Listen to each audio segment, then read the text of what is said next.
Ryan Morrow. It is quite obvious I am not Ryan Morrow. I am Alex Cuesta, the producer of this fine podcast. I'm here holding it down for a few minutes while the fearless leader makes it in. And speak of the devil, here he is. Let's put him on. Ryan, what's up? I'm here. You are here. I am here. For those that didn't know, Ryan is just getting back from being on the Jeremy Boring show last night, where he did an awesome friggin' job. You were good at I had it on. Can't say I watched everything because I also had my own show to do last night as well, but I was jumping in and watching the stuff. You did awesome. Before I let Ryan go and do his thing, I just want to remind everybody, wherever you are watching from, smash the like button, subscribe, do all that stuff. And if you could be so kind, I know Ryan hasn't asked for this. If you're watching on YouTube, X, Tik, wherever from, that's awesome. But do us a favor and jump on some of the other places as well. Go on to Facebook if you have one and like there, subscribe there. LinkedIn, Rumble, wherever. Go on there, and all those matter. Also, if you want Ryan to answer any questions today, in tonight's show, guarantee that by sending a super chat. We will 100% read those.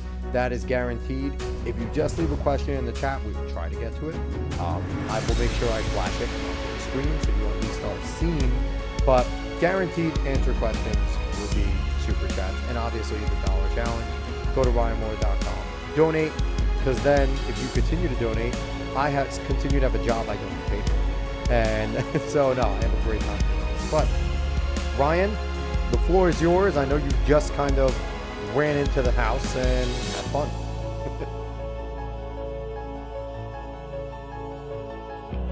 Yes. Hey, everyone out there. All of you, the Moron Mafia. The Moron Mafia. If you're tuning this week's counter, if I sound tired or if I suck in any way or make any mistakes, it is the fault of the man who I just learned is apparently my daddy, Jeremy Boring, because my flight was repeatedly delayed.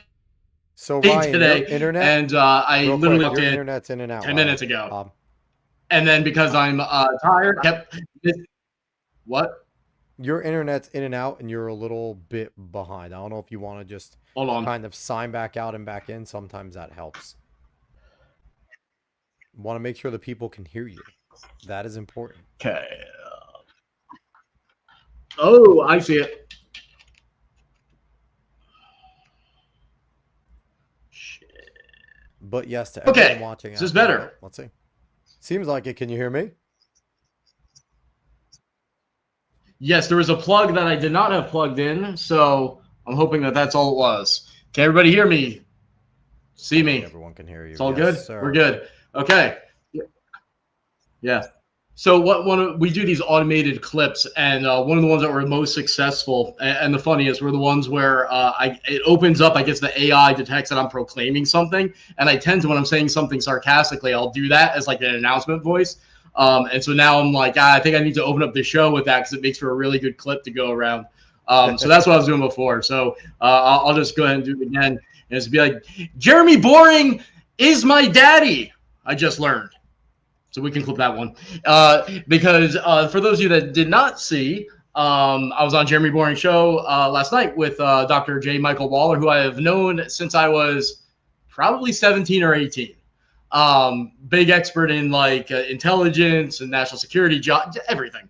And then James Lindsay was there, the rabble rouser, and Jeremy Boring. And so I had a good time, but they opened the show, and I apparently there was another Elizabeth Lane tweet. For those of you who don't know, that is the independent journalist who I have exposed repeatedly now because she expresses support for domestic terrorism and has contacts with Russian intelligence, and she's also a little bit of a hothead, just a little bit.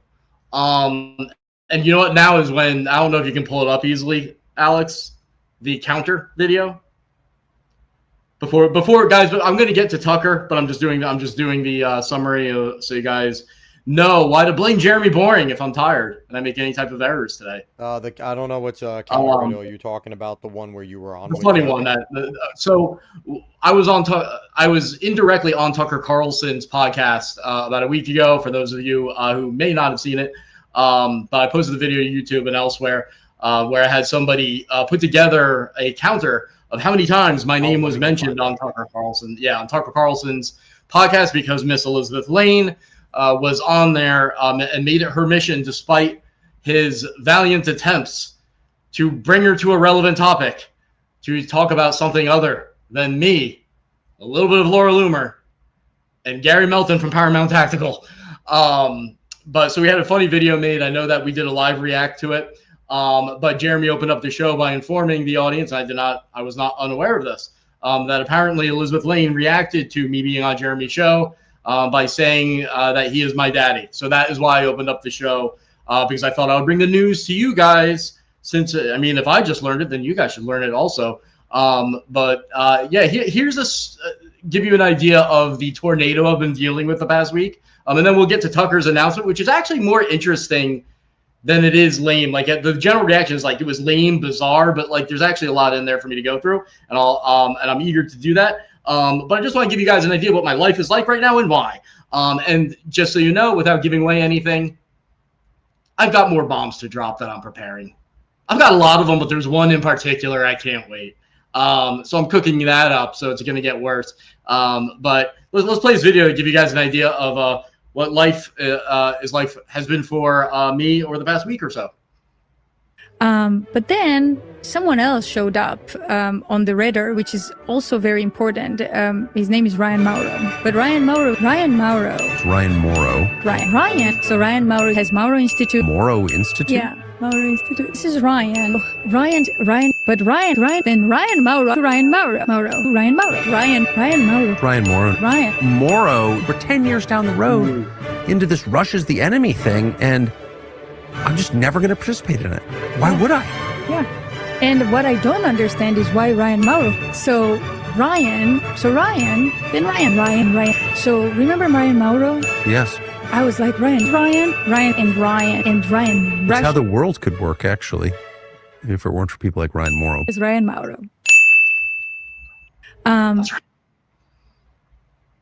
So this is about the best fundraising pitch I've ever gotten. If I ever get in front of a foundation or one of those philanthropists that seem to fund everybody, and everybody knows but me, because I don't know how to do that. But basically, Tucker Carlson said the world could be as he and the Russian intelligence-linked Elizabeth Lane would want it if it weren't for that dastardly Ryan Morrow and his narcissistically named the Morrow Institute, which Josh Carr, a podcaster who I highly recommend, pointed out came from the mouth of Tucker Carlson on the Tucker Carlson show on the Tucker Carlson network. So, that shows a consistent theme in this podcast I constantly point out for no particular reason other than that it's funny, which is the lack of self-awareness that defines everybody on what's called the woke right, or anyone in the seditionist movement overall. Anti-Semites overall, for the vast majority of them, are that way also. There's something that happens to these people, folks, where they completely lose sight of how they come off to other people, and any ability to scrutinize themselves or to filter their own thoughts to say, is this crap? Does this make me look bad? Is this a bad idea? No, those ideas, those thought processes that are supposed to come to us naturally go away when you become an anti-Semite, or you join the woke right or the global seditionist movement, whatever you want to call it. Now, Tucker had his big announcement, which was hilarious, because, and I'm gonna toot my own horn about this. I keep talking about the arrogance also that defines a lot of the people in here. There's just a very strong correlation. Like, you have to be really arrogant, narcissistic to get into a lot of these movements. And Tucker does a good job of coming off fake humble. I shouldn't say good job. He attempts to, and he attempts to do it more often than other people do. And so he makes this big announcement. It's right after that picture comes out with him, with Marjorie Taylor Greene and Thomas Massey and Joe Kent And all this talk about a third party. So everyone thinks that he's going to announce a third party because he said that to a newspaper that he was going to build a third party. And so everybody thought that's what it was going to be. Some people thought he was going to announce a run for president. I didn't think so. I'm not even sure he's actually going to. Jeremy Boring is pretty certain that he's going to. I'm definitely more open to it. I'm not sure. I think I'm 50-50 right now. If I think about it some more, I have to look at his body language and patterns a little bit more to decide whether he's actually going to do it, or does he see himself as like the intellectual godfather? Because then he can escape accountability, right? Because he does not like accountability. So does that type of personality really want to run? Or does he want to be able to say, I'm the ideas guy, look, I'm a genius, but then not put himself in a position where he has to deal with accountability? Maybe that is more favorable to his mindset. But he puts this big announcement, and the title on YouTube of his video is something like, "We have to save America. It's time to save America." And of course, Tucker Carlson is the one to do it. Didn't Canada win Spain before the invasion? No, I don't believe so. You mean Russia's invasion of Ukraine? Or are we talking about something else? I don't think so. I only know about her talking about the Moroccans going into Querta. Oh, yeah. So one of the bombs I'm going to drop, unfortunately, does not show that Candace organized the Moroccan invasion of Spanish territory. I was not able to connect her to that, but the search goes on. But yeah, you're right. She actually was in Spain before that, but I do not see a connection there. So Tucker puts this announcement out that basically comes down to, it reminds me of those salesmen from like the late 90s, maybe extended to the early 2000s. And it was like, especially when PowerPoint first became a thing. Alex, you might remember and be able to articulate better what I'm talking about. Do you guys remember when there were like the salesmen that were like traveling salesmen, or there were ads, and the way they would do it is they would begin by describing what they're advertising with a single word. So it would be like, happiness. Check out our new phone. Health. And it would be like a picture of a healthy family and be like, check out our new product. Like that was Tucker's announcement. Like it was literally, except it was about himself and how smart he is and how virtuous he is by Googling probably synonyms for good. Synonyms for good, synonyms that make you feel good, and then putting them together and saying, yeah, those are my ideas. Because he put together 10 ideas, 10 principles for what he called the rebirth of America. He's trying to wrap it in patriotism, but there's numerous things I'm going to point out that are going to show it's a false patriotism. And I don't mean, I'm not doing the political thing where you say, oh, well, you're not patriotic because you disagree with me on a certain policy, and I feel it's more American to favor my policy. That's not what I'm talking about. I mean, I'm talking about like there's revolutionary rhetoric. There's real subtle manipulation. We got into a lot of it on the Jeremy Boring show, but we took a broader, we just went at it from a different angle that's unique. So you can get that full take over there, and then I'm going to really dive into some of the more the things that you guys, for the listeners of this podcast, would appreciate more with the global seditionist movement and things like that. So to really get a full comprehensive understanding, watch the Jeremy Boring show that I was on last night, and then also I'm going to go through this now.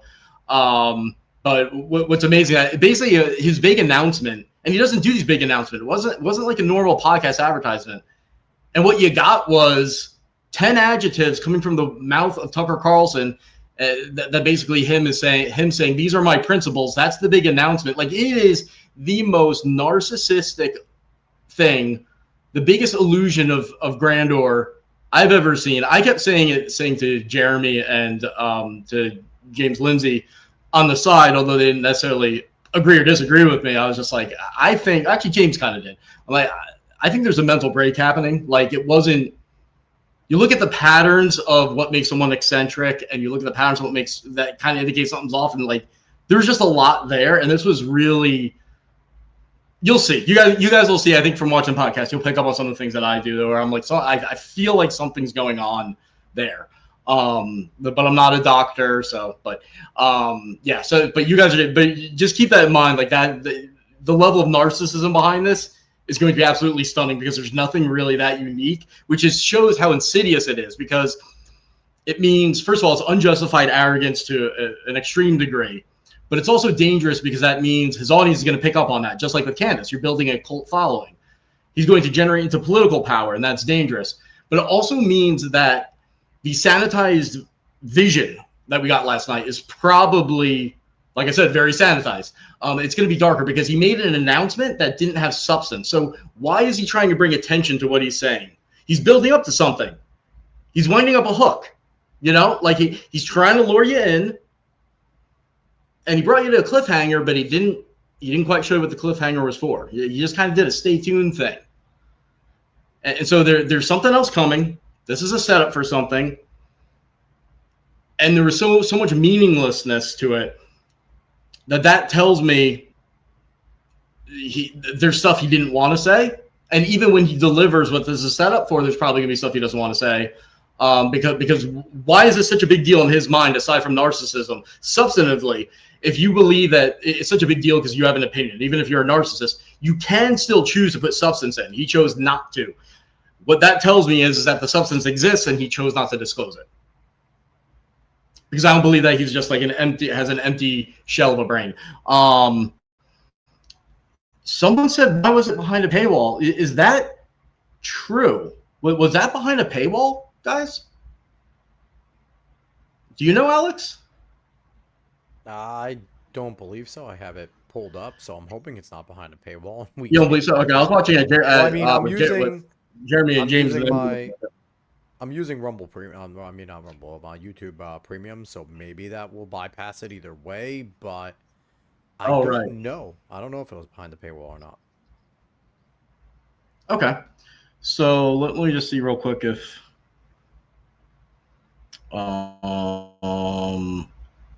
it's smart to. Alex, I might just have you run. Or actually, let's share screen. Tucker Carlson. Actually, you know what? You've got premium. So let's go. We'll use your screen, Alex, and then just pay attention for me angrily waving my hands to signal to stop. All right, let's go, guys. Everybody get excited. Tucker Carlson's big announcement, and we'll go through it line by line. Is protect the interests of the people it serves and governs. It's just the nature of it. So what's a preacher's job? It's to minister to the souls of his congregants. What's a president's job? It's to look out for, to protect the interests of his citizens. Unless they do a really poor editing job, which is very possible. The point of any system is protect the interests of the people it serves and governs. It's just the nature of it. So what's a preacher's job? It's to minister to the souls of his congregants. What's a president's job? It's to look out for, to protect the interests of his citizens. Really, really simple. It's inherent to the definition. So it's been obvious for a while now that our system is not working as intended because the people in charge of it seem to be looking out mostly, not exclusively, but mostly for their own interests. And you see that all around you. Government workers make more than the average American. That kind of says it as clearly as anything, but you see it up and down every institution in American life. A lot of them seem to be run primarily for the benefit of the people who run them, and that is bad. And they're less hidden about it than they've ever been. I mean, they're off buying private islands and exempting themselves from the rules that apply to you, and that has caused enormous frustration and resentment from ordinary people. It's like, wait a second, you're not following your own rules. Like, I have to stay home during COVID, and you're going to the French Laundry. Because what are you, a king now? And the answer is, yeah, kinda. So that's a very recognizable degradation of a system. It just gets more corrupt over time, and the people with power use it to benefit themselves and their families and their friends. And after a while, you call it the Epstein class because that's exactly what it is. It's a group of self-interested people acting on their own behalf against yours. Okay. Yeah. And that's, again, bad. Okay, real quick on that, as I always mention, remember, Candace Owens went to a Jeffrey Epstein-linked event, even though he died, but he organized it most years, in the recent years. Him and his Russian assistant organized it with Russian intelligence and his best Russian intelligence-linked friend. So the stuff about Epstein is the Epstein class, which, by the way, as best I can tell, that originated either with Alexander Dugin, the Russian liaison trying to influence American conservative Christians, or someone very close to him, and then he quickly picked it up. And then I saw the Iranian regime pick it up, who he said he was advising. At the time, he always has advising, but he really emphasized he was advising them then. Specifically, I think it was the foreign minister. And then it became popularized by Candace and Tucker. Like that was the trajectory there. So that is an excellent point that we see improvement rather than being stuck in place. What he's actually reciting is a common mantra across all the seditionist ideologies, but actually it's specifically Marxism.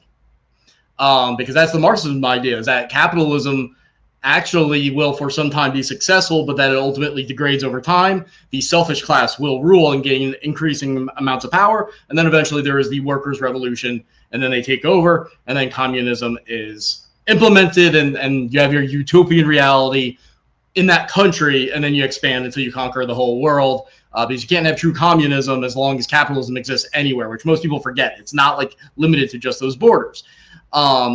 Yeah, someone says, I saw a photo of Dugin teaching in Tehran. Yeah, most people don't know that. If you turn into the episode of this podcast titled Candace Owens, Iran's Weapon of Mass Dysfunction, I talk about how they even share staff for influence operations, the Russians and the Iranians, I mean. So Russian and Iranian influence operations, including those targeting Christians, targeting Americans, specifically amplifying and influencing Candace Owens, are a joint Russian-Iranian operation. Not collaborative, not partnership. It is joint. It is a single thing. With shared staff that work for both of them. It's really very interesting. But yeah, I wanted to just point out that he's talking about the system. So notice how he's defining the adversary, the system. That's regime change. Mr. Anti-Regime Change War. He's talking about regime change, not regime improvement. He's not talking about working within the system. He's saying the system has failed. It has outlived its usefulness. These are all the precursors to the veneer of patriotism that he's going to wrap around himself for the rest of this announcement. Go on. But it can limp along for a long time because that's just the nature of systems. That's the Ottoman Empire went from conquering half the world to being kind of pathetic and just basically focused on the harem. And in the end, it dissolved. But something different has happened to our system, and it's obvious recently. So it's one thing to have a system run by people who are looking out for their own best interest and not yours. Again, we've had that. It's another to have a system that's totally incapable of responding to reality. It is basically paralyzed. And unfortunately, ominously, that's the system that we now have. And we know that because the two greatest threats, arguably, in all recorded history, and those would be nuclear war and AI, are looming right in front of us, and no one in our society in a position of authority seems capable of responding at all or even really acknowledging that this is happening. It's like they're frozen. Okay, a few things there. First of all, notice that he's taking our technological advances that make us superior to the multipolar world, Russia, China, Iran, all of them, and he just flipped it into a negative. That is a Russian, Chinese, Iranian propaganda line. And now, whatever you think of AI, whether it's positive, negative, or how it's going to go, I have mixed feelings, and I also am not an expert on it. The bottom line is recharacterizing our advantages into a negative. That is something that's popularized by the multipolar world, the global seditionist movement ecosystem online, and that's done so that our ideology is not strengthened and theirs is not weakened, because that's proof of our superiority. They also want to encourage the American people to restrain it, which then allows them to catch up, because there's no talk of Russia, China, and the rest of them restraining themselves to prevent these AI problems that their state media warns about exist with us. Well, what are they doing? There's no indication they're stopping. Nope. The only problem is that we have it. So notice that switch happened. Now, there's something really clever he just did there. He says we're stuck in paralysis. So we're declining, but also paralyzed, right? Okay, so most people can agree with that. I have made that one of my major points about saying that actually fuels extremism, is the impression that we are paralyzed. We largely are paralyzed. I blame our party system for it. So you're going to see some overlap with some of what Tucker says with things that you've heard from other people, but also unique points I've really focused on. But notice what he's, if you're taking notes, just write down paralysis. Because he's saying that what proves that he is right, that we're falling, it's paralysis. Now, why this is so key is because later on you're going to see the stuff he advocates, particularly when he talks about forming a third party or multiple parties, that can only result in one thing: paralysis. Now, how does that make sense? Am I just pointing out a logical fallacy? No, I'm not, because it's not illogical if you think about what his true agenda is. The rhetoric is inconsistent, but the ideology is consistent in this way. If you want to overthrow the system, which again, that's what he had defined as the new king. And what do Americans do to kings? I mean, how was America founded? Like that's militant language indirectly. When you dramatize things to that degree, and you say, "Oh, we're governed by a king," the logical conclusion is therefore you should become a Minuteman. If you're an American, you should become a Minuteman. And join George Washington. Who is George Washington? It's Tucker Carlson. I mean, that's how he's framed. That's the initial framing here, right? You're living under a king. The America that you knew and loved is gone, declining, paralyzed. It's going to get worse. You need a leader who has this all figured out. It's him. And so he's saying the paralysis is proof that he's correct, but then the solutions he puts forward are also going to result in more paralysis, more of the things he's complaining about. Why? Because he wants the system to be overthrown. So what you think he's complaining about, he's only half complaining about it. He's only half complaining about America being paralyzed. Because the solution he puts forth is for more paralysis because he wants it overthrown. Otherwise, you put together something productive. So, okay, we can go on. Staring at the tree as it approaches the windshield at 70 miles an hour. It really does feel that way. And if you listen carefully, that is where we are. So we are moving toward, on this trajectory, if it holds, we are moving toward a nuclear exchange. Because you have two conflicts, one in the Middle East and one in the Near East, Eastern Europe, Ukraine and Iran, that are suddenly somehow merging. And what does that mean? It means a world war. And you have two sides with essentially inflexible positions. Not to get into the details, if you're following this, if you're one of the small percentage of Americans following this, you already know that there's no obvious resolution to either one of those conflicts anytime soon, and yet the stakes couldn't be higher. And of course, the key participants in both of those wars, now becoming one war, are nuclear armed, and they feel that this is, to use a very tired term, existential for them. And so unless, again, the angle of attack, the trajectory changes really soon, we are going to wind up inevitably with the use of weapons of mass destruction. And you have one participant, President of the United States, openly threatening that already on Truth Social, on the internet, for everyone to see. We're going to eliminate your civilization. Well, of course, you can't do that with tomahawks, but you can with nuclear weapons. So you have the President of the United States, whatever they tell you, openly. Just want to point out, Trump never threatened explicitly nuclear weapons. Now, you may interpret it that way. When he talks about destroying a civilization, I can understand why someone would say he's talking about using nuclear weapons. But if you're a responsible journalist or broadcaster or analyst or whatever Tucker wants to call himself, you would account for that nuance by directly quoting him. Or you would say he's hinting at it, but he's saying, no, he's threatening nuclear weapons and making it sound as if it's explicit. Now, what's so important about that is, and we talked about this on Jeremy Boring's show last night, Tucker repeatedly alludes to or just ignores Russia. But that's the contrast in his mind. Whenever he talks about America versus the world, what is better? It's always sometimes Qatar, but it's usually Russia is superior. And there's been interviews, shocking ones, I was surprised didn't get more attention, where he basically said the only reason he lives in America is because he knows people here. And, oh, I love my country. I know people here. Like, yeah, he was unable to articulate it beyond that point, which means you're not genuinely patriotic. It just means that you love feeling comfortable. It's inconvenient to go somewhere else, or you don't believe what you're saying. I don't know. But the reason I mention that is because Russia has threatened to use nuclear weapons. He's also going to start talking about genocide committed by Israel. And whatever you think about that, I obviously do not feel it meets the criteria for genocide. Although I've said this and some of my pro-Israel friends get mad at me, I can understand why people think there is based on some of the comments that some Israeli officials have made. And so if you're shown those comments and you see the images, I can understand why someone gets there. And we should be sensitive to that. Not everybody's an idiot. Not everybody's just acting reflexively. People have different degrees of substance behind their beliefs, whether they're correct or not. But the fact that Tucker does not call the Russian invasion of Ukraine brutal, the killing of innocent civilians, all these things he's going to complain about over and over again. Genocide.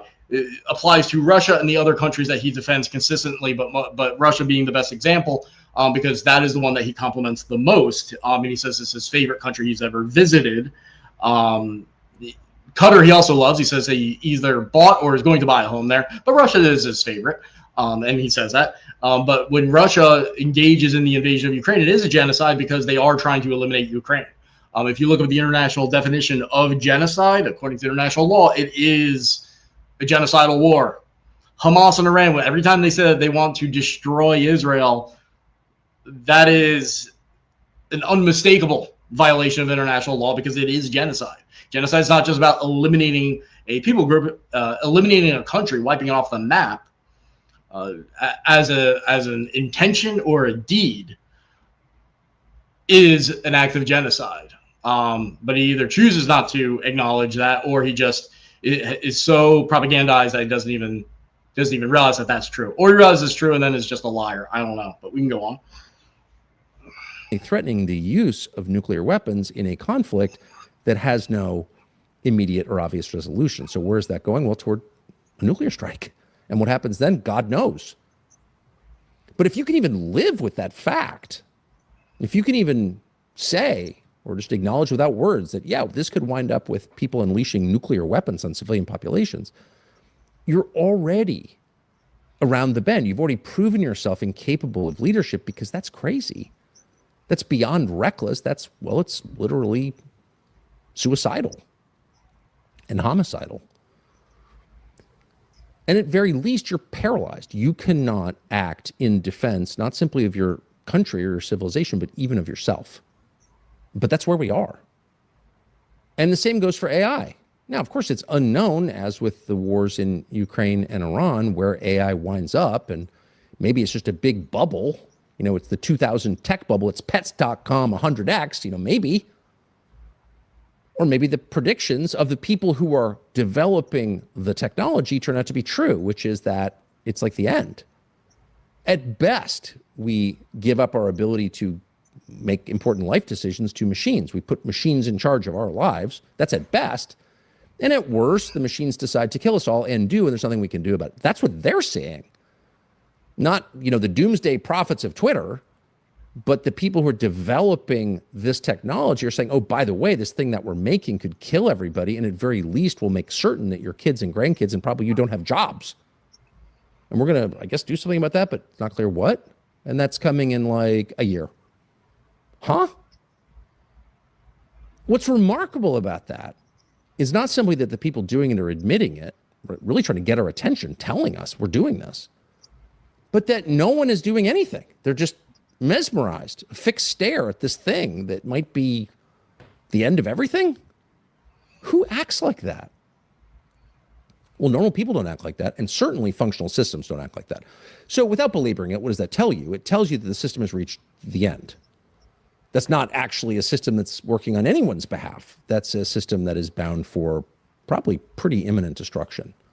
So that's going away. And we've probably known that. Any system that elects 80-year-olds to run the place, cynical 80-year-olds, is not long for this world. Like it's not reproducing in the same way that 80-year-olds don't reproduce. It's the end. And it is. And that's sad. And, you know, certainly I've spent a lot of time complaining about it. But at this point, it's just obviously true. And so it's worth thinking about what comes next. Well, something, assuming we're all here, and you have to assume that. You certainly want to. And even if it's not true, you still have to plan for it because we don't know. So something's coming next. Something will replace the system. And the highest hope there we is go. that you guys caught that, right? See how that slipped in there? Something will replace the system. It's inevitable. Yeah, I saw what you guys said. By the way, dollar challenge, just to remind everybody. I was sharing war stories with Dr. Waller and James Lindsay. Not so much Jeremy a little bit. Just about some of the pressures and the penalties we have faced, but particularly me, and by standing up to tribalism, because I started talking about this stuff. I mean, way back when, like 2009, I started saying this was coming. And then I got louder as it became more vivid. And there was a price to pay. the political nonprofit sector, the political sector, the sector dealing with any of this, is extremely toxic and more tribal than you could ever imagine. There is a lot of corruption, but the corruption is also more of a team A versus team B, to a degree that you just wouldn't believe it. Like objective morality goes largely out of the window. The people who think that they're good, they think of the 90% of the time that they don't do that. Oh, I have objective morality. Right is right. Wrong is wrong. 90% of the time.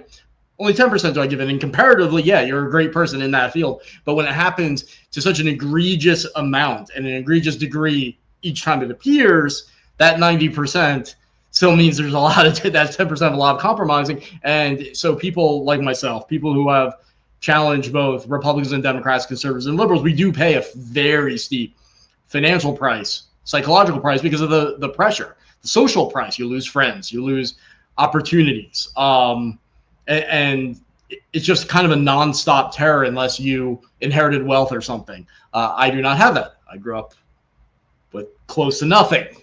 So it hits that part of your brain where you're like, it's not just about being uncomfortable. It's about survival. And it's very difficult. I don't blame anyone for compromising with it. And the reason I mention that is to show you why it's so important, why I push the dollar challenge. And I say, ask yourself, are you watching and talking about these issues because you actually want to make a difference and feel a duty to, or is it just interesting? Is it just entertaining? Is it just that you want to sound educated to the people around you at a party? Or do you actually care? Because if you actually care, you'll sacrifice a little bit. And so that's why I make it the dollar challenge. And to give you an idea, out of the thousands of, I think last time we had live viewers, I think we had 1,200 at one point, maybe 1,400, something like that. Only a handful accepted the dollar challenge, where I just asked for a $1 donation just to show that you care enough to just sacrifice a little bit to put skin in the game and make a little bit of a difference. And it's a tax-deductible dollar to the Morrow Institute at ryanmorrow.com. There's also a more direct link on my social media, and that is used to hopefully continue this podcast. But I do need to find income because of a transition I'm going through, and I'm trying to work that out. But to be honest with you, there are strings attached with most places. Most places are scared, don't like. In fact, I'm trying to think if there's anyone I'm talking to, every single one has expressed concern about me doing this type of stuff. So, it is that serious. It is that risky for people to get involved in this. People like Elizabeth Lane, Tucker, and Candace say we're just grifting off of them. Maybe that's the case for some people, but I can tell you, I definitely don't gain from it. It puts myself in harm's way, not just physically a little bit, but more in terms of the lost opportunities and the basic ability to sustain yourself. So I am asking, if you care about this, if you believe in my work, if you feel the unique research that I do, the tips that I get, the working with people out there who want to make a difference, and me teaming up with them where they may not be able to financially contribute, but they want to make a difference, and I help equip them with that, and I team people up. If you believe that all that is good and important for civil society and for exposing this, the unique information that you don't find anywhere else, like when I exposed Candace's trip, please accept the dollar challenge for the Morrow Institute. It's tax deductible, so if you do write off that type of thing on your taxes, it's even less than $1. But if you can't get yourself to donate at least $1, you have to ask yourself whether you actually care about these issues or if it's just entertainment, and be honest with yourself about your motivations. And if you really can't afford the dollar, then, which I think in the 999% of people you can, but if you can't, of course, I'm not shaming you. I totally get it. I've been there. But the dollar challenge, that's your moment of truth, folks. Dig down deep and ask yourself who you really are. And whether this is about entertainment for you, or whether this is about ego for you, or whether this is about actually improving the country and keeping it safe and making the world a better place. Okay, we can continue. So I just want to come in. We got a super chat from Regina. Oh, awesome. Thank you. Media, $5 saying you should reach out to Bill O'Reilly. He was asking Ben Shapiro about Candace Owens and Megyn Kelly. Do you think he can bring some common sense? Oh, yeah. Now, Bill, I mean, he's, he doesn't have as big of an audience as before, but Bill is Bill. He's a unique character. He had a profound influence on me in terms of valuing being independent. Even though he was more conservative, he did say it's virtuous to be independent. And that did have a formative impact on me. And actually my career, I won't get into it, but when I first started at Fox 2010, one of the big jumps that really changed my life was due to Bill O'Reilly, because he had me on for a rare thing he normally doesn't do, where he just had one person one-on-one for a special about my deep dives into radical Islamic infrastructure in the U.S., mosques, extremist groups linked to Muslim Brotherhood and things like that. And it went mega viral. I mean, it was one of the most viral, well-watched segments that year on Fox from what I was told. And my life changed like overnight. It was, and the impact was just amazing. So I have a great deal of affection for him because of that. I know about the other issues, and there's stuff I hear on the side. I still believe in objective morality, so I'm not going to pretend that doesn't exist. But people are complex. People, you can't boil people down to a single moment or several moments or a single opinion or several opinions. But I think I'm really glad to see. I know he's in the past been kind of like gently criticizing Tucker and Candace and all of them, but if he's going the extra step of bringing Ben on, when he knows Ben's going to fry them, that I think that means he's ready to duke it out a little bit more. So hopefully Bill O'Reilly can make a positive impact that way. And I just think he's just an excellent communicator. So yeah, thanks for the super chat. Anyone else, if you want to support the program, but more importantly, the research that we're doing, like there's someone there, like I said, there's a lot of bombs I want to drop that I have not been able to process. Like there is so much important stuff from a law enforcement standpoint, like the stuff that could like save lives that I don't have the ability to process that's because I don't have enough hands, enough volunteers, but I also don't have enough financial resources. And then with AI and technology and tools and stuff, there's also stuff being generated that also costs money. Not that much, really not that much. But if you don't have it, you don't have it. And I don't have it. But to like really monitor, and when I drop some of these bombs, you're going to see how it's not like Googling. Like there's some advanced stuff that we do. And it comes at a reasonable cost, just one that we don't have.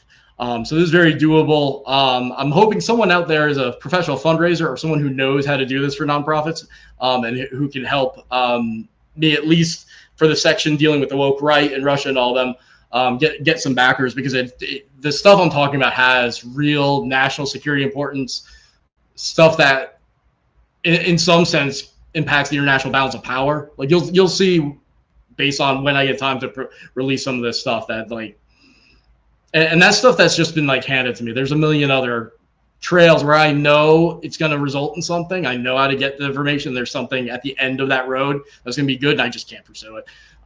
So that's kind of where we're at. So you can see why I get frustrated when I see millions and quadrillions of dollars going into PACs that spend money on ads that don't work. Like political consultants that make millions of dollars and only work election years. Or I look at nonprofits that are, doing good work, but not as urgent, and then are just flush with cash, and their executives are getting hundreds of thousands of dollars a year, which if you raise enough money in it, like I'm not criticizing anyone that gets a high salary because you have to be competitive with the market to get the talent. I get that. But when it's outsized compared to revenue, it's problematic, and I see it all over the place. And when I see like little nonprofits that are doing work that is not as imperative as this, it is easy to become discouraged. So I do hope that those of you out there with contacts, with talents, with ideas, just really put your thinking cap on. I'm not just asking for a donation. I'm asking for you to say, think about what you're uniquely placed to do with your talent, your contacts, because every single person can do something for this cause. Whether it's with me, of course, I'd like for the Morrow Institute, but just in general, always be thinking when you're sitting on the toilet, going through the text on your phone, going through your contacts, just constantly be thinking about who you can introduce to who and what difference you can make. That's enough of my sermon. Let's get going, and I won't interrupt as much. I'm sorry. I want to point out two things. One, Bill O'Reilly, Marist grad, so he's one of my own. He's one of my fellow. Ah, cool. So that's number one. Number two, one of our followers, Regina, pointed out to us that right now RyanMorrow.com seems to be down, Ryan. So is there any other place that people can go that they could donate? Or if you were going to do the $1 challenge, should you just direct it here for now?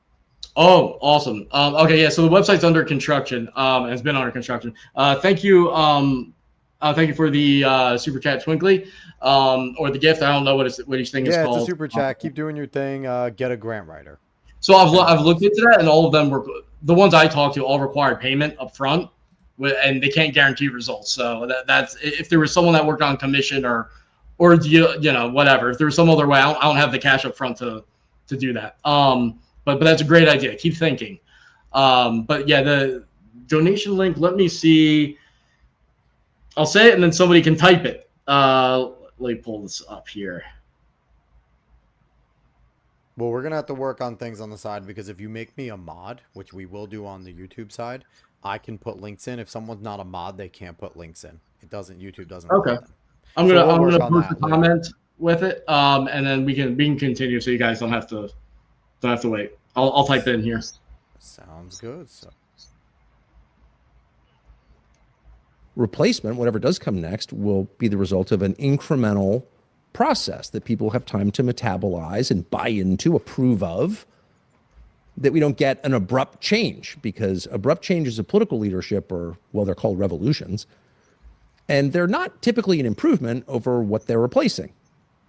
And they have their own downsides in any case. So you hope that this will somehow evolve into something less crazy, less cut off from its core mission, which is to serve the people who live here, and more humane and more pro-human, et cetera. That is just better in every way. You hope that. But in any case, we're getting something different. And the question is, what will that be? And again, we don't know.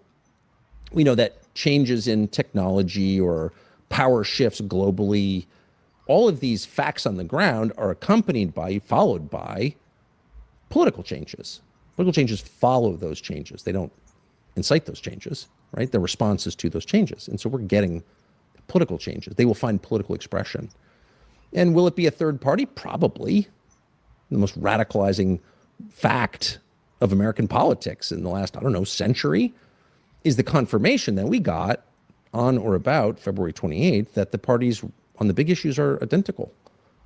Trump initiates the one thing he said he'd never do, a regime change war in the Middle East against Iran, a country much bigger, more powerful than...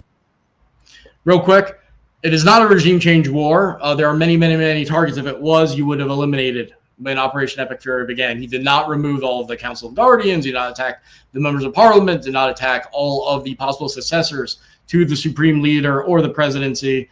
In fact, there were points where the Trump administration intervened so Israel would not assassinate certain officials.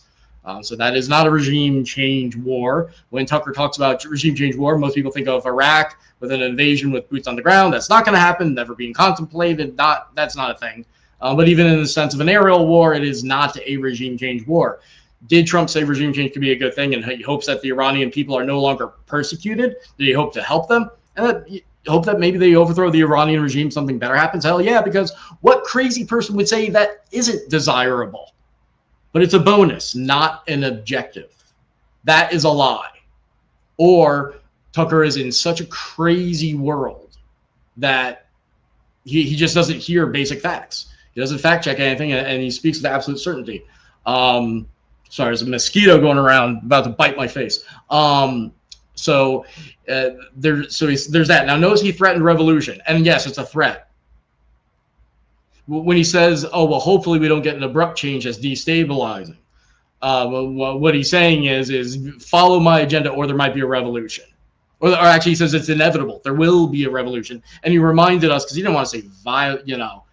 He's talking about. He's justifying it and explaining why it would happen, explaining why it's necessary without outright saying, go do it. But he's saying it's inevitable, necessary, justifiable. That's all there. So it's follow my way, or there's going to be a revolution that is very unpleasant. And he's saying that the most radicalizing fact was that the two parties were united in launching Operation Epic Fury against Iran. Not true.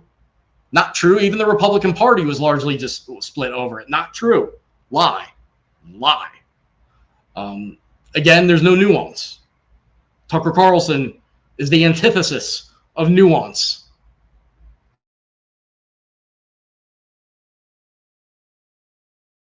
So now he's making his audience feel that the time is now. They're concerned about things. Oh, it's actually way worse and going to get way worse unless you consider taking part in the worst, most risky possible thing, which is destabilizing the country with a revolution to overthrow the system.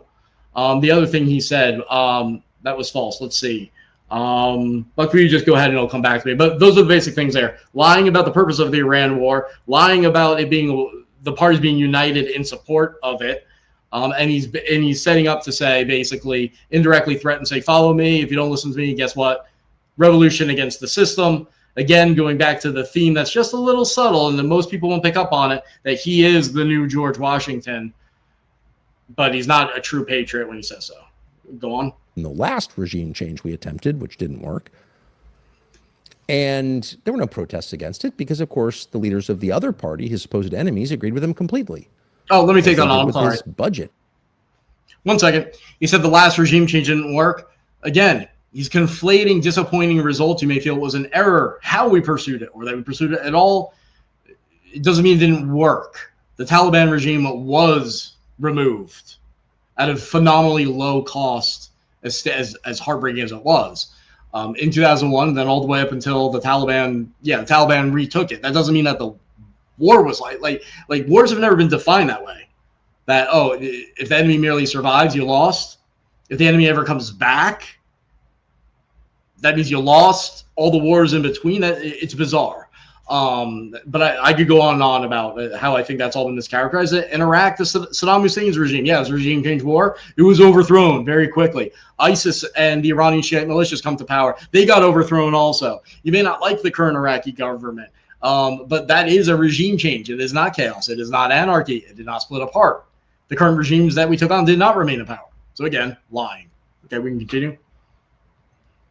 Fundamentally, certainly with the tax code that he endorsed.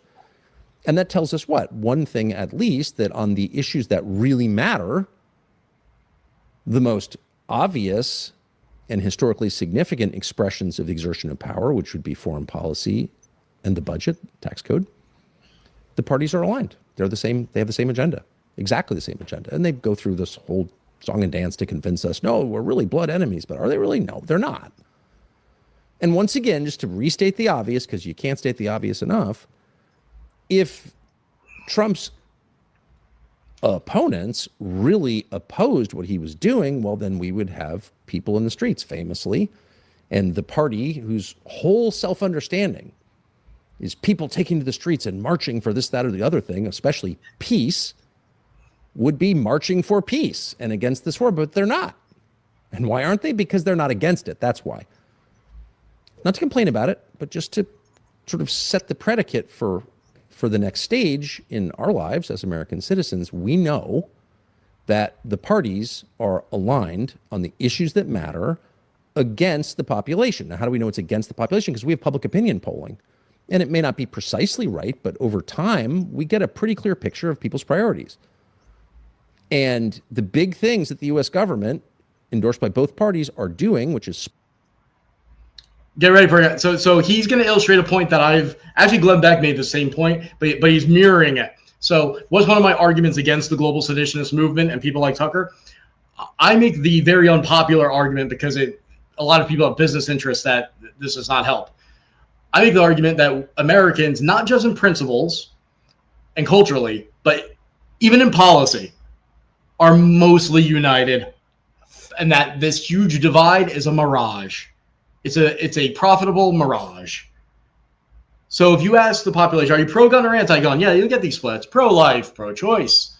Yeah. Pro-war, anti-war. You keep it abstract enough, yeah, you have this, people identify with different framing.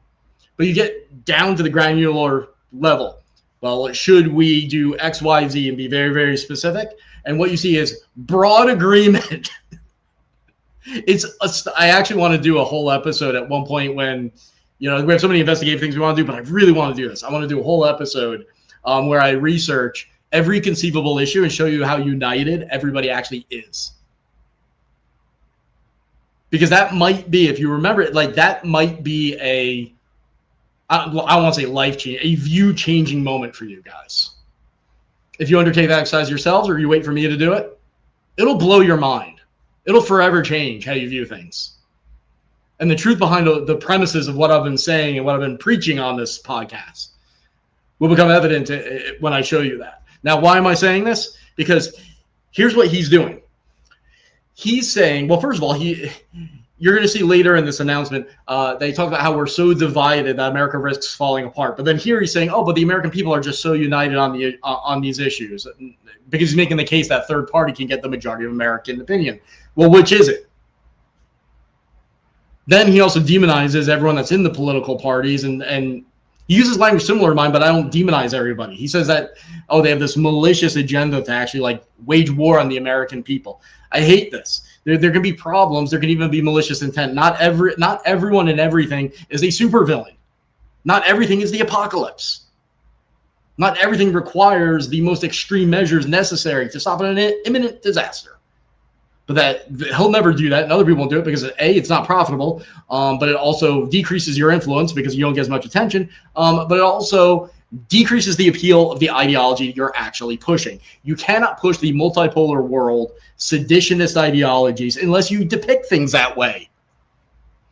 So I'm not making rhetorical criticism, a criticism of language. I'm criticizing the covert promotion of these ideologies by playing upon people's fears and magnifying them. But when he starts talking about, oh, the majority of the American people being united, that's the same argument I make against him. So he's arguing, oh, a third party, like, yes, it's true. The two parties do present a fraudulent depiction of the American people. And if you ask them, oh, well, what do Americans agree on? They'll be like, oh, we agree. Oh, we all love our families. We love our country. Like, these very vague things, stupid things. My argument is that it's much more substantive than that. That the vast majority of people, including left-wing and right-wing influencers, and I would love to make a show out of this one day, if I ever had an investor or whatever, with the right structure, they would, even they, the most far left, far right people who are reasonable, or at least mostly reasonable, will have a vast majority of things that they agree on they never realized in terms of what to actually do to make things better.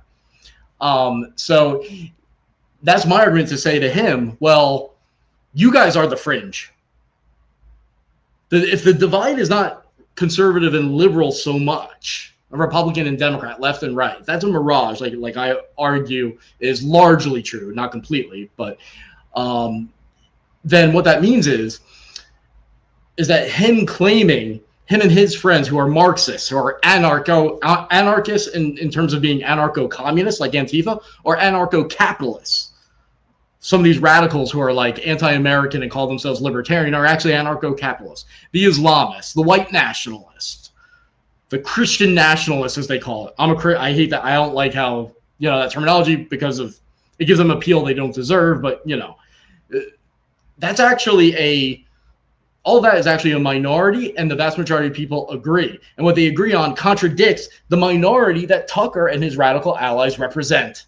So what he's going to do is he's going to point to the issues where people agree on and say, well, that means that a third party like his can represent, but he's leaving out all the parts of his ideology that he would pursue that would actually alienate the population. See, so there's a lot of manipulation there. So, okay, we can go on. Hopefully, as he goes, you guys will see what I'm saying, because I think this is his strongest argument. His strongest argument throughout this whole thing is that the American people are not adequately represented, and that's true. But he's using that to form an alliance that's less representative of the American people. It's just more representative of all the seditionist ideologies put together. Spying on you more, moving an ever-growing share of gross domestic product to a smaller percentage of the population, invading countries, spending $1.5 trillion a year on a military they can't win a war, et cetera, et cetera, et cetera. All things that they're doing, the big things.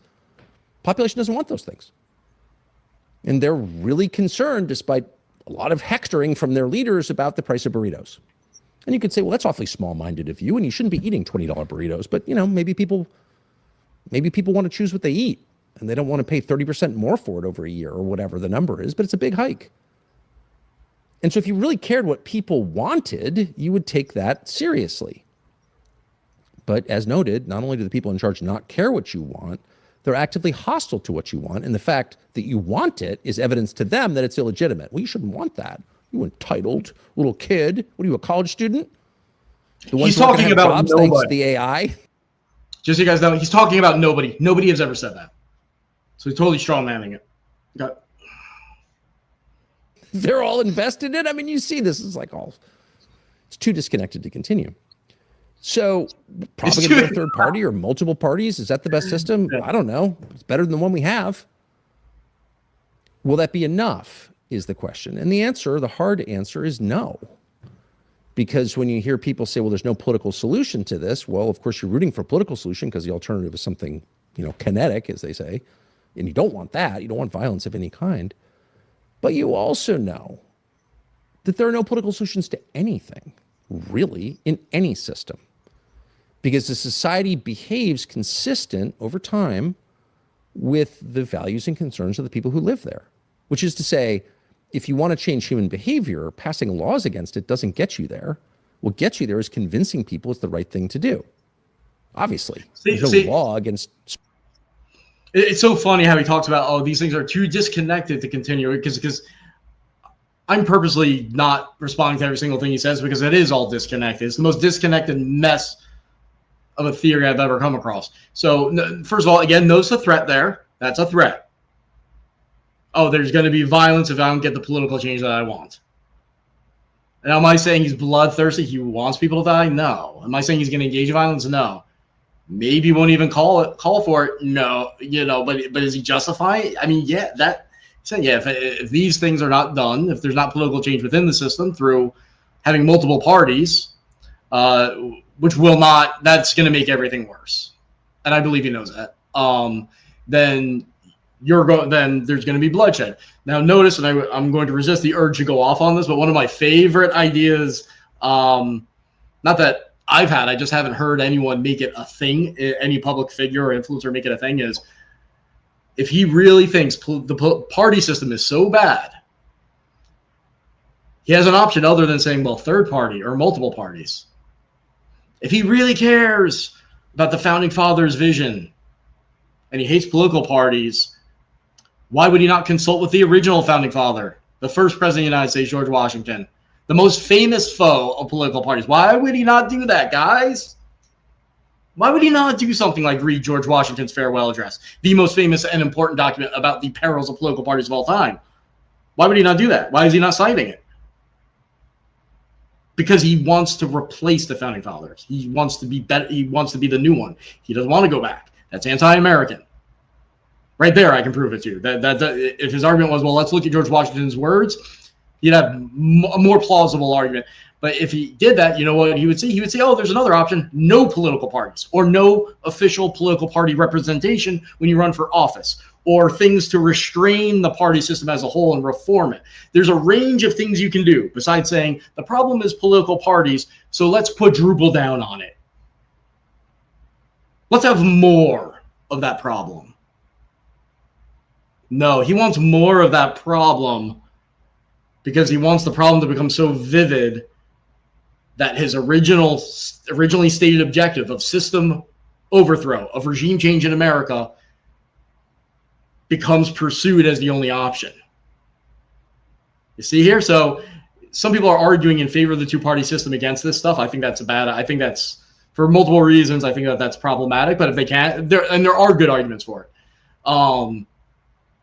But there's other conversations and ideas to put out there too that I think would appeal to his base and stuff and undercut some of this. But notice that he's not going in that direction. So okay, we can go on. Screaming the F word at your toddler in Walmart, probably, or certainly in the parking lot. Can't be arrested for that. There's no statute that says you can't. No, notice you're starting to get the more like fascist, anti-freedom, arguably pro-czar, authoritarian stuff in there now. Because notice what he said about law, like the laws. He goes, oh, the difference between political change.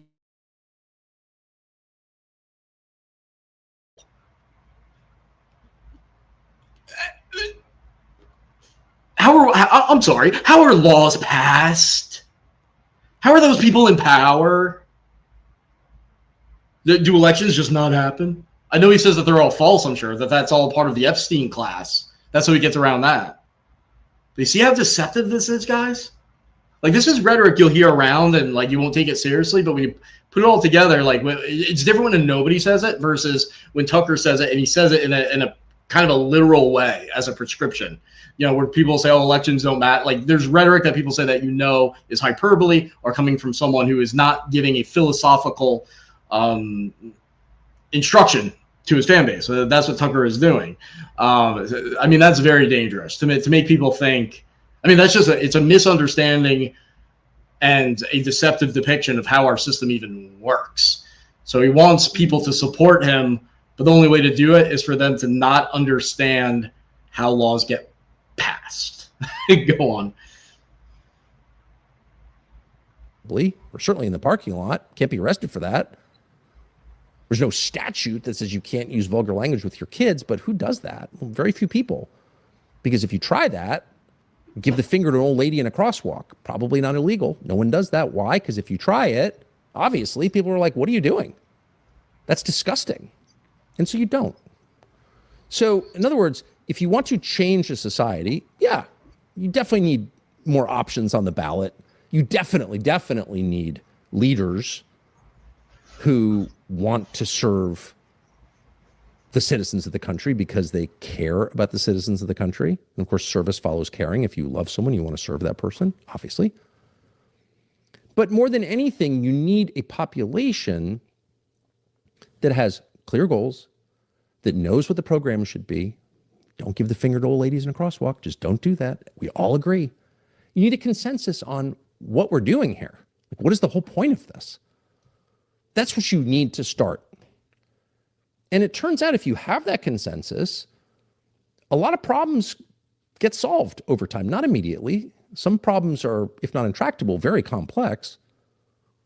But if you get the fundamentals right, they tend to get better over time. And if you don't, they inexorably get worse. That we know. And so any effort to fix America's systemic problems with technocratic solutions is by definition doomed to fail because it doesn't address how you got here in the first place. So how did we wind up with $1 trillion in debt? Trillions and trillions, unpayable debt. Well, because we kept electing people who added to it, including the current occupant of the White House. Now, why did we do that? Well, because we have a pretty distorted understanding about what debt is and what it does to people and nations. We're not setting the right goals. We don't think that's important to avoid debt. And if we did, we probably wouldn't, over many decades, have accrued a debt that is unpayable and, in fact, controlling us. So all of this goes back to one of the things that nobody in politics. So real quick, just so you guys know, I thought I had my laptop charger in, but I don't, so it's possible. It's going to probably die in a little bit, and then I'll switch computers. So I'll be in and then back unless I can find it real quick. But I want to point out, just notice what he's saying about debt. He's ignoring the fact that it's a choice. There are mechanisms in place that populists originally liked, so that if you fall into debt because you make a bad decision, people have to have the ability to make bad decisions or make mistakes and then come out of it, or if hard times fall on you, there's bankruptcy protections. There are he makes it sound like there are no regulations and the whole system is designed. This is largely comes out of the anti-Semitic world, to trap you in debt. And then therefore you are not free. But here's the thing. Homes are expensive. So the debt that he complains about, like with mortgage, and he makes it sound as if you're penalized for paying off your house, as if the mortgage interest deduction is like that's to help you get a house and to benefit you, and then when you don't need it anymore, like, yeah, it doesn't make any sense. But the idea here is that the things he complains about, he reverses. Notice the mirroring here. He makes it everything that's good designed to help you. He makes it sound as if it's bad because it makes you dependent. So he takes something. If you need help. It's similar to what he was claiming other people do, where he was like, oh, just by asking for help and saying you need something, you get shamed. He's kind of doing the same thing. He's reversing it. So he's saying like, all right, well, if you need help owning a home or whatever, you need other people's money in order to get certain things. Well, we have a mechanism and we have a way of doing that. And it's very common and has certain protections that we've built over time. But he says, no, that's proof that you're enslaved. But then what? But if that help isn't there, then what happens? You're enslaved. And he keeps going, like, he'll bash Ben for Ben Shapiro and other people for saying like, oh well, you can move. And this is where I disagree sometimes with conservatives and libertarians, in that I like the ideas for safety nets that make sense. I do think it is worth, if we can come up with ideas that can make things easier for people to succeed, I'm open to it, even if that means potentially more government regulation or, increasing the size of government. In theory, I'm okay with it. I'm at least willing to hear it. And so Ben Shapiro's argument was, all right, well, and this was after he was being really pressed on home prices. And he was like, all right, well, you can also move. And Tucker makes it sound like Ben's a horrible person for that. But think about this. Like, think about what we're complaining about. Of all the problems in the world and all the problems America has had historically, what we're complaining about is that we had the option to have a more affordable lifestyle and have the American dream exists. But you just have to move to another part of the country, potentially, because so many people have gone to where it does exist that the prices have gone up. And if you want that, that's there for you. Otherwise, you might just have to move. And in today's day and age with technology, you don't feel that distance. I mean, think about how not disconnected we are. I mean, if you could move somewhere now, like I'm looking at moving, I think I want to live in the most affordable spot I can possibly find and be safe, so that I don't have these partisans threatening me, financially. Like, I want to be as self-sufficient as possible. So that opens up opportunity for the people that live in those other parts of America, right? Like, so if everybody is moving to North Carolina or something like that, that's now sharing the American dream with them. You're helping them. And then the people that already have it, they can keep it. But there's also an incentive to say, you know what, you can also go to other parts. And so that's what Tucker's criticizing, and it's just astonishing to me, because what's the alternative? Okay, let's make it so that through government intervention or whatever it is that he has in his mind, people can stay where they are and afford to live there, and they can just stay there indefinitely. Well, then all the wealth and the population, everything will stay in one spot. And then what will he do? He'll say, Epstein class. All the power and wealth is in one spot and everyone else is suffering. How come all these other people across the country? How come there's no one moving there? How come their prices aren't going up? You see, so he sets it up so you're damned if you do and you're damned if you don't. America is damned if it does or damned if it doesn't. And either way, it vindicates Tucker Carlson, the multipolar world, and the global seditionist movement. So, yeah, we can continue with that as I try to find my charger. Ever admits out loud, but is just true, which is the most important thing you can do if you want to change a world, a region, a civilization, a nation, a neighborhood, a person. The most important thing you can do is tell the truth out loud, always. The words are the most important thing. They're not the whole solution, but they're the beginning of the change.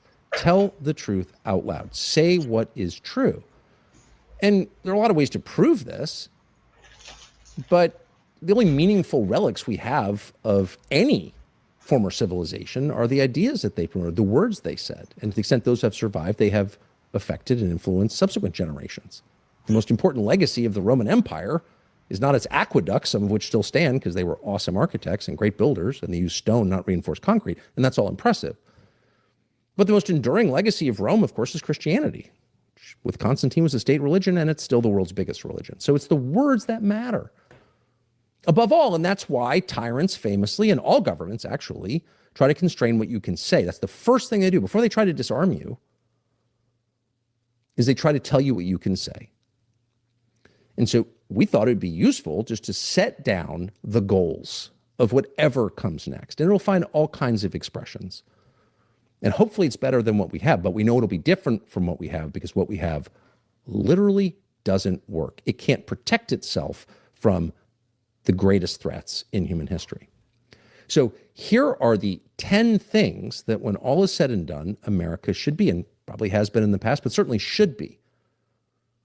And if you get these right, if you could buy in on these, and it shouldn't be hard because almost everybody agrees with these, then you can actually have hope that the system will be more responsive. It certainly won't be suicidal, that the country itself will be vibrant and alive and not dying. It won't be living off its cultural inheritance, which we still are, and it's getting a little lean. So as Ryan goes around to find his charger, I just want to jump in real quick and say that when he's saying something like this, talking about the system, its movement and everything, me being a history guy, and if he's talking to anybody that knows the political history of the country, I feel like he's trying to make an Articles of Confederation argument here when he's saying that the system doesn't respond, that the system can't possibly move fast enough to respond to the ever-growing changes and threats. It just makes it sound like he's saying that this constitutional government that we have right now, our republic, that how we have it currently set, is basically like now the Articles of Confederation. It can't respond. It doesn't have enough power. It doesn't move quick enough. So we need to tear this version down. And now let's hear what Tucker's version is. So that's, I don't know if anybody else was getting those types of vibes, but this is just where my crazy history brain goes. So we'll keep jumping on with what Tucker has to say. When the best things in your society, from the founding documents to the architecture, are all things made before your grandparents were born, it's a problem. In fact, it's the end. So what is rebirth? Well, rebirth begins with stating the things you want to be. What should America be? Child trafficking is one of those issues that nobody wants to talk about because it's just awful. There's a lot of news on the topic, but it's so bad that some people decide to steer. The very first thing America should be is fair. America should be fair. Now, not only should America be fair, America was created to be fair. That's the entire point of America. Well, it never has been fair. Yeah, well. Nope. I did find my charger. Thank God. So, just so people see the little trick there, he could have said equal under the law, right? Like, please pay attention to what he's choosing not to say. He has a range. Always pay attention to this when you're dealing with manipulative people. The obvious thing to say is, what does the Constitution give you? What was the purpose? What was unique? It was equality under the law. Dr. Michael Waller said this very, very well on Jeremy Boring's show with me last night. It's not about fairness. I mean, that's utopian. That's Marxist sounding, whether Tucker realizes it or not. But you'll also see, like, I'll see fascists, I'll see white nationalists using that term to like it, but it is not the language of a constitutional republic or a democracy. Like, fairness is something you aspire to do, but you do not legally guarantee it. You don't legally pursue it, because who decides what is fair? As soon as you say it's about fairness, you now give yourself for license for total unlimited control. That will vary based on who's in power. I mean, it just doesn't work. Equality under the law is what's guaranteed.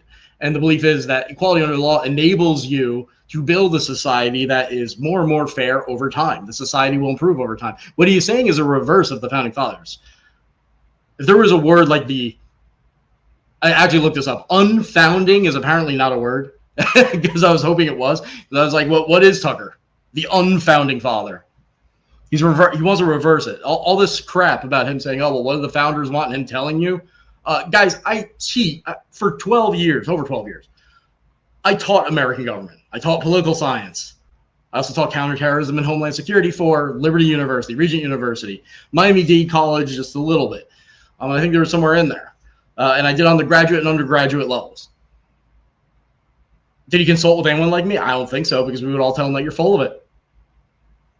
The arrogance to think he has figured this out, and it's just the opposite of the experts, with no apparent evidence that he's in consulting with other people, is mind-boggling to me. I mean, it's a disqualifier, not just as a podcaster, as a political, like, it's a disqualifier as an intellectual, as a human being anyone should ever trust in a business, in any regard.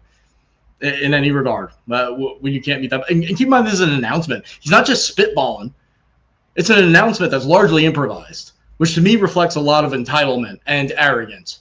Like, oh, I'm going to make this big historical announcement, make sure everybody tunes in. But then he's clearly improvising 90% of it. Not providing facts, like he's doing a terrible job of it. He just thinks, his low level of effort is worthy of the country's attention as a historical moment. It's that easy for him. He's that smart. He's got that figured out. Like, it's insulting to me. If I agreed with everything he said, I would say it's insulting. Your audience deserves better than that. So, yeah, but go on. But yeah, so just notice all these things here. That what's beneath the veneer of patriotism here is all seditionist, multipolar world type thoughts, and the stuff that he sets up as a premise that's just like infallible. Like, oh, actually, it was about fairness. It was all about fairness. This is a dark mirroring, man. This is like, I don't know what the Antichrist equivalent would be to the founding fathers. But like that's what I say is like a Bizarro of founding fathers. What I said on X, like it's a very devious duality he's setting up here. But that doesn't change the fact that that has always been the goal. And when you stop trying to find the goal, then you have no hope of ever achieving it. And so this country needs, first and foremost, a recommitment to fairness, which, to remind you, is your birthright. Fairness is promised you by God. No. We know that because we know. No, God does not. This guy has never read the Bible. I don't think he goes to church. He may say, there is no preacher on earth that would say it's your birthright to have fairness. The whole Bible is about the struggle for fairness, it not being a birthright and not given to you. Whew. Go ahead.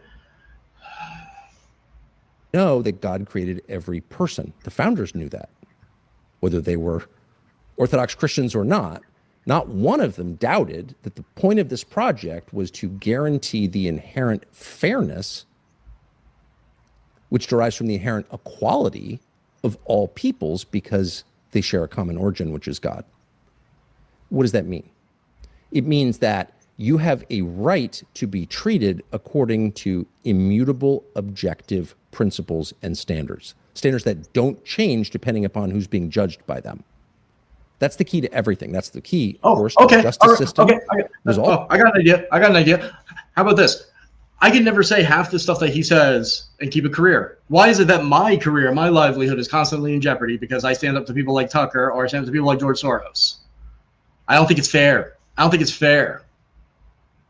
Oh, but he gets to do it? All right, so what are we going to do? How are we going to fix that, Tucker? How are you going to protect us from you, Tucker? If your new American rebirth is all about fairness, well then, how about the unfair way that you have succeeded? How about the unfair way that you treat other people? The unfair advantages you have over other people? The fact you were born with a silver spoon in your mouth. Many of them. An absurd level of wealth and elitist access and every opportunity in the world, which you've actually bragged about in the past many, many times with your little bow tie. But then later on, oh no, now you're the everyman that goes out and does, you're a fly fisherman. That's all you are, is a fly fisherman that's just pointing out what's obviously true. Obviously, how come we can't say that? That's all you, just a total transformation. You're a fraud. You're a fraud. You hate yourself. You hate yourself. And that somehow dovetails with how you hate America now.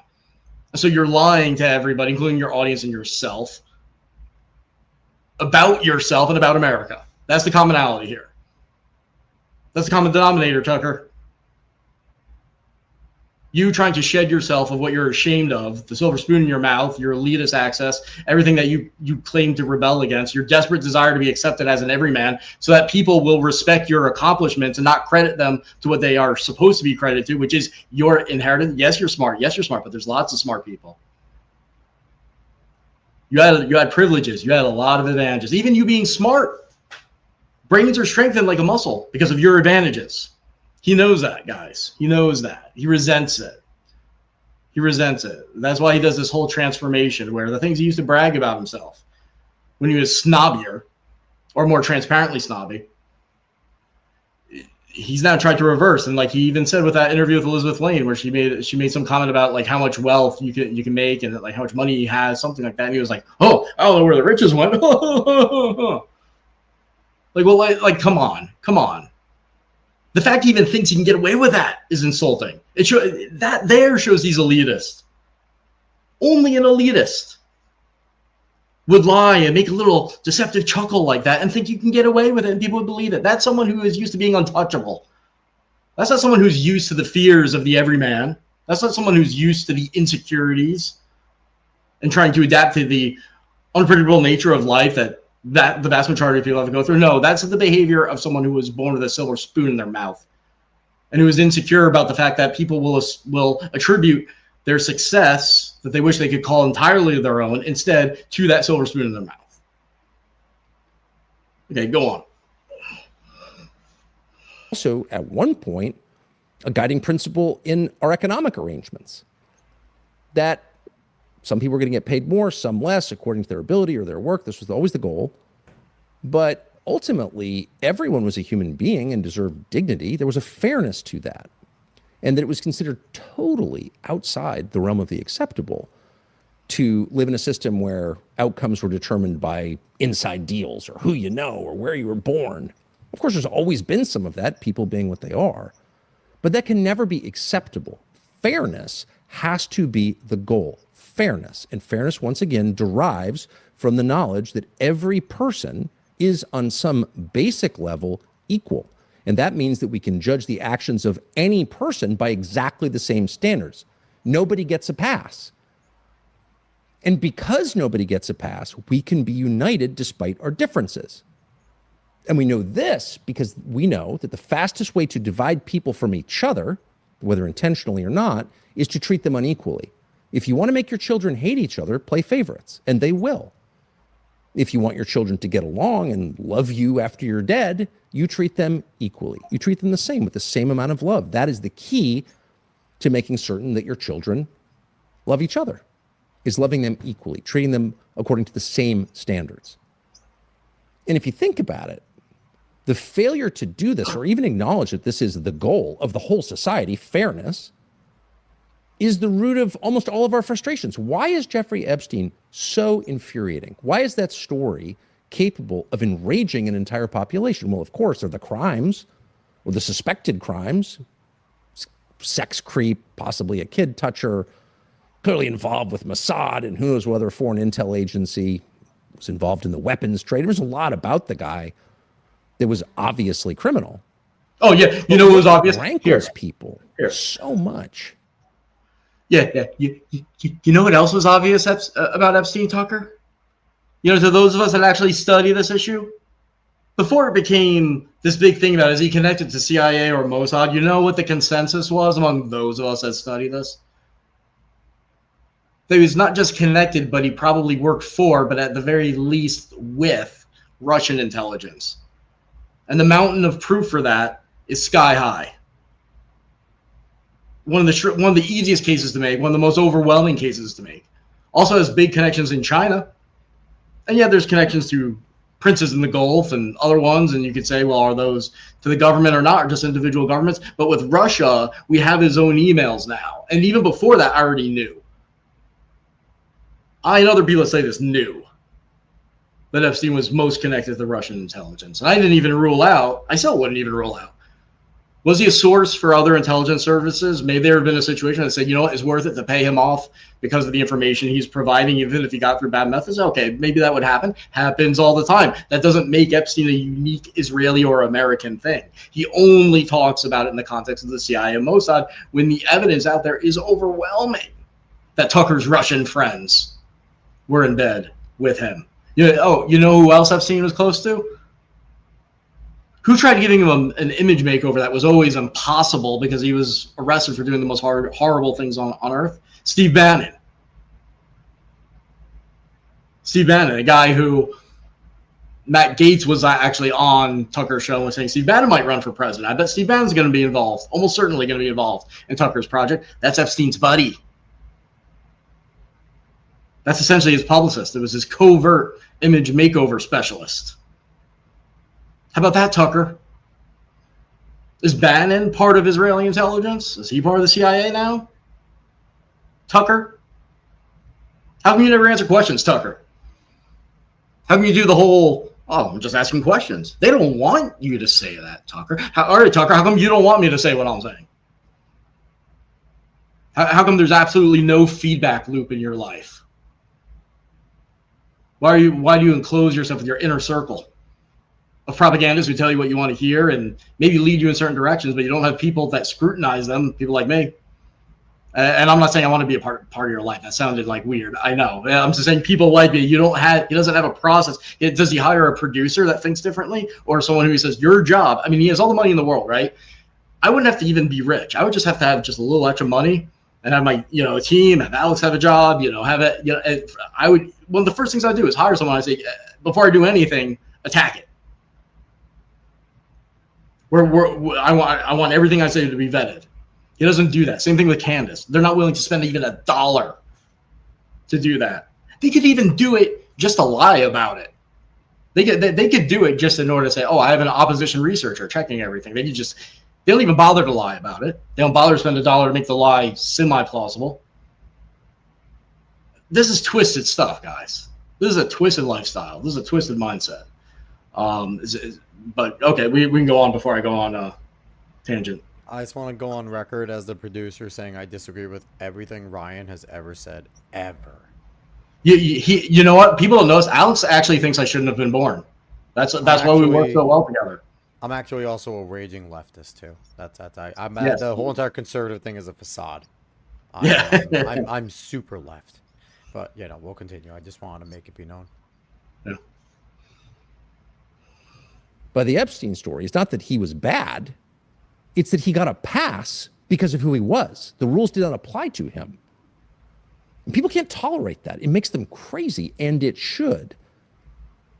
Because it gives a lie to the whole pretense that this is somehow a fair society. And people, when they live in unfair societies, start to behave in very different ways. In fact, if you want to inspire people, not just to hate each other, but to become criminals, to seek their own special deals, to engage in their own corruption, don't punish Jeffrey Epstein and everyone like Jeffrey Epstein, or have a college admissions system or a hiring system run by America's HR departments that's very, very much the same as the Epstein story. Certain people get a better deal because of how they were born or who they know. That drives everybody crazy and gives a lie to the justice system, but not just the justice system, to the whole enterprise. And so a daily reminder to the entire population that we are equal on the most fundamental level, not in ability, not in income, not in appearance, not in background, but in value and in core human rights. That's why they're human rights, because they attach to you as a human being. A reminder of that you are every bit the equal of a U.S. senator, for example. Or that when the FBI shows up on your doorstep, you have the exact same rights as those agents. They represent fairness and justice. They have that authority. But they have no more rights than you. You have identical rights. You don't have to cower before authority because you know in the end you're equal to it. That's the whole promise of the system. And when that goes away, what do you get? Well, you get Epstein. You get cryptocurrency scams that are never punished. You get total endemic corruption. You get breakdown of society. And that's what we're watching. So restoring. Alex, if you want to make him talk a little bit faster, just so that people, pay more attention, because there's a lot of gobbledygook there. But notice how you said, society is breaking down. That's another pattern I want you guys to pay attention to, because the entire political industry does this. All the cable news, all the blog, like everyone always does this, and it's really, really poisonous. So he points to Epstein. He points to systemic problems that people resonate to. Everyone has the same examples in mind. You know why everybody has the same examples in mind?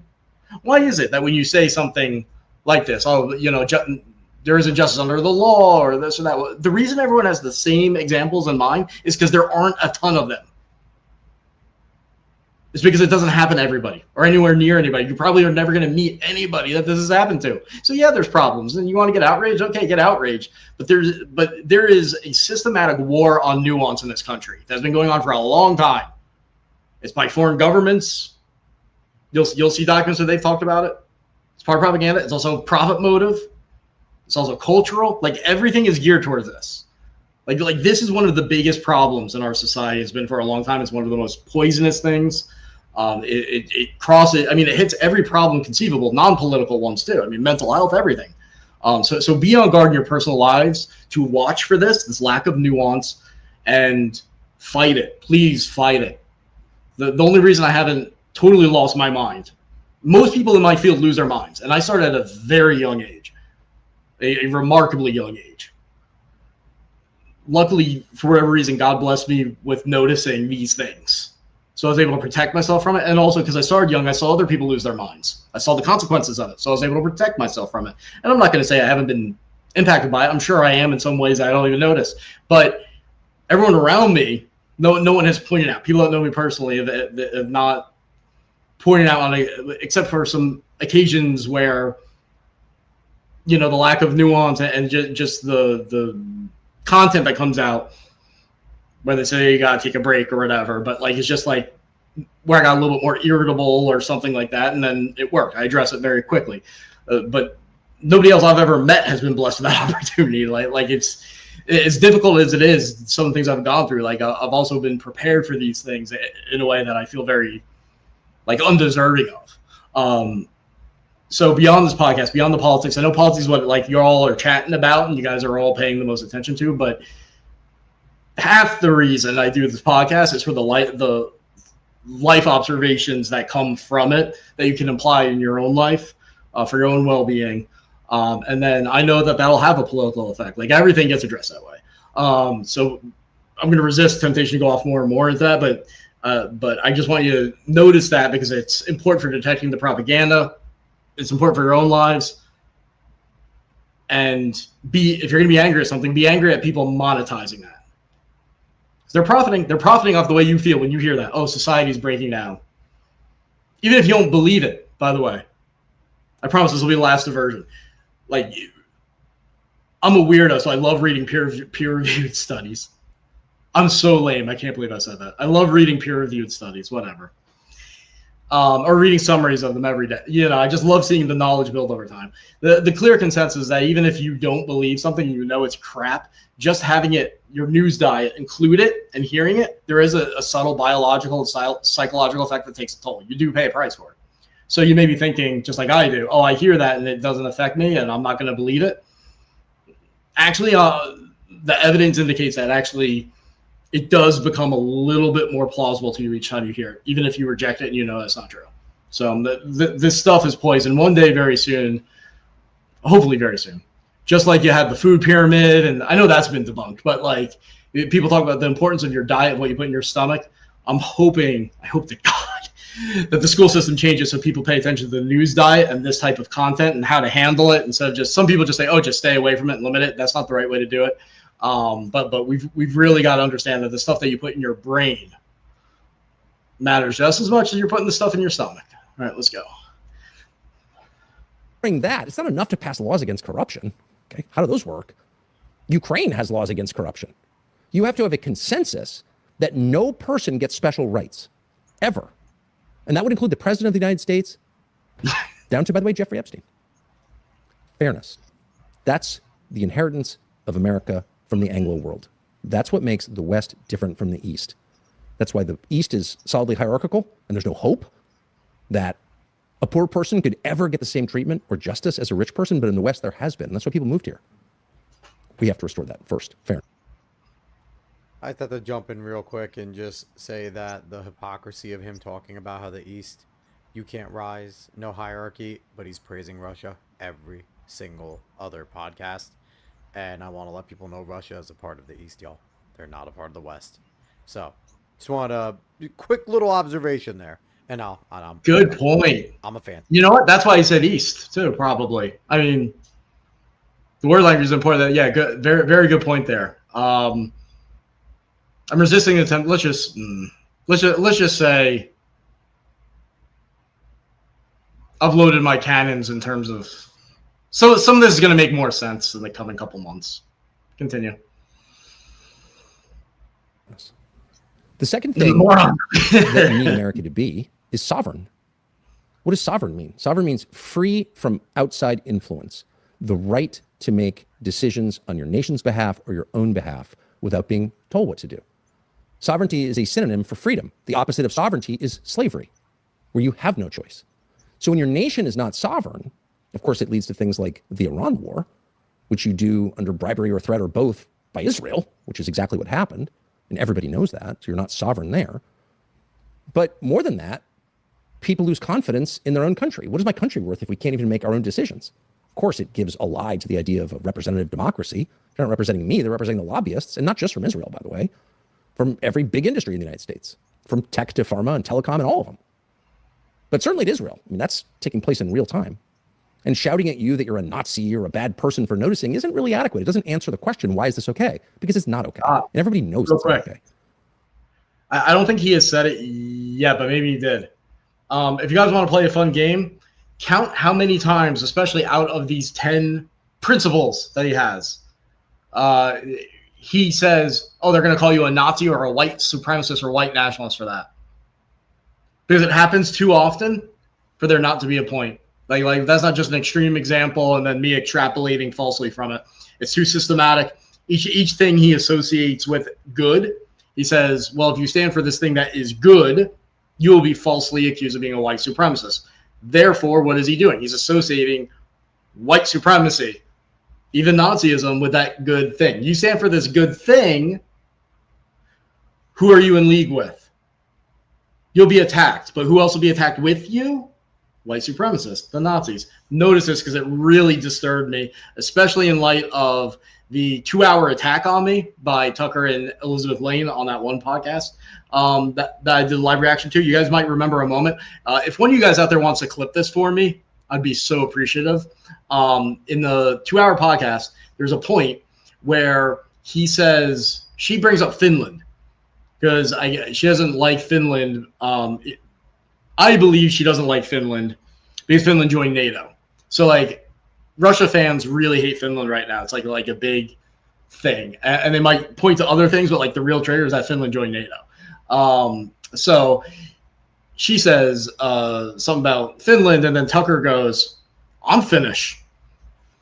You know the Finnish people are the wisest in the world.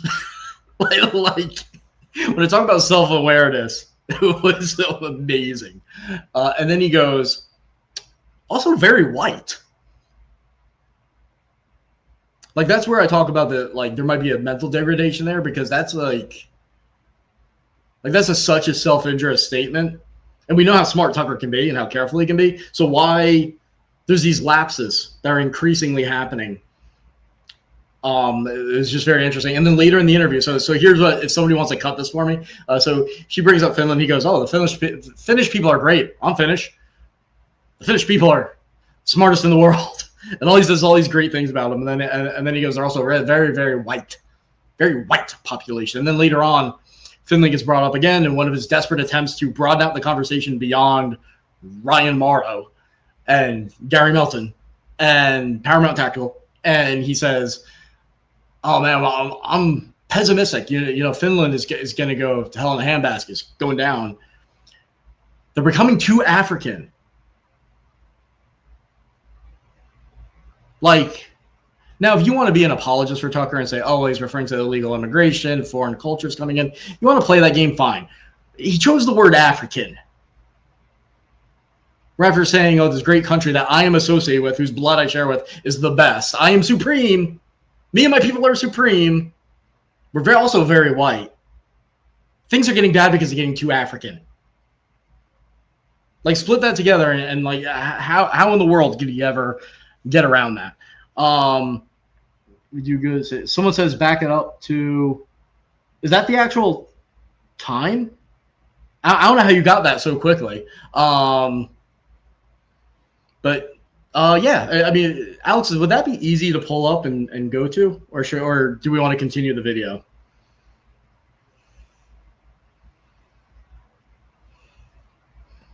I could get it up if need be.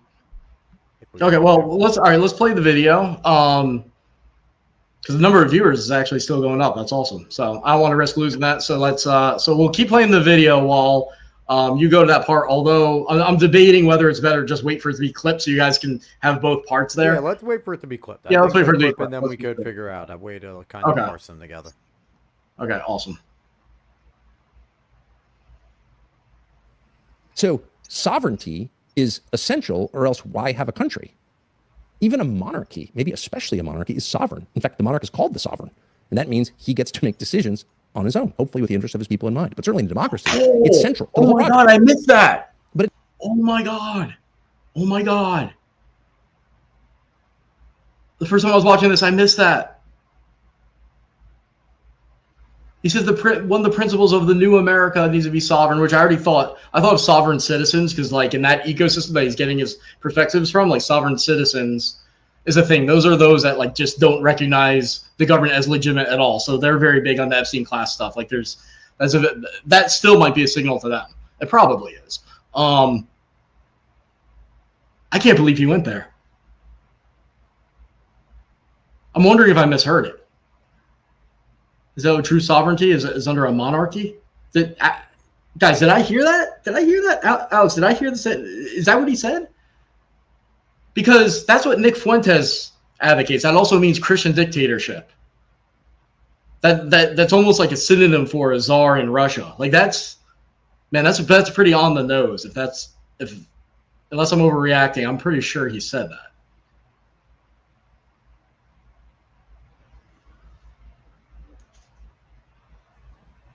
But certainly it is real. I mean, that's taking place in real time. And shouting at you that you're a Nazi or a bad person for noticing isn't really adequate. It doesn't answer the question, why is this okay? Because it's not okay. And everybody knows it's not okay. So sovereignty is essential, or else why have a country? Even a monarchy, maybe especially a monarchy, is sovereign. In fact, the monarch is called the sovereign. And that means he gets to make decisions on his own, hopefully with the interest of his people in mind. But certainly in democracy, it's central to the whole project. But it doesn't just matter to the state, it matters to the person. We have sovereignty as people. We didn't create our own lives, but we're responsible for them while we're here, despite our many connections to other people. In the end, the promise is a free man gets to make free decisions. You can't be forced, I don't know, to take some experimental medicine you don't want. No one can force you to do that. How could they force you? That means you're not in control. You don't own yourself. And if you don't own yourself, who does? So sovereignty is at the core of the country, of any country, but particularly ours. And it's not just a question of the person's relationship to the government. It's the person's relationship, I don't know, to the banks. How can a sovereign person be underwater in debt? Well, yeah, you can. Hold on. Twinkly, you nailed it. You nailed it. You said the monarchy is sovereign. And then hopefully they extend that sovereignty to the people. First of all, there's no reason to mention a monarchy there. He pushed that in there. Like, he could have just said, especially if he's honoring the founding fathers, oh, the people need to be sovereign. But no, he's framing it as, you know what else is especially sovereign. Not just sovereign, but sovereign plus. A++ sovereignty. A monarchy. I cannot believe he said that. This is some dangerous stuff. And so he's talking about, like Twinkly said, Twinkly wrote in the chat, he said a monarchy is the sovereign. He did not call a country sovereign. He called the ruler sovereign. And that's pretty much right. Shortly after he wrote that, then he says, all right, well, this is necessary for a country to be sovereign. But you're right. He's talking about it being dependent upon the government. And hopefully they extend it. And now he's switching. Now he's justifying it. So the ordering of your points matters a lot.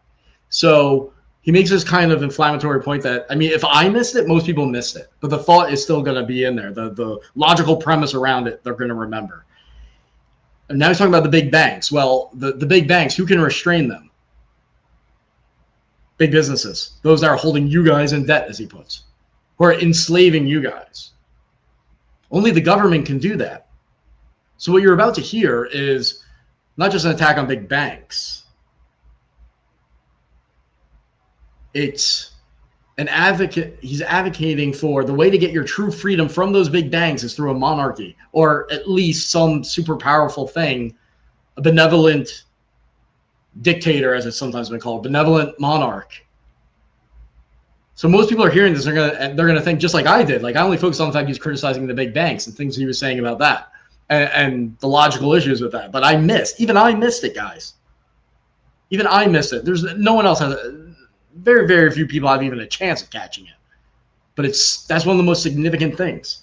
He's not just bashing the big banks. It's not just about identifying the problem. He just gave you the solution, but it's not just a solution. He's justifying why this principle of sovereignty is best found in a monarchy. And he's pointing to the big banks because he knows people will say, well, we can't seize them or restrain them as people. Only the big government can do it. It's a little sly there. See, so it's interesting. There's parts of this that require a certain level of preparation, unless it's just so inherent. He makes these arguments in private all the time, in which case, he's really obsessed with it. Then maybe not, but there's parts that are clearly improvised, and then there's parts like this that are too manipulative and too well set up and too deceptive and indirect but consistent to not be preconceived. This is an odd announcement. So yeah, it's easy to crap on this announcement and how stupid it is in some ways, but hopefully you guys are seeing when you go line by line with this, there's a lot of depth in there if you know what to look for. If you know the ideologies that he's espousing for, you can see it. Otherwise, you're not going to see it. Because when you owe more than you can immediately repay, you're effectively owned by the person to whom you owe the money. So debt is an attack on sovereignty. And it's important to say that because no one ever does. And so you kind of move around the society and hear people talk about their credit scores. If it's a significant measure of something, got to have a good credit score. What are you really saying? You have to be worthy of losing your sovereignty to a bank, to a moneylender? So debt is, of course, and this has been noted in previous societies, really since the beginning of time, a form of slavery. You do not have control over your life when you owe money to people. Well, of course, it's unavoidable in America, unless you're very rich or extremely disciplined beyond what the average person can be expected to maintain. You're going to be in debt. It's hard to do anything without debt. Is that good? Why are we participating in this? Why are we accepting this as the natural order? It's the most unnatural thing ever devised. And it's bad. What? And that's why every major religion acknowledges that it's not just unhelpful, it's sinful. Yeah, So it might be a good... Always be on guard for this, guys. Always be on guard for this. The damned if you do, damned if you don't trick. All right, so he says, all right, well, you can't afford any, which is not true. But you, like I said, you can move, especially in today's day and age. Moving is so not a big deal that for anyone to complain about it. I understand it's not great, especially if you have kids. But you look at the scale of problems we face and the hardships that you can face in life. Now it's minimized. But he's saying, oh, you can't own anything. But he's probably referring to a home. That's what most people are thinking of. They think of their mortgage without getting debt. Okay, so the one scenario is you can't afford anything. So let's not give people debt then. Let's not give them the capital to build out of their problem, to have upwards mobility, to get things earlier in life that you hope they get and humans deserve to earn and have, and it's important to have. Instead of giving them the means to do that and to get it earlier with less pain in most cases, let's just not give it to them. Okay, Tucker, for the sake of sovereignty, no more debt. No more debt, guys. Now what do you have? Now you have the lack of upward mobility. You have the desperation. You have all the things he complains about that he uses to demonize the U.S. and call for his little revolution and his rebirthing of America. Damned if you do, damned if you don't. But if you take debt, if we put something in place to give you that opportunity and to do so in a way that the people that give you money also benefit. In other words, fairness. An opportunity. Then now you're dependent. So in one scenario you're dependent, and so therefore we have to overthrow the system. Then the other scenario, we give you money to help you out, but that means you're dependent upon that help. So America needs a revolution.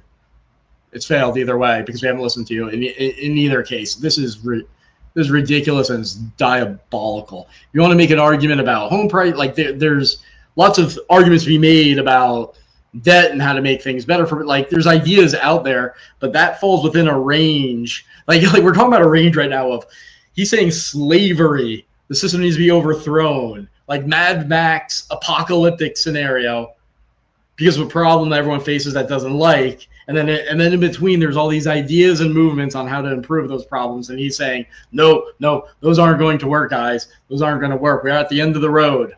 It's a new phase that I must lead. Crazy. Go on. So real quick, I just want to point out, because I know we see a lot of connections with Tucker and Cutter as well. With Islam, debt is a big issue, and usury is illegal. So putting interest on any debt is illegal. But also they are very big on fair loans and trying to not take on any debt unless you can absolutely pay it. So when you're looking into some of these things he's saying, some of the influences, whether they're coming from the Marxist lens, whether they're coming from the Russian lens, whether they're coming from the Qatari lens of Islam, it seems to me a little bit like he's trying to blend all of these belief systems into this newish system, which isn't very new at all. It's things that have been tried and failed before. You're exactly right. But to continue the pattern, he doesn't want to name specific countries being better, right? Because that undermines the trick, the I'm a new founding father trick. So he's not getting. So this is not the situation. Later, I bet later on, I think you're exactly right. I think in the coming weeks, that might be, maybe waits a little bit. At some point, he's going to endorse Sharia finance. You can't not. I mean, with the stuff that he has said, logically, it leads you there to believe in it. And I have a theory that I'm only like, my confidence level is like 65% confident in what I'm about to say is going to happen. On an earlier podcast, I pointed out that Alexander Dugin, the Russian guy influenced MAGA, basically endorsed the Iranian system of government as being like morally and religiously just. So the czarist Christianity promoted by Putin and Dugin is kind of like joining and kind of overlapping with radical Islam, especially as represented by Iran. So when Dugin, a Christian, so-called Christian, says, all right, well, the Iranian system of government is divine, it is correct. And Russia is unofficially close to that. Like, they don't officially have a czar. I think they're probably going to officially announce Putin as a czar at some point. Like, there's going to be a moment where things line up and they say, okay, we need that shock, that line in the sand that gets the entire Christian world talking, and roll it out. Candace might be part of it. Probably is part of it. But like there's going to be moments where they want to say, oh, we're going to prove that we are the true right Christian country. This is how we're moving in that direction, force the Christian world to respond, and then judge their ideology on their terms. That's going to happen. And so my theory is that some of the structures of the Iranian government are probably going to be adopted by the Russian government whenever that happens. So the Iranian government has a council of guardians. They have clerics who can veto a law because, too many sinful men in power gave into their temptations and have not followed the will of God. And so you need religious scholars to kind of, keep things in bounds. I think you're going to see the same thing happen in Russia, even though it's not really going to matter. Putin and the KGB will still decide things, but it makes sense to have that structure in order for the ideology to make sense and be vivid, and for why Dugin said that, for that all to make sense. And I think I said in a text to you, Alex, I was like, by that logic, I think you're going to see a Russian equivalent of Sharia finance. And now that Tucker's kind of going this direction, that gives me more confidence that's going to happen. But I haven't really looked into seeing if there's public talk about it. So there might be, but based on what I know now, having not fully investigated it, like my confidence level will be like 65%. That it's going to go there. I want some more evidence, but I want to say it now in case it happens, that you guys can see that would be a vindication of what we've been saying on the podcast. And then you guys are adequately prepared to see it for what it really is if it does happen. Starting place to say that a society organized around debt at the sovereign, at the national level, but on the personal level, is not a healthy society because it enslaves people. And it's interesting that when you do say that, and if you're ever to use the U word, usury, which is lending money at interest, which is banned, has been banned in many countries throughout time because it is bad, even mentioning that puts you on some list, at least in the minds of the people you're talking to, as like a crazy person, if not a dangerous person. That may be the real third rail, is debt. Complaining about debt. Noting that a 25% interest rate is totally immoral. And by the way, for generations, members of the mafia were put in jail for loaning money at that rate. It's called loan sharking. And it was illegal. But suddenly it's common. That's approaching the average credit card interest rate. The credit card's in your wallet. If you don't pay every month, we'll charge you that. And not only is it legal, it's more than legal, it's encouraged because your credit rating. And by the way, so distorted is our system that you are penalized under our tax code for not having debt. How does that work? Well, consider your mortgage. Let's say you were to pay off your mortgage. You would have to pay more in taxes every year, which is to say you'd be penalized by the US government for the privilege of not being in debt to a bank. Who thought up that system? Is that real? Who thought of that system? Who thought of that system? Yeah. God, you're an idiot. The damned if you do, damned if you don't fallacy. Set up again. So this guy is making it sound like the mortgage interest deduction, which is designed to help people get a home. The thing that he is complaining is too unaffordable for people to be able to afford a home. So we have a policy to help people, for the government that he says is leeching off us and stealing our wealth, for the government to take less of our wealth so that we can get a home and become more independent. And which he says he wants. And what's he do? He demonizes that too. Okay, Tucker, let's take away the mortgage interest deduction. It's so evil. It's so evil. Now what? Now what are you going to do? You know what you're going to do? You're going to complain. You're going to complain and use it to demonize the U.S. You're going to say, oh, even that little bit of help that we were given, they took away from us, those selfish bastards, the Epstein class, those capitalist pigs. Look at all the people suffering from that. You can't even afford a home. Now it's more expensive than ever, obviously. Like, so if we don't have it, then he'll complain and demonize the U.S. because homes are more unaffordable. If you take it away, then it's really devious. Now it's a malicious crime. It's a theft.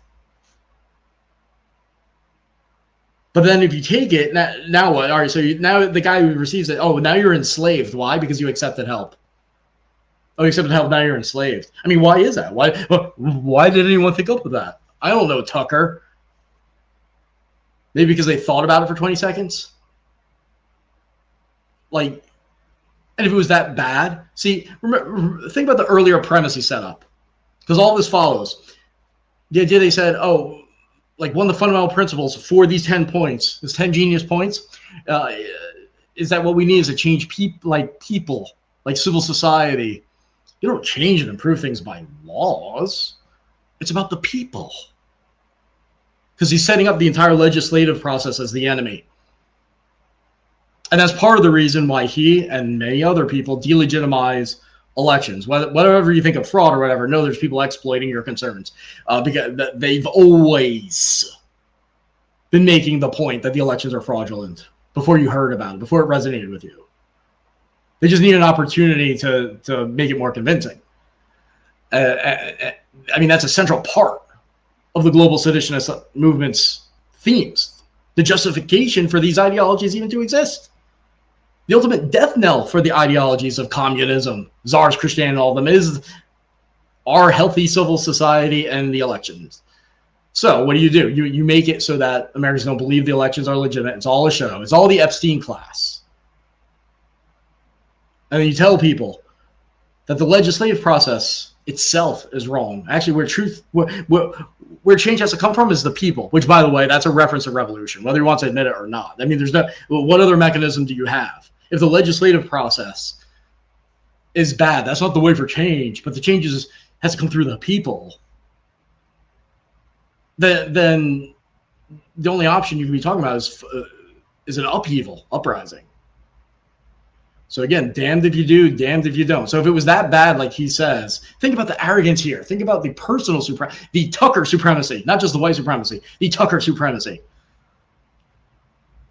That comes with him thinking he's such a genius and everyone else so stupid. That this is what you have to believe if you're Tucker. That this is all obviously stupid and malicious. The mortgage interest deduction is obviously enslavement. I mean, it's obvious. Oh, but then it's so obvious to you, genius, but all of America has not realized it, who are affected by it much more than your rich ass is. All of them have not realized it and demanded change through the politicians who they elect. At any point in the existence of the mortgage interest deduction.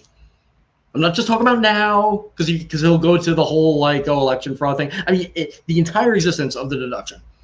You believe that all of America is so stupid that they are blind to what is so obvious to you. That they haven't fixed that very apparent, very serious problem, which would be relatively easy to do. You're not talking about overhauling an entire system like healthcare or a sector or like veterans, VA. No, it's just change the tax code a little bit. No, we're all so stupid. Thank you, Tucker. Thank you, Tucker. You're so brilliant. I just want to point out too, just being the partisan on out of the group with us, me being a full like blooded conservative. He's Yeah. trying to pull the trick on conservatives to try and make it seem like, hey, I'm still one of you guys. I still want to fight the big banks, because the big talking point for conservatives, and it's a true one, is the Fed is terrible and the Fed should be broken up, because a group of banks that call themselves the Fed that aren't a part of the federal government that set interest rates for everything to kind of say where our debt's going to be year by year isn't a great thing. But Tucker's not talking about that. He's not talking about breaking up the Fed. He's not talking about anything like that. So if you're a conservative and you're going, hey, he's talking about things that conservatives have always talked about, the Fed, and not wanting to be beholden to, it's not true. He's not doing that. It is very different what he's trying to say right now.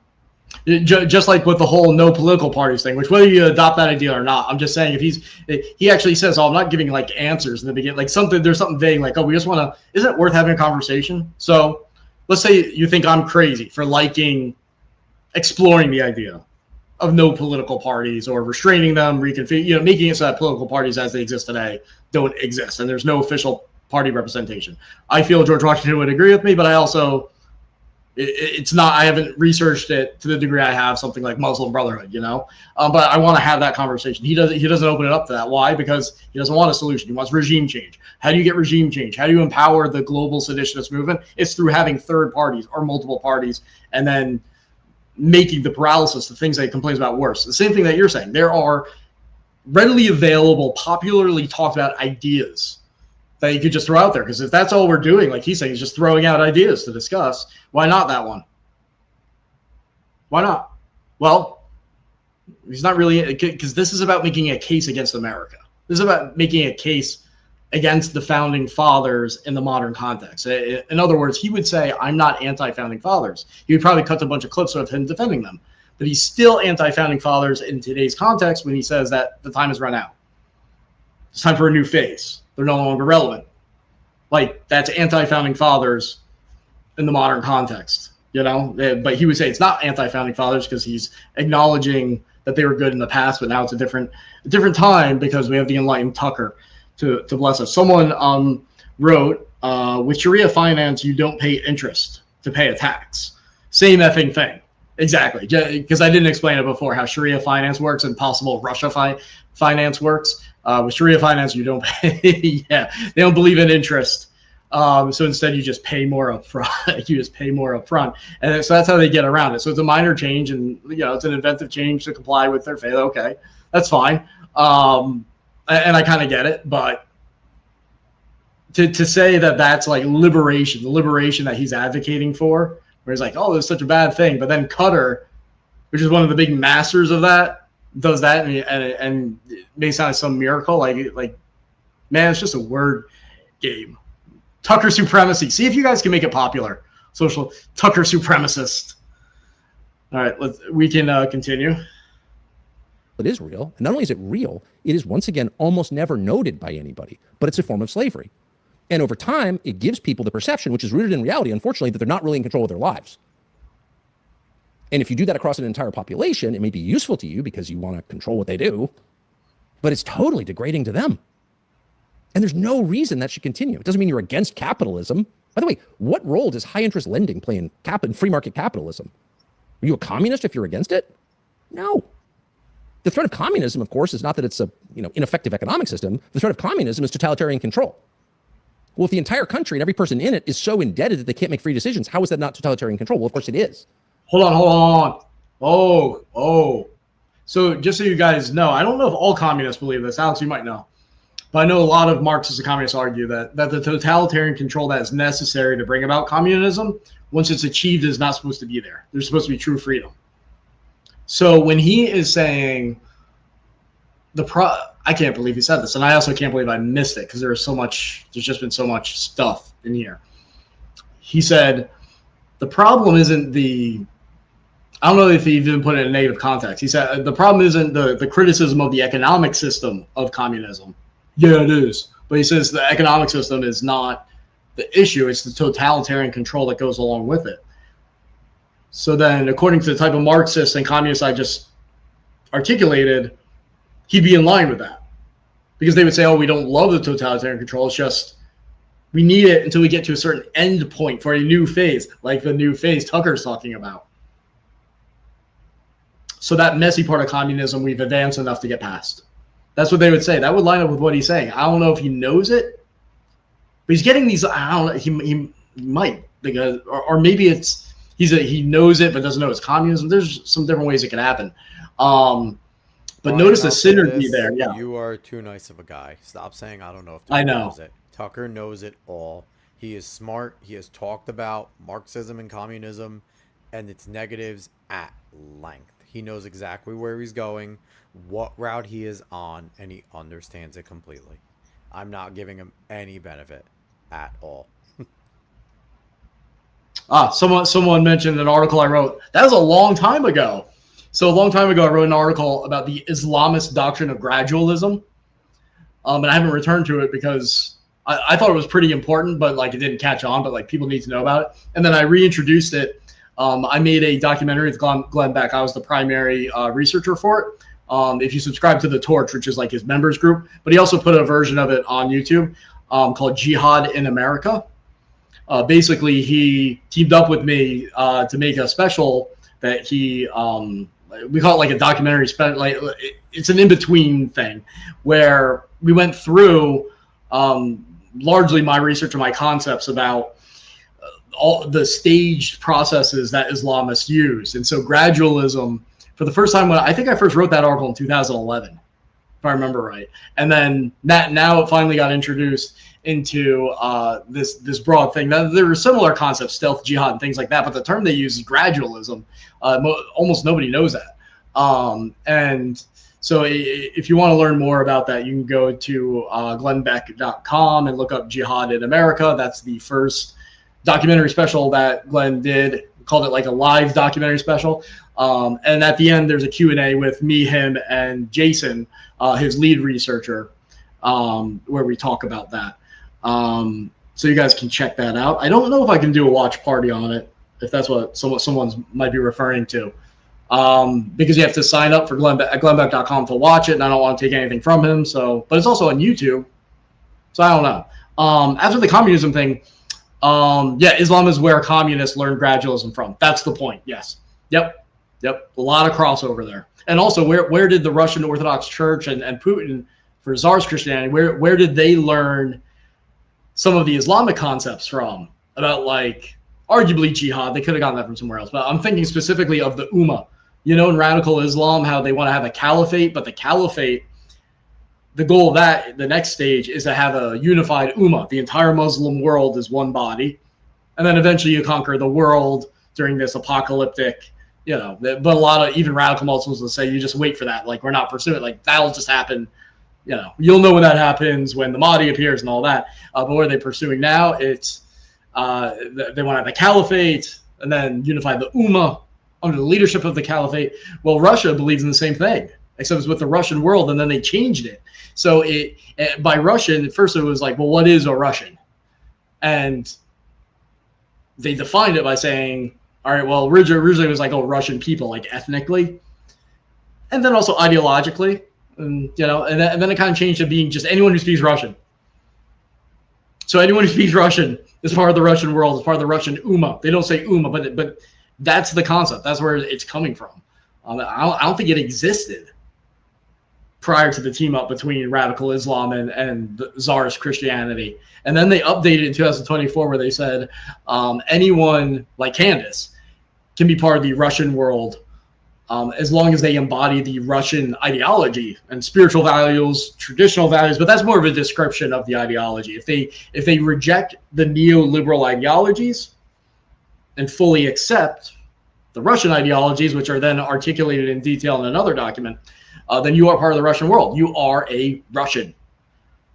And what does that mean? Then Russia has a duty to protect you, just like as if you're a citizen, has a duty to harbor you. Internationally, though, has a duty to be by your side, because you're one of them. You're essentially a citizen. So yeah, the crossover between gradualism and Russia. Yeah, Russian KGB did train people like Yasser Arafat. Yeah, so there's a lot there. But yeah, we can continue. And there's no reason that should continue. It doesn't mean you're against capitalism, By the way, what role does high interest lending play in free market capitalism? Are you a communist if you're against it? No. The threat of communism, of course, is not that it's a ineffective economic system. The threat of communism is totalitarian control. Well, if the entire country and every person in it is so indebted that they can't make free decisions, how is that not totalitarian control? Well, of course it is. So stop with that communist stuff. Debt is a form of slavery. And our leaders are so invested in it that they'll attack you for noting it. But it's true, and everybody knows it's true. And so it's important to say that the goal is sovereignty. No more foreign lobbyists, none. No more control of the agencies by industry, none. And no more government promotion of debt to high-interest moneylenders. It's all of a piece. Third, productive. A decent country is productive. Productive means that you make things worth having, from which you derive joy, that improve the lives of other people, or that just are inherently beautiful. There was a thing called art at one point that was appreciated because it was beautiful, and that's the only reason it was appreciated. It didn't do anything, but it uplifted people's spirits, and that was considered a worthy end in itself. All these assumptions have kind of been erased over the past century in stages, and certainly in the last 20 years, the idea that it is your duty and pleasure to produce something worth having has kind of been lost and been replaced by the idea that the point of work is to make money to pay for all these things, mostly to pay interest on all these things. It's part of the debt cycle. And that it's your duty to do that. And you should forego, I don't know, getting married and having kids in order to do that, to basically to service the debt. And you can argue about, how sick that is. Obviously, it's very sick. But you can't elide past the core assumption, which is that it doesn't matter what you make. And that's a lie. It matters very much what you make. And if you doubt that, consider how we judge past civilizations. We judge them by what they make. In fact, there are many civilizations about which we know nothing, not even their name, not their language, nothing.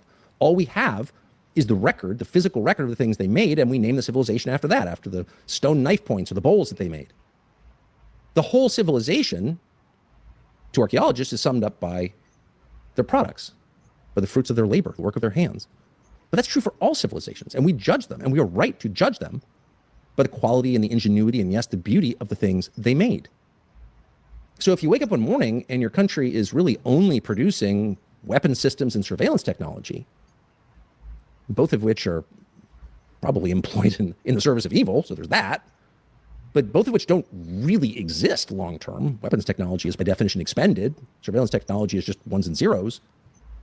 You're in a bad place. If your main drivers of the economy are those two things, plus real estate, reselling the same land over and over, and finance, lending money at interest, the sum total is what? Nothing worth bragging about. And people can feel that. There's been, of course, this long debate. That's me. Got it. That's something I missed watching it the first time. I'm glad I'm watching it again. So what I noticed the first time is, okay, so he's saying AI and weapons technology, surveillance. He's disqualifying that as evidence for America and the West because it's evil. Now, what he doesn't tell the audience, or maybe he doesn't know because he's so propagandized or whatever, he's not telling the audience that that's dual use technology.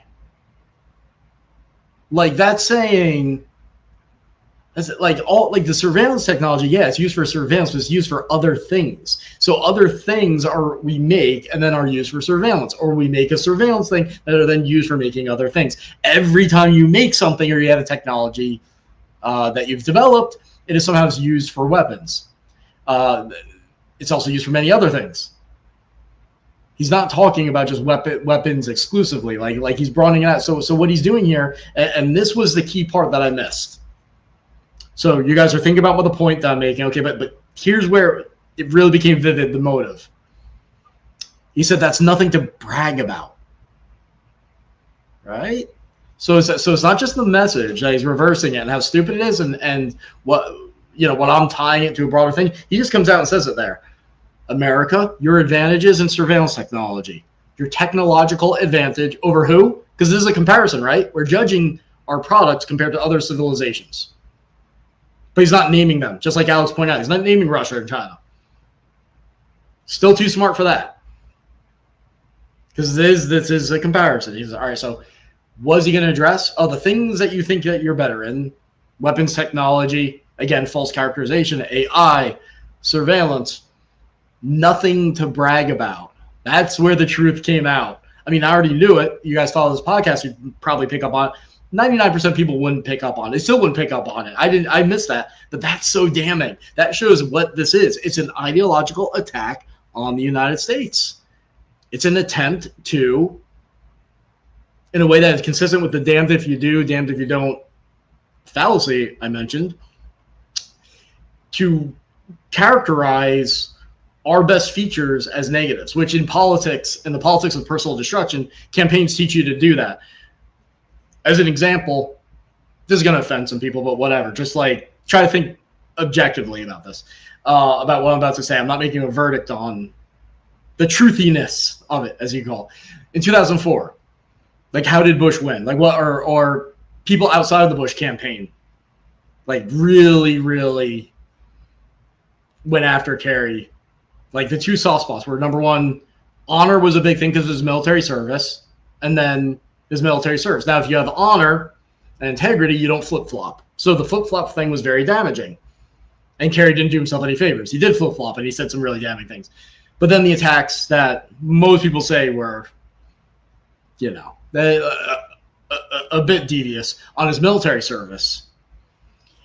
They took, what do? You take the strength and you turn it into a liability. Like that's the ultimate, and in most cases you can't, but if you can do it, like that's like winning the Super Bowl in the political industry. So Tucker's now doing the same thing. So what are the advantages? When Americans think of why America is great, what do they think of? You know, military dominance, advanced technology, AI, and he's saying that's all, in other ways, actually demonic. It's bad for you. But more importantly, it's not just pointing out the problems. We know about the problems. It's not worth bragging about. You don't get credit for that. Don't believe in America because of those advantages that you see. Advantages over who he doesn't name. Obviously, it's Russia, Iran, Qatar, China. Like that. That's what's going on here. And then when he says, don't brag about it, man, that's such a revealing thing. And what's so crazy about it is if we didn't have those advantages, what would he say? What's his mantra here? The proof that America is failing. The proof is that we don't produce better things. All right, so if we don't produce this stuff, what would he say? Damned if you do, damned if you don't. What would he say? Oh, China, Russia, Iran, look how they're beating us in AI, how they're beating us in weapons. We're being left behind, guys. How come we don't produce anything? I'm right. Tucker's right. Better follow me. But then we do produce it. What's he say? Oh, that's proof that that doesn't count. It doesn't count, guys. Those points don't count. Yeah, imagine playing sports with this guy. Yeah, your points just don't count. You didn't win. You're not ahead. Those points are bad for you. You're using those points. Your victory in that basketball game doesn't count because that victory is going to cause you to do bad things. I don't like the result of that victory, so it doesn't count. But that's what it comes down to. And then, of course, there's the more subversive thing, whoever's feeding him this information. If there's a foreign intelligence service on that granular level pushing this, it's to get us to stop investing in those advantages, right? That's like a top thing. That's why you see hostile foreign influence campaigns against data centers, regardless of what you think of it, but the concept of data centers, technology, like every single military advantage we have, just so you guys know, most people don't know this, gets attacked by foreign influence operations as being unethical, a waste of money, like every single one. Very often promote people to sabotage it because they say it's a threat to the people, like every single one. And so Tucker's just like going right in there and talking as if he's profound, but we've seen this. They do the civilizational thing to show Russia as a white paradise to the far right and the Islamist and the socialist angle to appeal to the left. Yep.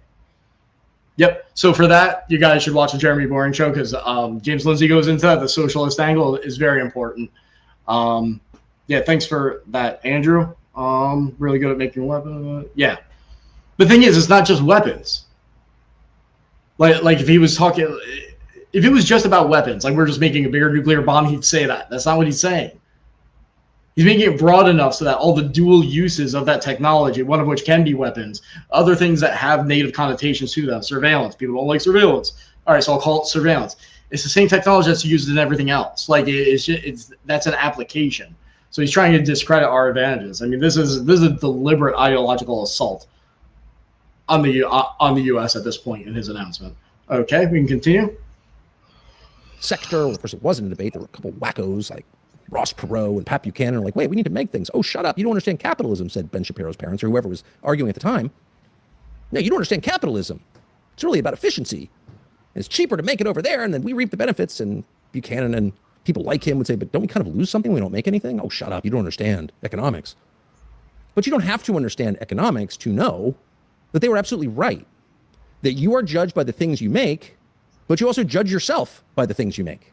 Which is to say your dignity and self-respect come from doing something useful and or beautiful, something worth having. At the height of the Cold War, let's say in the 1970s, what was the Soviet Union famous for? Now, of course, they had a larger nuclear arsenal than ours. They controlled a greater landmass than ours. It was enormous. But the one thing they didn't do that we did do was produce beautiful, useful, well-made things. American craftsmanship was probably close to its peak. Certainly its reputation for craftsmanship was at its peak. And the Soviet Union, meanwhile, churned out crap. You didn't want a Soviet car. You know, it ran on like kerosene and broke down at red lights. Like it was a joke because the system was a joke. And we knew the system was a joke because of what they made. So what do you say about a system that makes money lending and real estate speculation and flock cameras and Tomahawk missiles? Like that's it? That's what a great nation there you makes. go. All right, so there's a lot there. I'll be quick though. Yeah, the Ben Shapiro's parents thing is a sheer anti-Semitic slur. Of course, he picks the Orthodox Jew. Like,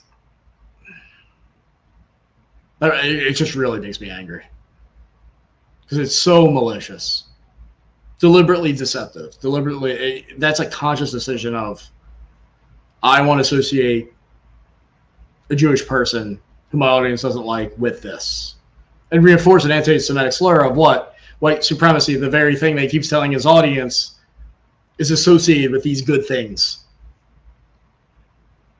Guys, the only conclusion you can have is that privately behind closed doors, Tucker is way more radical than what you're seeing. Way more. Like that's the only thing you can conclude here. You also tell that by his brother.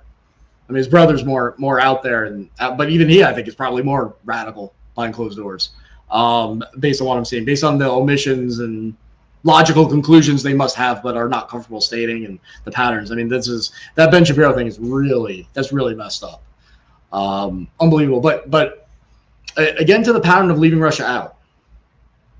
I don't know if I got to say this on Jeremy Bourne's show. I think maybe I did. So notice what he says about the Cold War. And to understand this, remember that Tsarist Christianity and what the Russian government did is, even though they are still communists as we know them, they got around the uncomfortable reality that communism sucked and failed by developing what they called a new Soviet ideology. Then the Soviet Union fell, and then it came forth under a different name where they combined nationalism, Orthodox Christianity, and communism into something. And so when they criticize communism, it's more of a we've got something better now. It's advanced rather than a refutation. So understand that background to what I'm about to point out. So he says Soviet Union produced crap. America won the Cold War because we produced better things, which is a pretty lame description. That's really reducing why. But then he says, now we make crap. So then now he's reversing it. So who is the new America? All right. So the example he gives is Cold War. Cold War. Soviet Union produces crap. America produces beautiful things. Therefore, America wins. Now, America, like Soviet Union before it, is producing crap. Who is producing good things?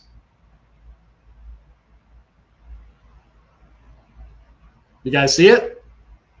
You guys see it? In this case, feel it. Who's producing good things? Think about his interview with Putin. What was that whole thing about? Candace does the same thing, too. That Russia produces beautiful things and we produce crap. What's the new Cold War? The U.S. is the backward Soviet Union. The communists. Candace comes out and says it, actually. She actually says the Bolsheviks were Jews. Jews control America. So she would agree with this, that the Cold War has switched, basically. The Soviet Union is now the United States. Russia, liberated from the Jewish communists, is now the United States of the Cold War. That's what was behind when Candace posted the images that her Russian intelligence linked tour guides brought her around to, and she posted the pictures of the Russian Starbucks. And she said it tastes just as good. She also tweets out, everything about America that is good also exists in Russia. And in some cases, she says, well, Russia has the equivalent, but better.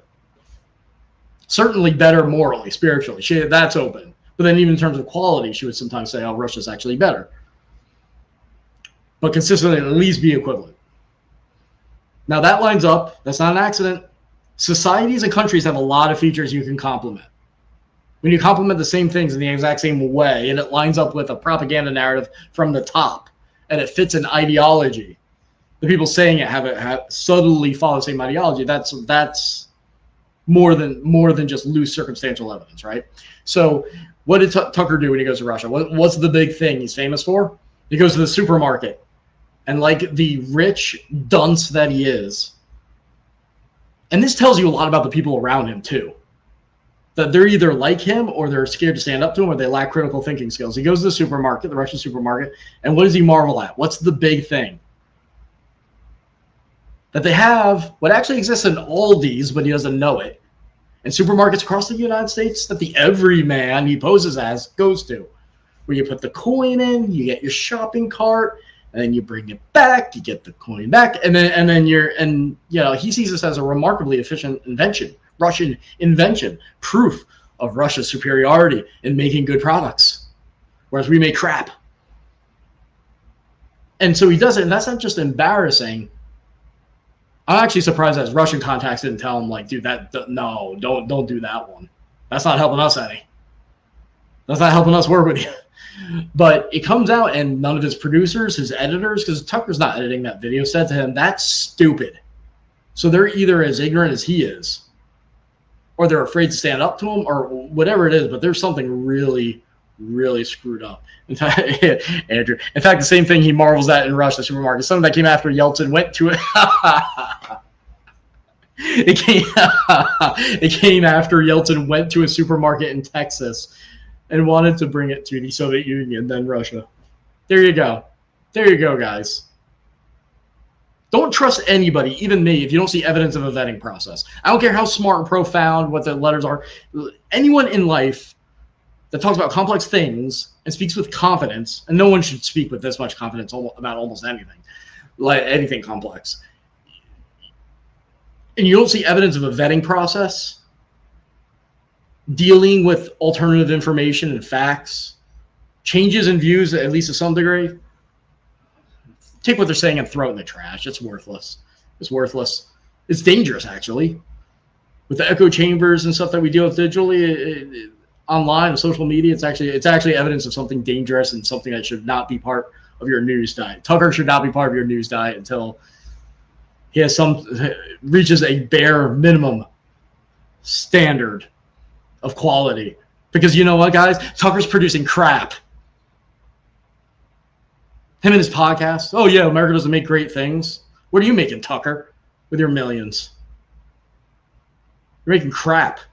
And even if you disagree with me about it being crap, it's a podcast. It's not that impressive. And you know what else? You know why it's successful? Because you inherited an audience from Fox. And how'd you get to Fox? Through CNN and MSNBC. Positions that you got through your wealth and privilege. So don't go around bashing America about producing crap when you have a crappy podcast. Okay, we can keep going. Just want to bring in a quick super chat here. Whole Truth 12 for a big $1.99. Tucker hates Jays. No more analysis of him needed. Can't deny that. Yep. Can't deny that. So let's get back. He clearly does. He clearly does. It's absolutely terrible. Shameful and very hard to fix, by the way. And there have been well-intended efforts to fix it. And again, this is the problem with beginning with the technocratic solution rather than the undergirding principle. The undergirding principle is you have to make beautiful, enduring, well-made things in order to respect yourself and have a nation worth defending. That's the fact. Let's start there. What do you do about it? Well, reindustrializing is hard. One place you could start is with our natural resources, the greatest of which is called farmland. America is the greatest, most productive farmland in the world. What does that produce? Well, food. Why do we need food? Well, to survive. That's not a small thing. That's not an ancillary fact about America. That's the core fact about America. America the beautiful. Notes our fruited plains. What does that mean? Land that produces fruit.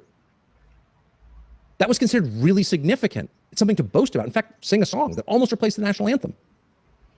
Having a fruited plain was something that people were really thrilled to know. Now, the fruited plain is just a place to put data centers and windmills and make ethanol. In other words, it's a resource farm for the rest of the world, which is what America is becoming. Our resources are collateral on our debt. And by the way, if we ever default, we'll find out whether we can keep the Great Lakes, the largest store of fresh water in the world, or are those part of the collateral. That's where we're going.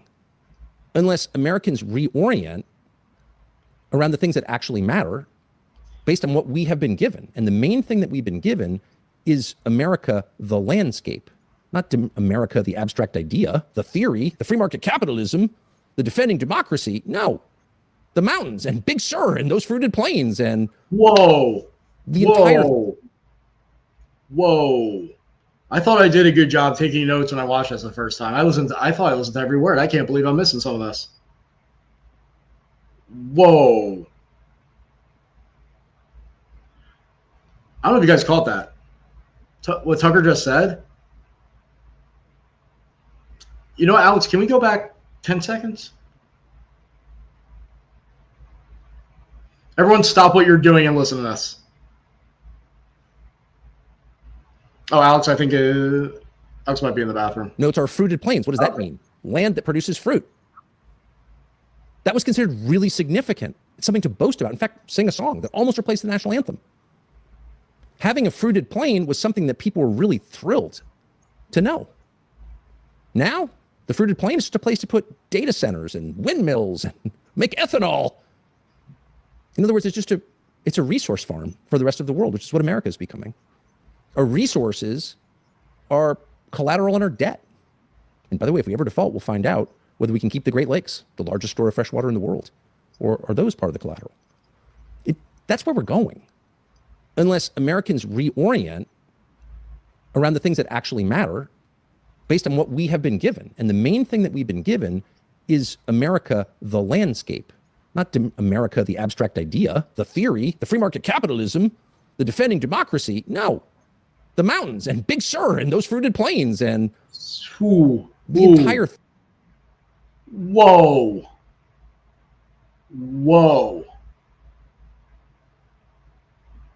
We really need a volunteer to clip some of this. Man. So think about what he said. He said, what? The things that really matter, the things that were given to us. So us humans, by other humans, our ancestors, right? So that's a reference to blood. You have to think about those references to blood, but then it's like literally soil. Jeremy pointed this out last night, but I thought that he was pointing out something that was just a little bit more concealed. I didn't realize we had this smoking gun quote. What really matters is what was given to us, the blood and soil, not the abstract idea of America, like free market capitalism.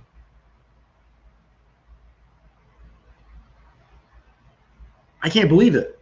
And the reason I can't believe it isn't because I had doubts about his sincerity or his radicalism. I mean, obviously, there's few people who have done more work exposing it than I have.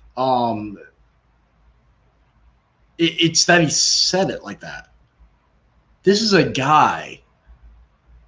I thought he really feels untouchable, profound, arrogant, and all that, but he feels empowered. He believes he can't face any consequences for what he's doing or saying. He believes something's about to happen, that the environment is going to change so much that he can say things like this and it doesn't matter. Could that just be a third party or multiple political parties, or is it something more? I mean, maybe it's a spiritual thing, like he thinks a miracle is going to happen and it's not more tangible than that. Maybe, I don't know. But this is clearly a guy who is much more radical than he has been in recent years, I think. Hopefully he wasn't always this way. But something happened that made him feel very, very empowered. Maybe part of it's probably urgency, timing. But he could have concealed this more. Why is his anxiety level about saying these things declined? I don't know, but it's important. But that quote, like, my goodness, that needs to be clipped and put everywhere and not just once. That needs to be uploaded by everybody. And every time his name comes up from now for many, many, many times over. That's not like a one time you need to see this thing. Phew. He wants to destroy America. He said, I want to destroy the United States, guys. The mirroring is unbelievable. Him and Elizabeth Lane, but him specifically. What did he say? I want to do, Ryan Morrow, me and my network, my secret intelligence network. He said, I'm trying to destroy the United States. I'm the guy citing George Washington. He's the guy that just said that what really matters is not the abstract idea of America, but the blood and soil. That we need to overthrow the system. It's time for a new era, that the current time is past. That we essentially didn't say it this way, but we cling on, I forget the exact words. I think he said the Constitution specifically. But he talked about, or maybe that's coming up. I think he might have already said it. But there's a point where he actually talks about, like, oh, we cling for too long to things that are too old. We need new. We need new. And he mentions there's something about our history of law or the Constitution or something. Whatever it was the idea of, he was setting it up to say, I'm not dissing the Founding Fathers, but there's a certain point at which you need to move on or update. And then that's why I'm presenting my ideas. I hope we get this clip out there, and then it just, because he either, one of two things is going to happen now. These ideas are going to catch on, and then a lot of bad things are going to happen. People are like, either his audience and Candace's and everyone else have become so cultish that they're just going to accept this, that even this isn't crossing a line, or they will have fired away too soon on their propaganda lines and not adequately warmed up their audience. And we're going to get this out there, and this is going to be what stops them. This is going to be what limits their growth and makes people question. I don't know which one's going to happen, but okay, we can continue. The continent that we got, that's the prettiest, most productive piece of land in the world. And so you might start with farms. You might start by actually growing the world's best food, which we no longer do by and large, at least for the mass market. But you could. It wouldn't be too hard. Well, that would be socialist if you had a federal agricultural policy. Well, we already do. And we have for almost 100 years at scale. Almost no big farmers could exist without the agriculture department, the ag department. But what is that department doing? It's encouraging them to do things that are totally disconnected from the core mission, which is to grow great and healthy food. That's not some like Maha priority for like yoga moms in Marin County. It's not some esoteric rich person thing. It's food. It's the basic thing, which along with water and energy are the three things you need to build any society, to live.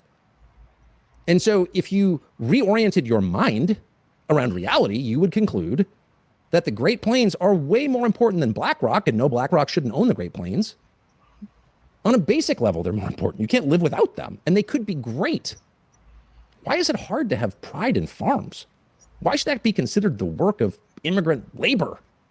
Real quick. You can mechanize the farms. You can make them. Just because someone mentioned the Hunter thing, yes, Tucker is close with Hunter Biden. There's stuff that we are working on with this podcast in relation to the laptop story. We want to be fair.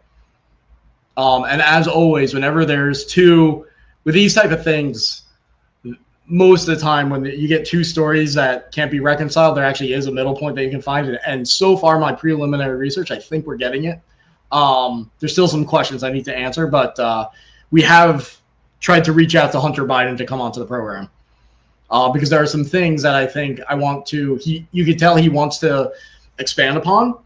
And I think there's no other podcast out there that's better suited for those specific things that he mentioned that I thought were actually really, really important and probably has a lot of information and facts that the public should have. Besides ours, like this is the only one that has a particular angle for certain points that he was making, where we would fully explore that. So I know that there's information and things he wants to talk about in more detail that is relevant to our subject matter. So we've invited Hunter Biden to come on, just like I invited John. Like, I'll talk to almost anybody as long as I don't feel it'll be adversarial or result in content that is bad for the country. But since someone mentioned that issue, yes, we are looking into that. It is true. Hunter and Tucker were close. The issue of Tucker covering up for Hunter, kind of covering up. He was given the information about the Hunter Biden laptop story beforehand, but then chose not to. Could be partially due to the friendship there. Maybe some commingling of business. There might be some financial stuff there. I have to look into that. But I'm not going to bite on that attack because there's some considerations in there that I'm not comfortable making a determination on. I can understand his hesitancy. I can understand the risk outside of his relationship with Hunter Biden, which did exist. I mean, that did exist. But I don't want to make an accusation and attack someone for something where there could be other reasons for a decision that could be reasonable. But yeah, the Hunter Biden laptop story, I've always said this from the beginning, and I did get a lot of heat for this. Like, there's always been anomalies in that story. And that doesn't mean that one side is exonerated, one side, there's still things to figure out. There's still things in how that transpired that I feel like there's still more stories to be told, and most likely, as is usually in the case, it ends up looking poorly on both sides. And then usually in most cases, both sides end up looking not as bad as the worst accusations. That's in my experience, that's where it's been. But I'm not saying that's the case with the Hunter Biden laptop story. I'm just saying there's loose ends I want to pursue. So since someone commented about that and the Tucker Carlson connection, I just want to explain why I haven't brought that up or mentioned it yet, because it is a work in progress for me. And then when I'm ready, I'll say something. Okay, continue. Efficient, but why wouldn't you grow good food on them? Why wouldn't you be proud of them? Why wouldn't you talk about them in a non-sentimental way? Not the proud American farmer fleeing the Dust Bowl for California or some John Steinbeck nostalgia trip, but in a real way. This is unbelievable. Nobody has what we have. And what are we doing with it? Growing ethanol? Putting in windmills that don't work? Are you joking? Shame on you. You're desecrating the greatest thing we have, which is our land. And why are we doing that? Because the people doing it are not tied to the land or even to the nation in any way. They see it, once again, not as a farm, but as a resource farm. And the rest of us go along with it, and we shouldn't. And it begins with just saying so out loud. No, you can't do that to a farm, to a ranch. You can't do that to the most beautiful thing we have, which is the thing that God made, our natural surroundings. Not allowed. Home ownership has always been at the center of the American dream. Why is his face so different there, guys? Maybe it's blood, maybe it's medication or whatever, but the coloring of his face changes so much. And that leads to the next thing that America always has, and should continue to be, which is beautiful.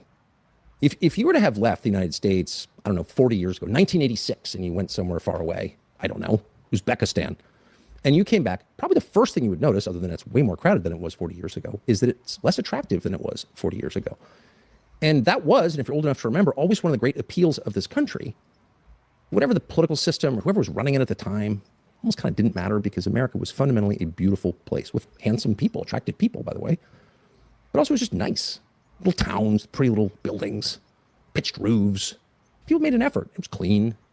We were going in the 1980s to a town called Delo, Mississippi, which I didn't check because Wikipedia didn't exist, but it had to have been one of the poorest per capita towns in the United States. Delo, Mississippi. D''Lo. Who knows what that even means? But I spent a good part of the summer there.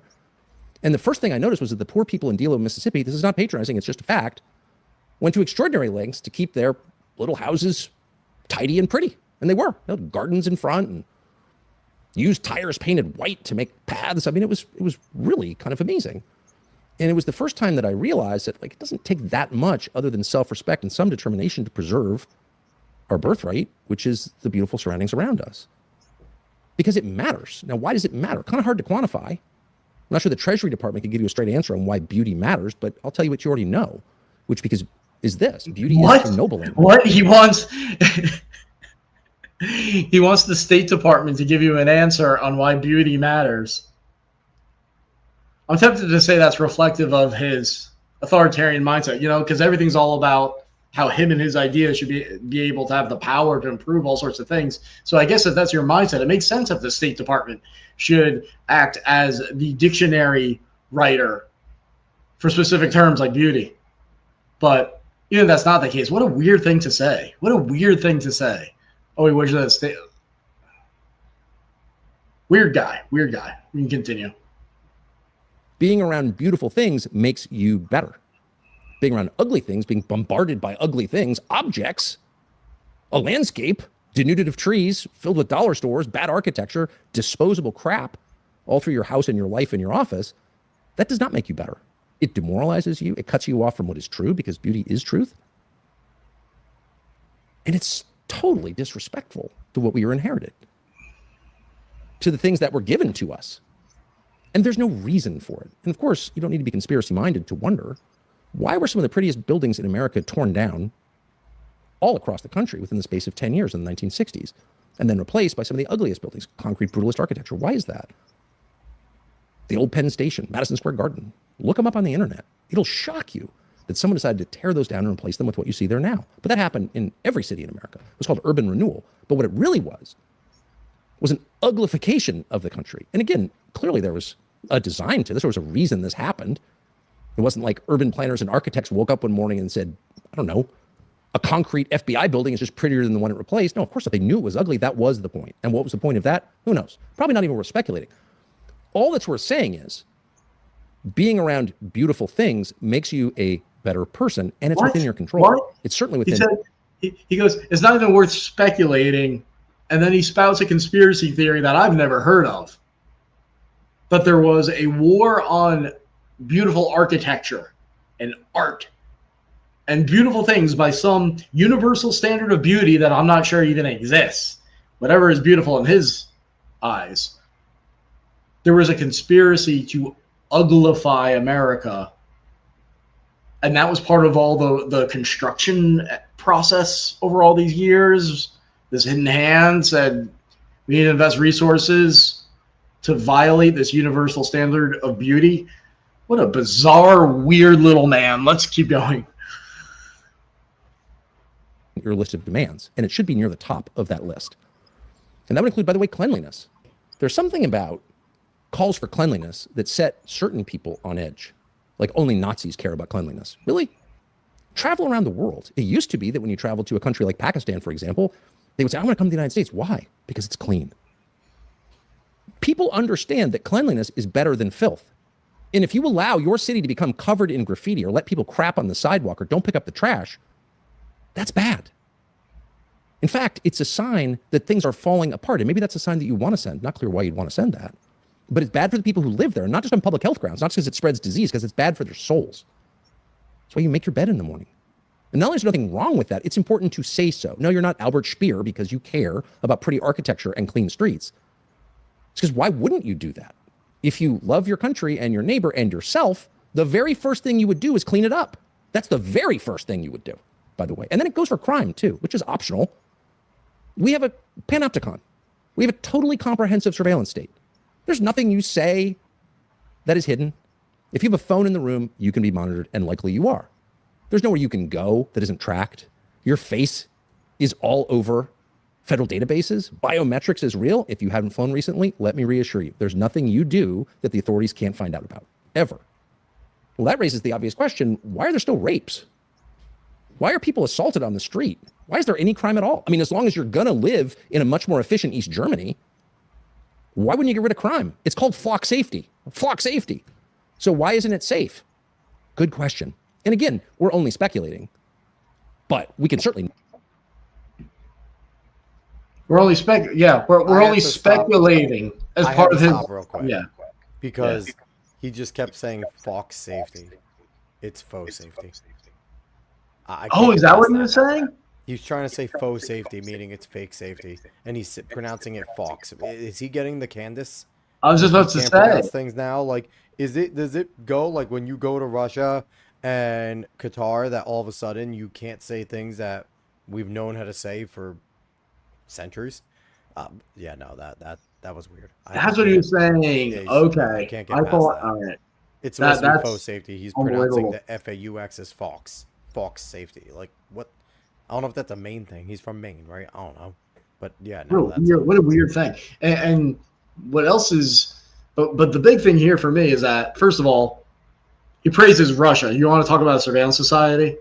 Yep.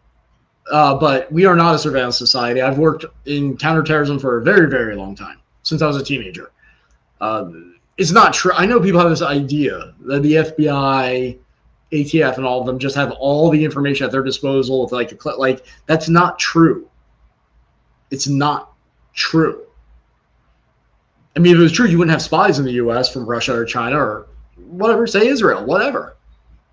Like, in order to, he's trying to validate the conspiracy theory and false impression that we live in the enemy of the state with Will Smith. We have a surveillance society where everything is known. But in order to believe that, you'd have to say, well, then they're choosing not to act on it. So then to make the conspiracy theory work, you have to say it's malicious. And that's why this comes on. He deploys this later in the speech because in order to, it's so unbelievable that you have to make the audience believe the U.S. is evil and failing and all that. So you use these more believable ways or less crazy ways before you say the even crazier thing. And so that's what he's getting to. So he's trying to say it's a total surveillance society, which he says is a bad thing while not saying the same thing about Russia. But notice, and maybe he doesn't come right out and say it, but I think this is true. Notice he doesn't make the case against a surveillance society. That's what the difference is. So why is he not? Why is this not a point against Russia? And even if this was true, and it's not. You have encrypted apps. You have it's just not true. But let's say it was. Why is that not also a point against Russia? The reason is because of how it's used. See, he didn't linger on the surveillance society and the problems it poses. He quickly pivoted. This means that the government is malicious, essentially waging a war on you. Therefore, it needs to be overthrown. The system has to be overthrown because they have this power and they aren't using it in the right way to eliminate crime. The fact that crime exists at all, rape exists at all, that's nuts. Even if there was a total surveillance society, how would you stop a rape? Like what, you think you think rapists go into their group chat and discuss with their friends whether there's a good idea or not and how to do it? And then the government hears it and then like could intercept it? Like is that really what you think's going on? What a stupid thing to say. A malicious thing to say. But he's saying, so then why is there crime? Why is there rape? So that's what separates us from Russia, is that because Russia will boast about like, oh, they have a low crime rate, which isn't true, but like that's one of the justifications. That's one of the justifications for Sharia law also. When Tucker was defending Sharia law, remember what he did? He said, oh, well, the crime rate is low, right? That's in his head. That was a big moment. He didn't put it in here. Why? Because it wouldn't work with the propaganda. Saying, oh, America sucks and needs to change because Qatar's better isn't going to work here. So he doesn't say that part. He just says, oh, America's a surveillance society. That'll resonate with the audience. Why is that bad? Crime and rape still exists. So ironically, he's actually making an argument in a way for this future monarchy, this sovereign monarchy. He wants his audience to believe that a sovereign monarchy can eliminate crime. Like he wants the audience to believe that falsehood first, right? That's important here. So it's not just about surveillance society. The implication is that a sovereign government can eliminate crime and rape. How? Mass surveillance. So now how do you mesh that with the anti-American propaganda that he has put out, these false depictions of us being a dictatorship, essentially? Well, then you say, all right, well, yeah, it's a mass surveillance society. That's bad because it's not used for good. And it's not used for good because the system is bad. And the system is bad, therefore it needs to be overthrown. That's kind of the logical string here. Okay, we can continue. Notice, the point is, it's all optional. Not every country has filthy cities. Not every country has people living on the sidewalk or doing drugs on the playground. You don't have to live like that. You could fix that in a day. There are a lot of complicated problems. How do you make Social Security solvent? I don't know. That's a tough one. Probably could if we tried.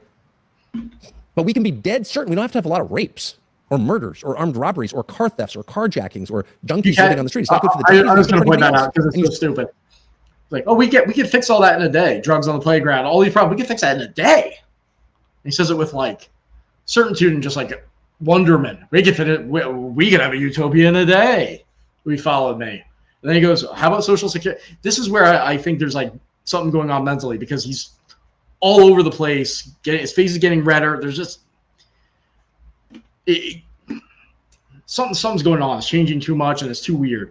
But he's like, all right, so first he says, oh, we can fix all of this in a day. Drugs on the playground, all these problems, we can fix it in a day.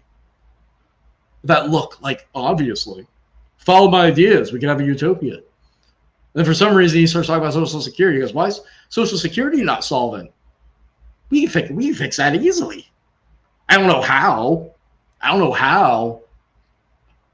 I'm the new founding father. I don't know how to fix this problem, but we could. We could do it instantly, easily. How? I don't know. That's just sheer narcissism. That's just sheer cult of personality cultivation. Okay, go ahead. Certainly don't have to have graffiti on your buildings. What? No, it's not art. It's a desecration of art. And it's on purpose. And anyone who tolerates it is part of the problem. That's a base level demand. If you went to someone's house and there was a pile of feces on the floor, you would leave. I'm not going to eat in someone's house like that. It's disgusting. But we put up with it. In fact, we browbeat anyone who complains about it as like a white supremacist. Not clear why. Why is it bad to demand order? Not fascism, the opposite of fascism, order and cleanliness. Ooh. No crime. Just want to point that out. You're taking notes of the key things he's saying. Look at the logical consistency there. And then also, I mean, I'm just saying maybe I'm very ignorant of what it's like to be a Nazi or white supremacist. I'm not aware of there being an instant where someone was falsely called a Nazi or white supremacist because they chose not to eat next to a pile of poop. What is this guy even saying? That's why I say it's not just radical. There's something. He's not well. He's not well. I'll just say it. I'm not a doctor. All those caveats. I don't believe he is mentally well. Okay, continue. The rest of the world looks on in total confusion. Why do we tolerate this? Why do our leaders tolerate this? We shouldn't, and we should say so out loud without embarrassment. Doesn't mean that you have to go fascist in the way you treat your population. In fact, allowing disorder and rape and murder and carjacking is itself a form of fascism. It is oppression of the population. Allowing your public transit, your subways to be filled with urine and graffiti, what is that? It's an attack on your population. So a call to fix that is liberation from what our leaders have done to us. And it should be a baseline demand. Do not build another ugly public building, period. Do not use disposable materials to crowd our landscape with soul-destroying crap ever again, because we're human beings who need beauty. It feeds our soul. You don't have to be a liberal art major from Bennington to believe that. It is true for every human being at every point in time.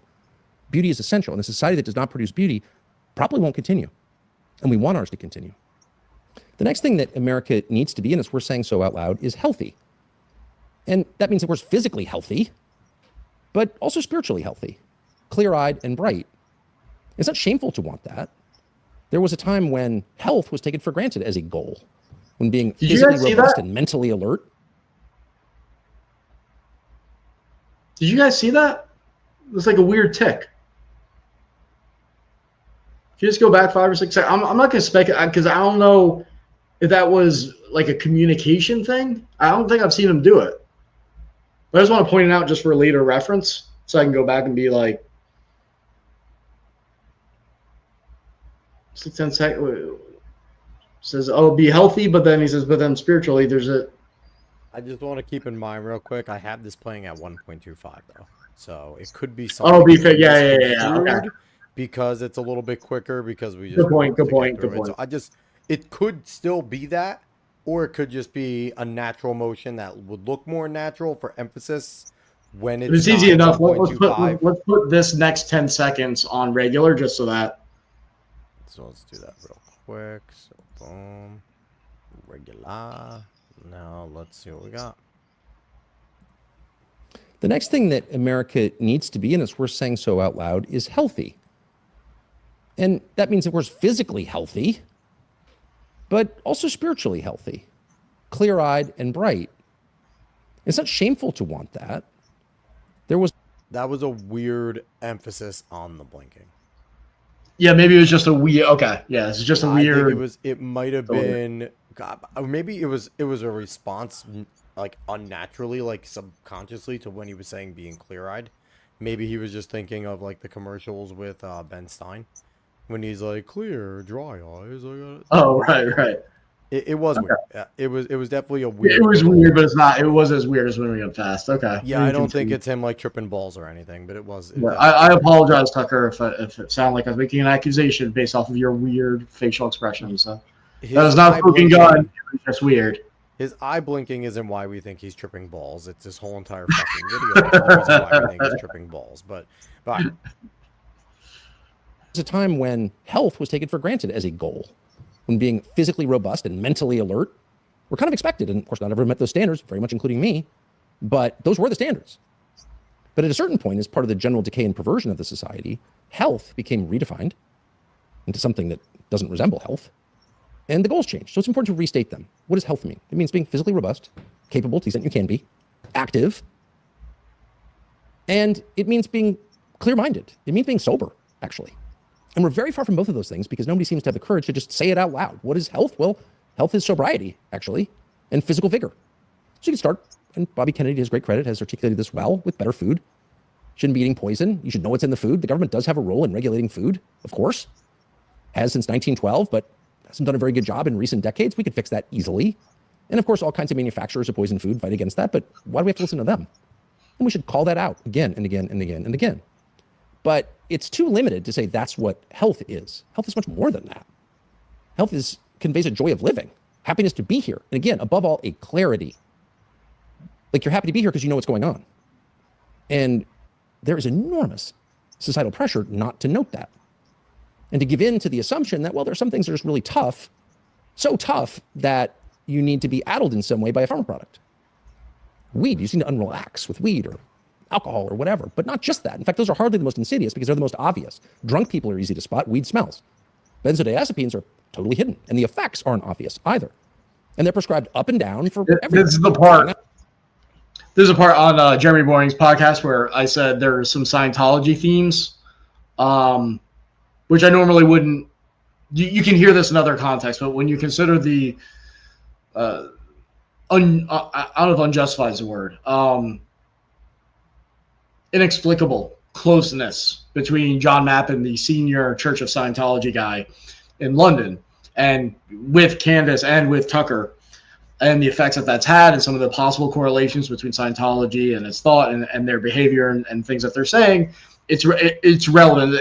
And this is, I know Tucker's kind of always been leery of big pharma and that type of thing, but this is an escalation that would put him more in line with that.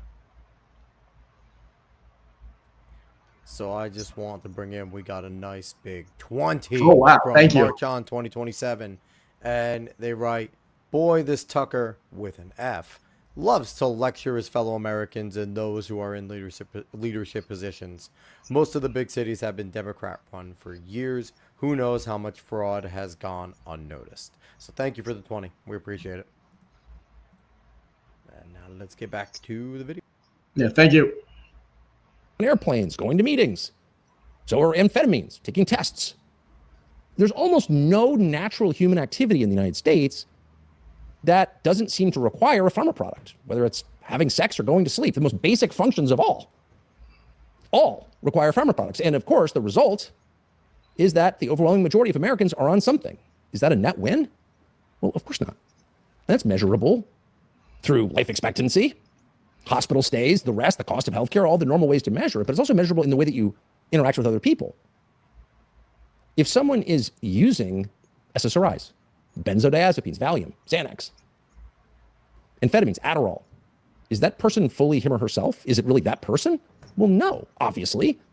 Any more than someone who's had 10 shots of vodka is the same person you saw this morning at breakfast. No, different person. So if you have a whole society that's under the influence. If everybody's on something, what do you have? Well, it's not kind of the country you had before, and it's a less human country. Because the truth is, some things are unpleasant, and we are meant to endure them in order to learn something and grow and become better and hopefully survive.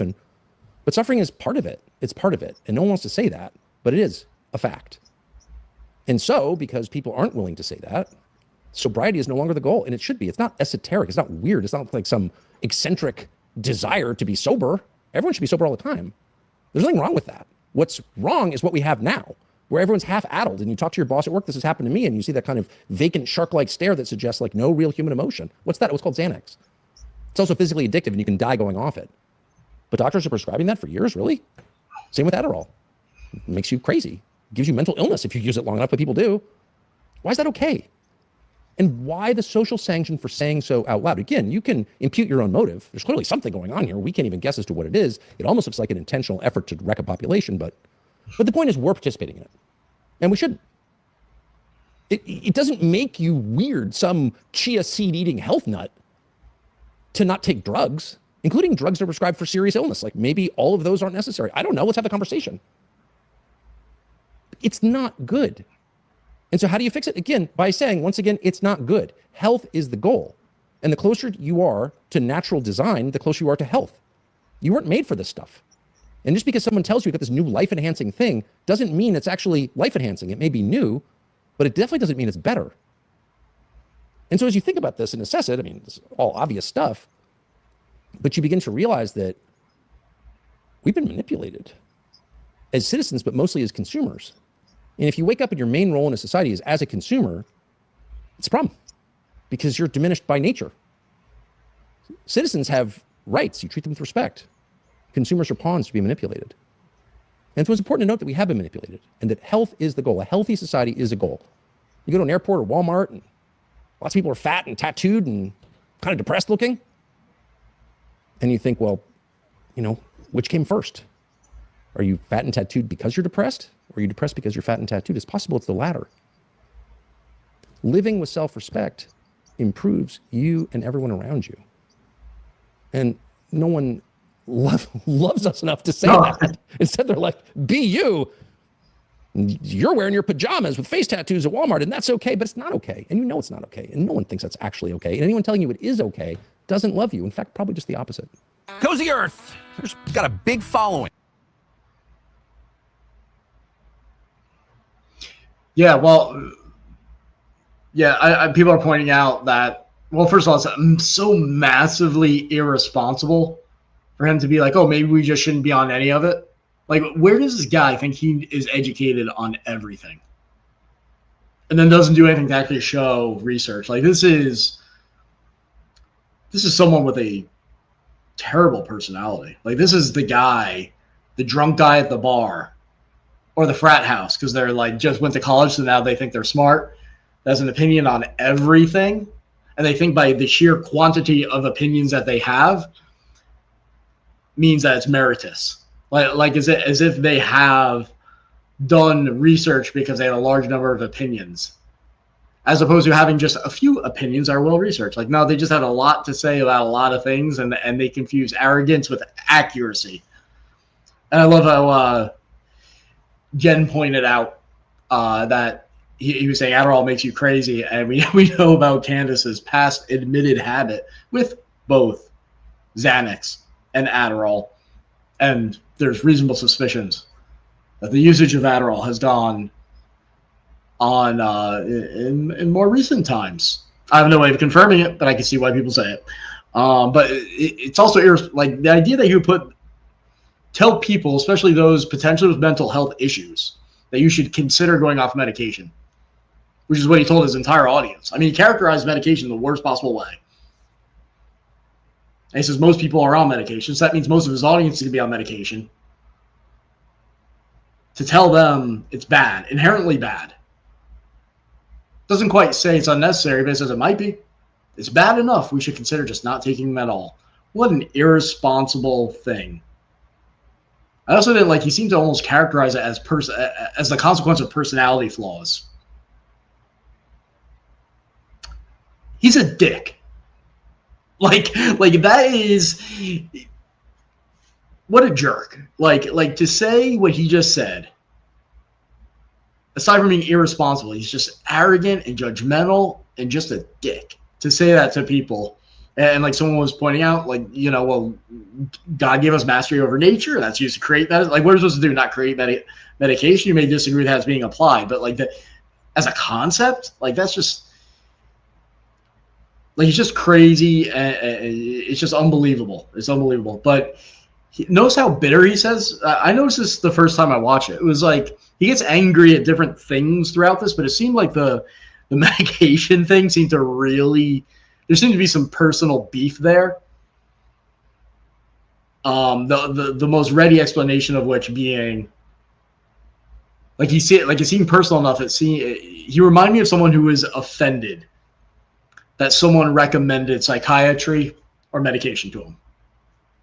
I don't know if that's a fact, but hey, if he's speculating, I can speculate. I'm just saying the body language and the way he's reacting and talking about that specifically in comparison to the rest of this announcement indicates to me that he is very bitter and has resentment over people suggesting that he has medication, or maybe that he was on medicine. He doesn't like the result, whatever it is. There's something personal about the idea of him taking medicine.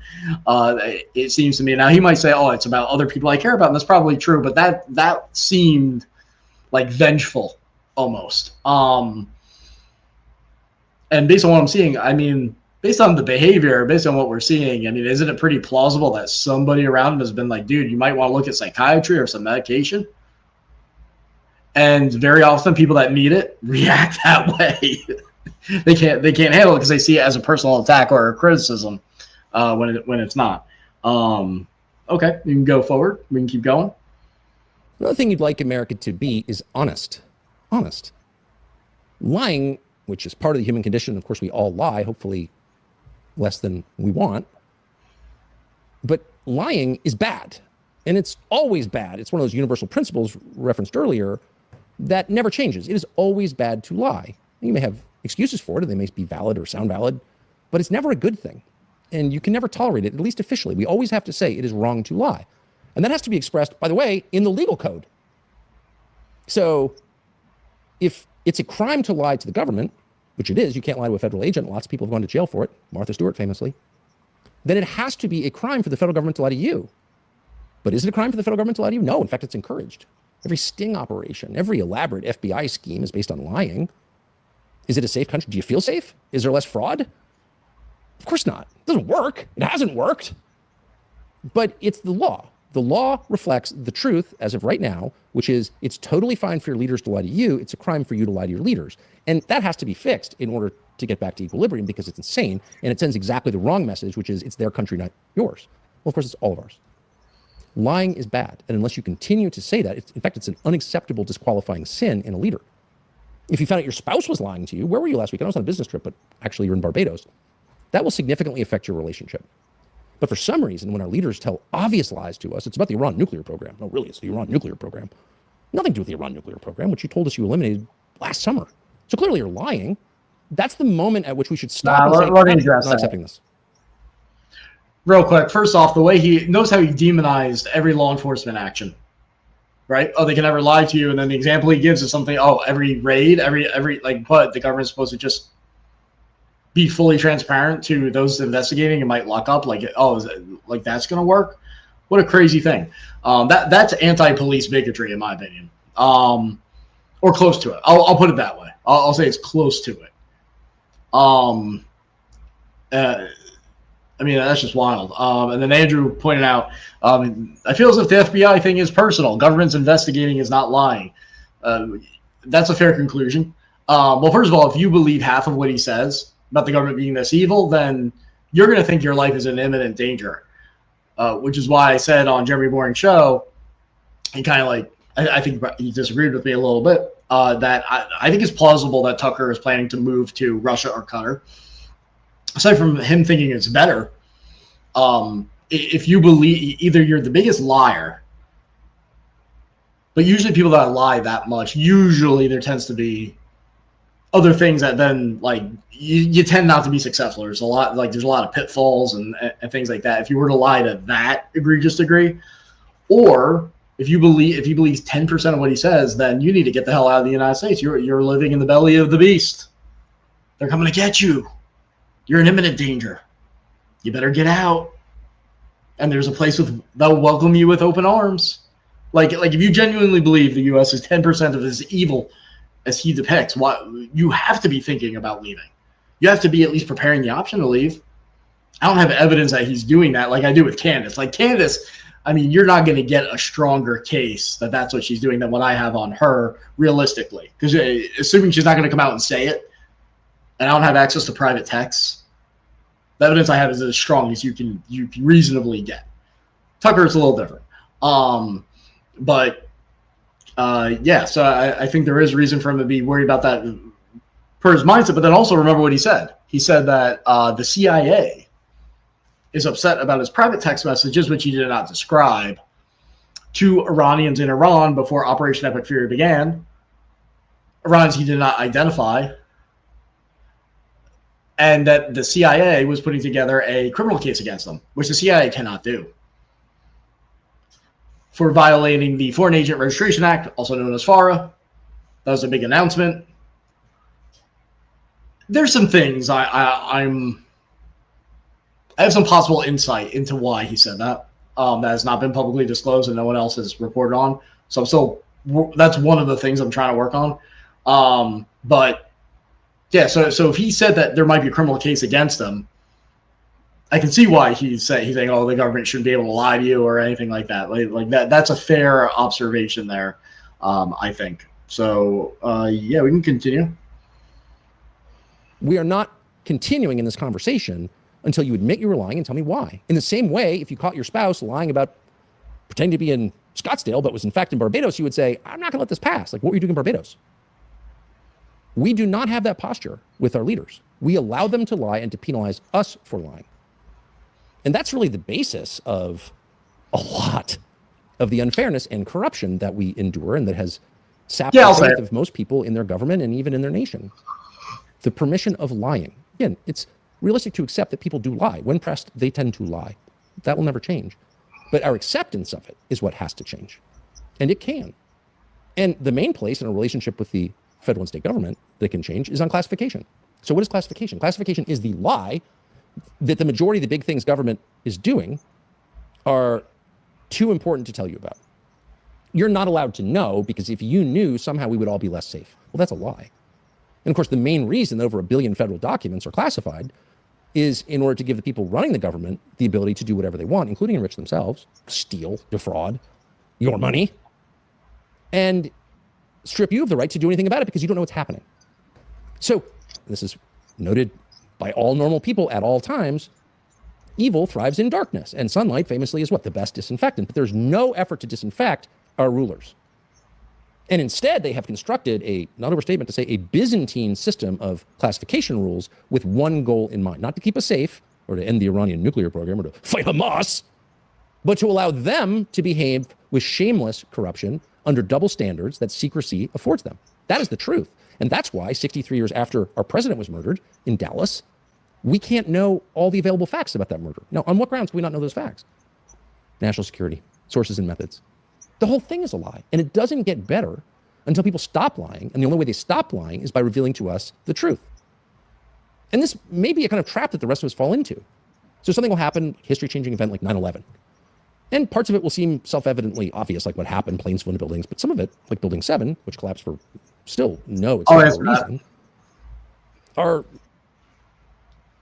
So he's hinting at, this is him trying to carry water for Qatar, the Muslim Brotherhood, and probably you guys know I don't love the term, the far left part of the seditionist movement. That was a wink at them.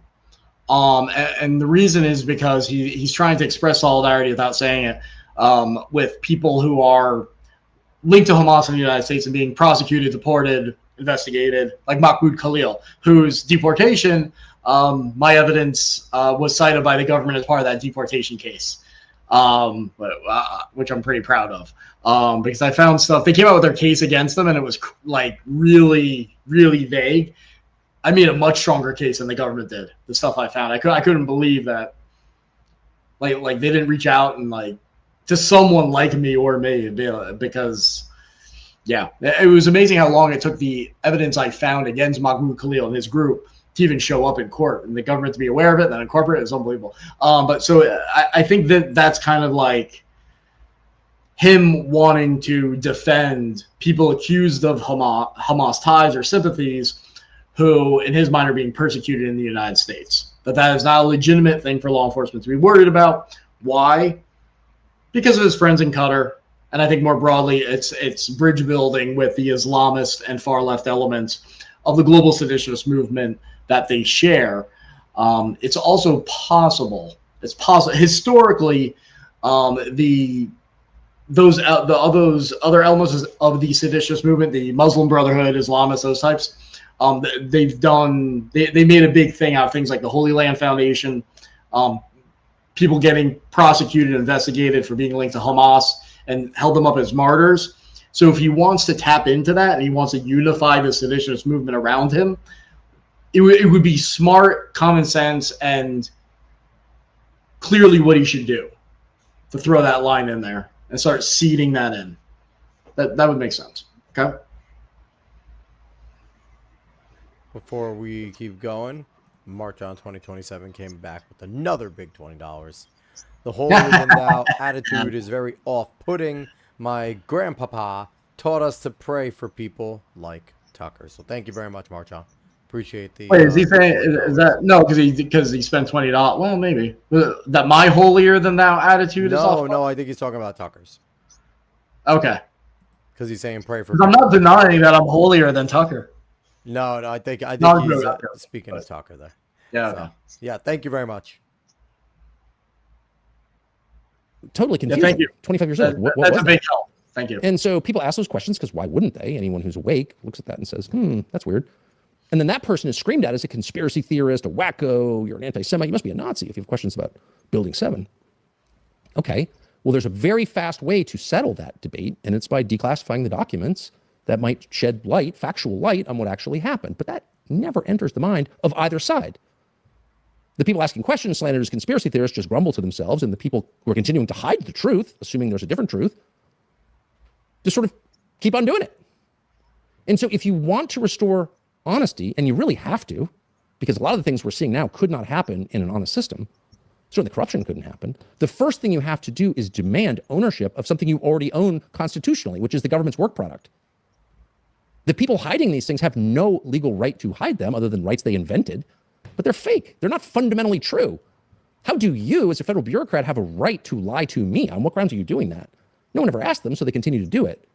And not just that. All the corruption that we see and the frustration that you feel seeing it stems from that. What they do is hidden under the pretext of national security, national security. But ask anyone who's lived in Washington or worked in government, it's all a lie.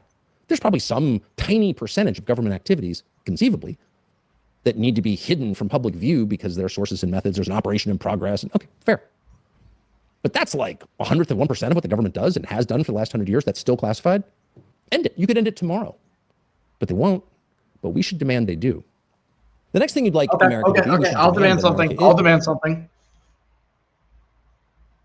This will be a hint at some of this. Trying to figure out how to say this. Okay, let's do this.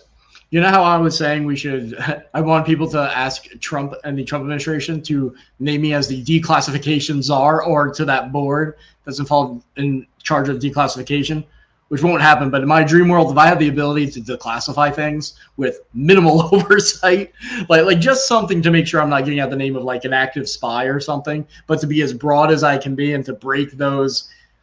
Tucker's right. The restrictions on declassifying are kind of ridiculous, but it's for reasons that exist for reasons beyond what he's mentioning. That'd be like the best day of my life. The happiest you would ever see me is me with the ability to view and declassify reams and reams of material every single day. So that every single day is like an Epstein files release from me. Like that would be, if you told me I had to annihilate most of Earth to do that, I would probably do it. I'm joking. Don't clip that. But but you get what I'm saying. That's the most fun thing I could ever imagine for me. So Since he's saying we need to demand it. I mean, it helps if we're a little bit more specific, right? I mean, a demand for declassifying everything. It's almost a waste of time, right? Let's declassify something. I know, let's declassify something like really specific that like, he will definitely care about. Because he's innocent, guys. We can't have this free speech warrior be persecuted. We can't. Let's stand up for him. So, Tucker, excellent idea. Let's demand the declassification of any documents about you. I mean, if there's something out there that Ryan Mauro may or may not know about, I mean, the whole world deserves to know, right? How about Alex Jones? Let's do him too. How about Candace Owens? What the hell? Throw in Ryan Mauro too. Come on, Tucker. Come on, Tucker. You're supposed to demand it. You want us to demand the classification of documents? All right. How about all of us in this little world of the influencer wars to classify everything on all of us? I'll sign up. I'll sign up. How about you, Tucker? Are you scared something's going to come out? All right, let's continue. Before we do that, got a super chat. March on 2027 coming back saying for $5. I'm okay. Tucker Ryan. Sorry for the misunderstanding. I think you are fantastic. Thank you. Thank you. Also, Mama Owlbear 23 sent a donation of $50 directly. You. Thought it was better than a super chat. Wish you the best. And I will say, yes, it is. The donations directly go to Ryan. We love super chats. We encourage them. We think they're amazing. But the direct donations to the foundation are probably the best because Ryan gets the most out of that. 70-30 when it comes to YouTube. But if you would like to comment to let us know if you do leave a donation, we will 100% give you a shout out, just like we just did for thank you, Mama Owlbear. So we appreciate both of you, all the super chats and donations. Thank you both very much. Yeah, thank you for that. And just so everybody knows, also, if you donate directly to my nonprofit, you get the tax deduction if you want it, so that helps. But there's also additional oversight. So, because I'm teaching you guys to be cynical about the nonprofit world, just so you know, I have what's called a fiscally sponsored project, which means I don't actually control the funds. The funds are processed by somebody else, but I have to send in the receipts and the justification. It's all recorded. That arrangement sometimes gets criticized for a lack of transparency, and I understand there are some reasons for that. If you're a bad guy, there's some advantages you can take, but I'm not a bad guy, so there's nothing. Those particular things would not apply to me. But the group that is like the mothership for fiscally sponsored nonprofit projects like myself is independent. They have every incentive in the world to collect receipts for everything and to do the accounting. In fact, they have to. They get into a lot of trouble if they do a bad job of it, or anything funky goes on. And there are no ties between me and them pre-existing before I signed up with them or even now. So if you have any concerns on that level, and I don't blame you, just know that is the process I have to go through. And yes, it is the Mauro Institute is the name of it, and we posted the link. Is optimistic. Now, why optimistic? People misunderstand the term. Optimism is not simply the product of an act of will. I'm choosing to be optimistic today. I'm going to be in a sunny mood regardless. I'm choosing to be happy. You can do that, and you should do that if you can. But optimism is also the product of systems. The way things are structured either encourages optimism or it guarantees pessimism. Why are people optimistic? Well, because, of course, they're hoping for a better future. But why are they thinking about the future at all? Now, put them in stark contrast to our leaders who, given their ages, don't have much of a future, chronologically. People are thinking about the future, making plans for the future, expecting something better in the future, protecting against the possibility of something worse in the future, but they are living ahead of themselves. They're thinking about a time when they won't be here. Why are they doing that? Because they have children. It's really simple, because they have children. Countries that place value on children, and not just like little kids running around playing, but generations to some extent by people just like that. It's a pump and dump scheme, of course. Talk it up, take the cash and run. So you only behave like that, not simply because you're a bad person, but because your time horizon is so short. It doesn't matter what happens tomorrow. You wouldn't flirt with nuclear war if you weren't 80. Would a 40-year-old with 4 kids push his country to a point where there was a plausible chance that there'd be a nuclear strike? Where everyone gets incinerated in a fireball? You would not even consider doing something like that if you had little kids at home, because you've got little kids at home. And you care about them, which is to say... as Jeremy pointed out, that was a reference to J.D. Vance. So that's probably why he did not form or announce the official formation of a third party. Or, sorry, I got my fly swatter because I saw that damn mosquito somewhere around here. But he's referring to J.D. Vance. So what's interesting is that that's an endorsement of J.D. Vance, in a sense, right? He's saying, he's saying J.D. Vance would never put us on the edge of a nuclear war. Then what's the point of a third party? Right? So it's kind of confusing. So the only way I can reconcile all that, well, Jeremy did a good job, is it's a backup option, almost to say to the world, like, we want J.D. Vance. And I don't know that, like, I'm not attacking J.D. Vance. I don't know him, and I haven't explored his views enough to say that he's on board with us. I'm just saying the most logical explanation is that Tucker is essentially saying J.D. Vance must be the nominee. He'd be much better than Trump. Our criticisms of Trump do not apply to him. If we don't get what we want, we have a third party backup. J.D. Vance might be that nominee. So if Marco runs, and I don't think he will, but as of right now, I don't think he will. But if he were to and defeat J.D. Vance for the nomination, the idea is that Tucker says, well, then J.D. Vance could be the nominee for my third party, or one of the multiple parties that I form. That's the only way to interpret it. But then something else happened, which was Marjorie Taylor Greene, shortly before Tucker's announcement, did put out that tweet that was a little bit more threatening to J.D. Vance, I thought. That's how I interpret it. I interpret it more as a line in the sand. And that might be a coordinated thing, a good cop, bad cop thing, too. To basically say, to pressure J.D. Vance to undermine Trump, to come out against him, to try to create a fissure, or at the very least, tell J.D. Vance, don't take us for granted. When you run, you have to come out against the war with Iran and things like that then. I think you can interpret it either way. They want J.D. Vance to stick it to Trump now, or you can say it later, and if you don't, then Marjorie Taylor Greene, Thomas Massie, or whoever could run. I think part of the reason you didn't see a firm announcement of anything substantive is that they probably had a plan and then thought through and were like, no, let's just put the ideas out there, send some signals, get things moving. But they don't quite know how it's going to go. Like they don't know J.D. Vance is going to be willing to throw Trump under the bus as much as they demand. I think they aren't sure J.D. Vance is going to be their friend now or when he runs for president. So they're kind of hedging their bets. And they also, because they're very big on this like left-right alliance that they represent a unity ticket.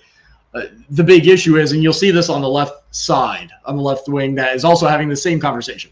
It remains to be seen whether each side can not annoy their base and unify. So what you might have happen is a like a seditionist left party, as I describe it, and a seditionist right party. They're very close, but on things particularly like social issues and abortion, they can't merge.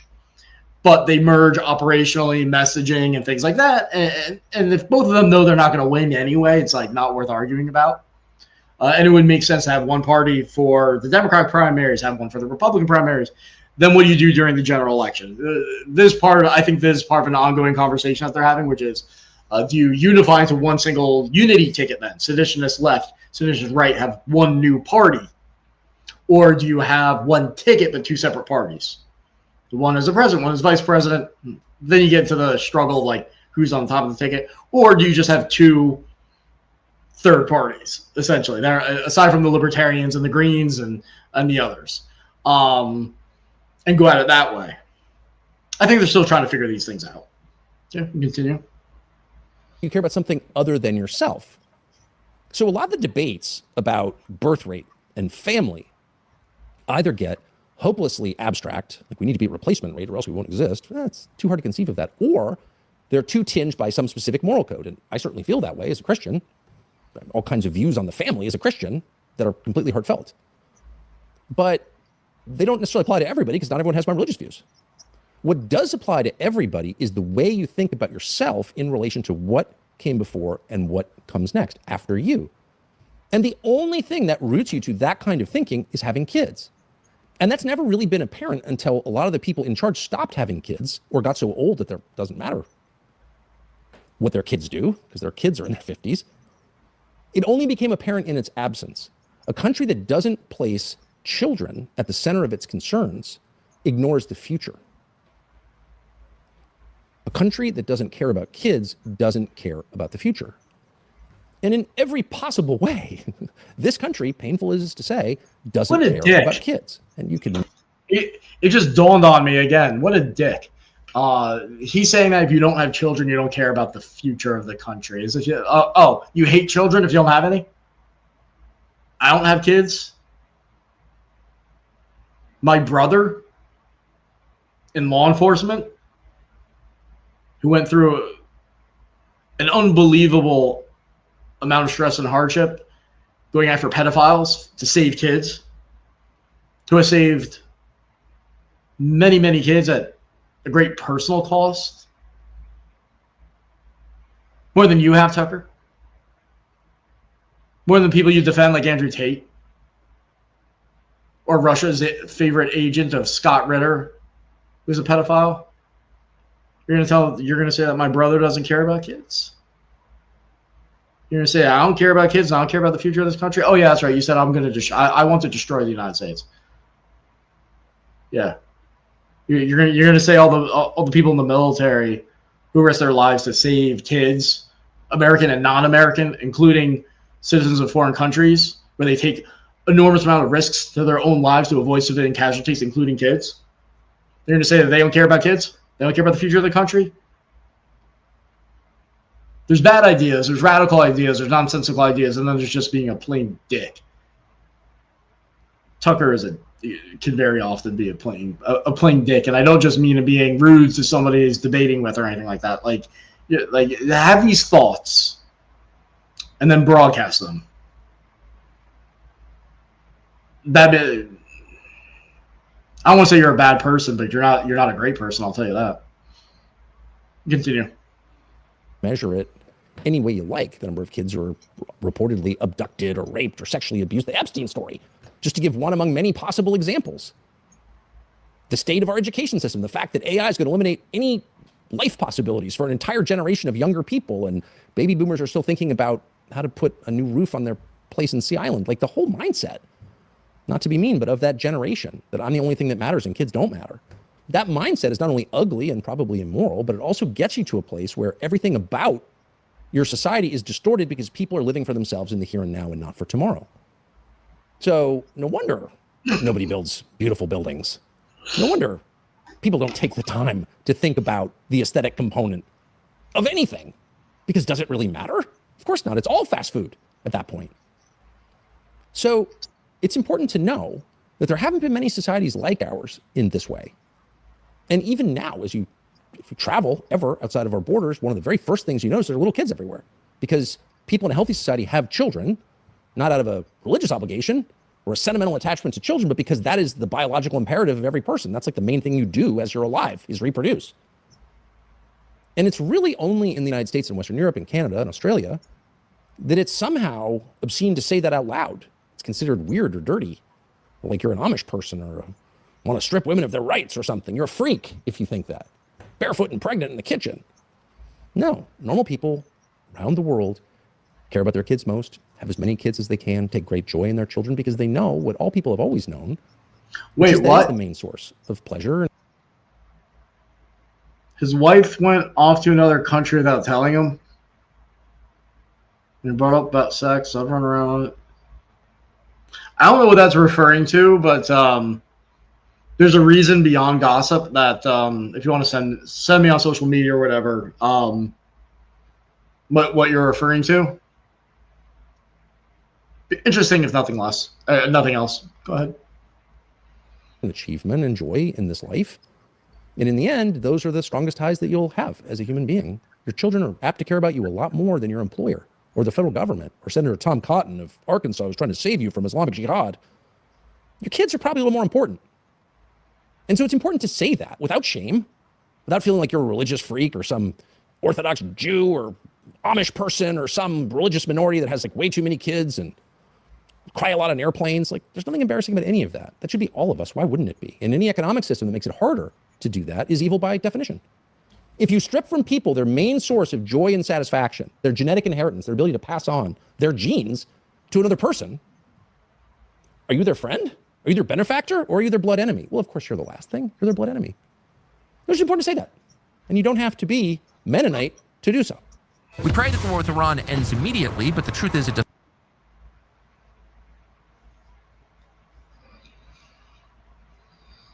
Thinking about the future, which is to say consequences, one of the first things you'd want to do is teach your children something of use in order to participate meaningfully in the future, in order to help them. And what would you want to do to your kids? Educate them? Obviously not. You'd want to make them wise. So wisdom is the goal. Living in a wise country is the goal. Now, how is it different from education? Well, education is what we have. Education is a credentialing system whereby some tax-exempt institution issues you a document showing that you have been, quote, educated.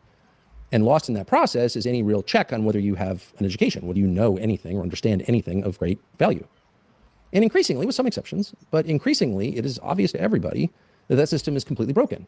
It turns out people without skills, without an understanding of how things work, and without the ability to make sensible decisions, otherwise known as wisdom. It just doesn't work. Now, this would be considered an emergency in a normal society, because of course the only way this continues is if you teach the next generation, pardon the banalities here, but it's too seldom said now, how things work. And not just how systems work, though that is very important, to teach kids a sense of physical reality. How do we get energy? What is energy? Where does it come from? You turn on the lights. What's the process that makes the bulb go on? How do you start a fire? How do you make food? Where does water come from? Nobody is taught any of these things. And instead they're outsourced to the specialty class, really a caste at this point, a mixture of working class white and Central American contractors who answer all those questions for you in English or otherwise. But the effect is that for most middle class and above Americans, there's no sense of how anything actually works. And that has implications over time because, like, if we're going to expand the size of the power grid, like, who's going to do that? Who understands electricity? People go to trade schools? Well, it's not enough.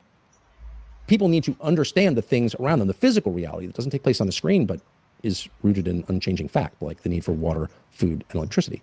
So there's that. But the main thing you have to teach the next generation to understand are the things that don't change. And you know this because any attempt to follow some tech fad has proven hilariously and disastrously a failure. So there was a push 15 years ago when the tablet came out, the iPad, to get every kid has to have an iPad to learn on the iPad. And of course, the results came in within the decade and they were totally predictable that kids who spend too much on iPads are actually way dumber and less informed than those who read books. But none of the educrats who pushed that and demanded money to do it ever apologized or even acknowledged that it was wrong. Just like every educational fad, new math, I mean, this goes back 60 years. We're going to do it a totally different revolutionary way, and your kids, without really working hard, are going to learn a ton. And of course, every successive generation has become more and more ignorant, and the internet has accelerated that. So what's the antidote to that? How do you fix that? And if they're your kids, it really matters. Despite the fact that almost no one in authority in the Congress, for example, or the White House ever talks about education anymore, except as a matter of funding and who's going to control the funding. But the actual process of taking a child and making that child into an adult, guiding that child into a productive and happy life, like that's just, they've given up completely. Because you could just import people to do those jobs. Or you don't need those jobs because AI or whatever. Or it's just too complicated. The things we tried didn't work.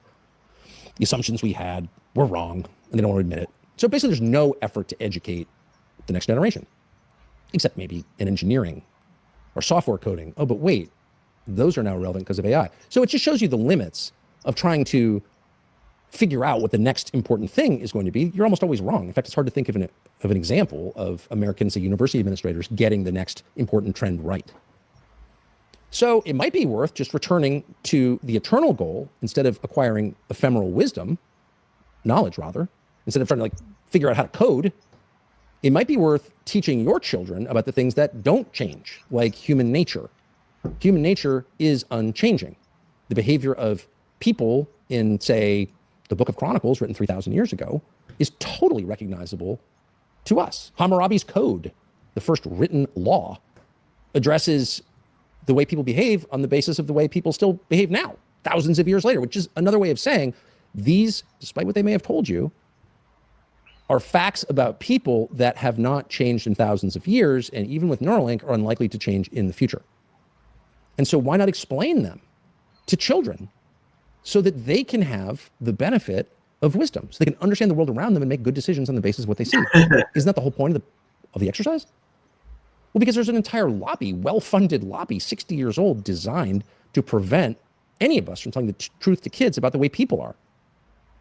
And don't want to be divisive and name it, but basically the entire education establishment, and it's one of the best funded establishments in America, exists to lie to kids, to your kids, to their students, about the way people are, and begins with the assumption that everybody is born a blank slate and that we're all the products of whatever inputs from our society or systems enter our heads. Can we speed it up? This is horrible.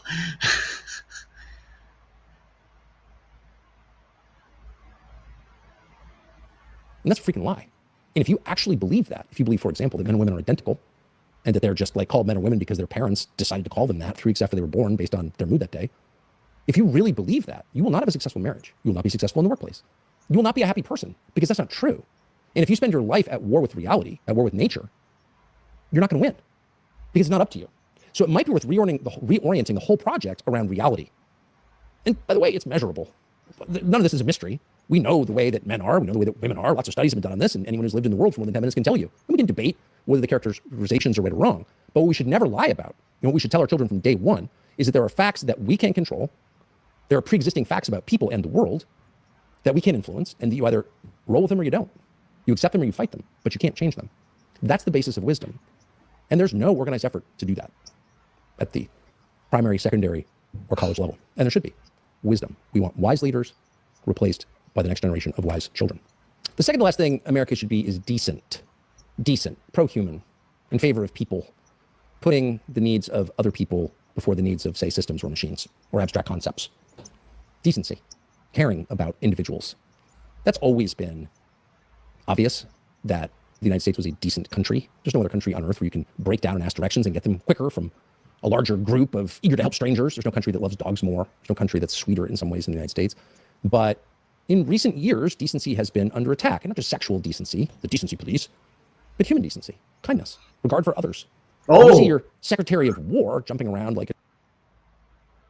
So yeah, he's talking about decency and kindness. Let's keep going, because now he's going to take a shot at who, by the way, for those that like, I kind of knew Pete. Like Pete and I would say that we were friends.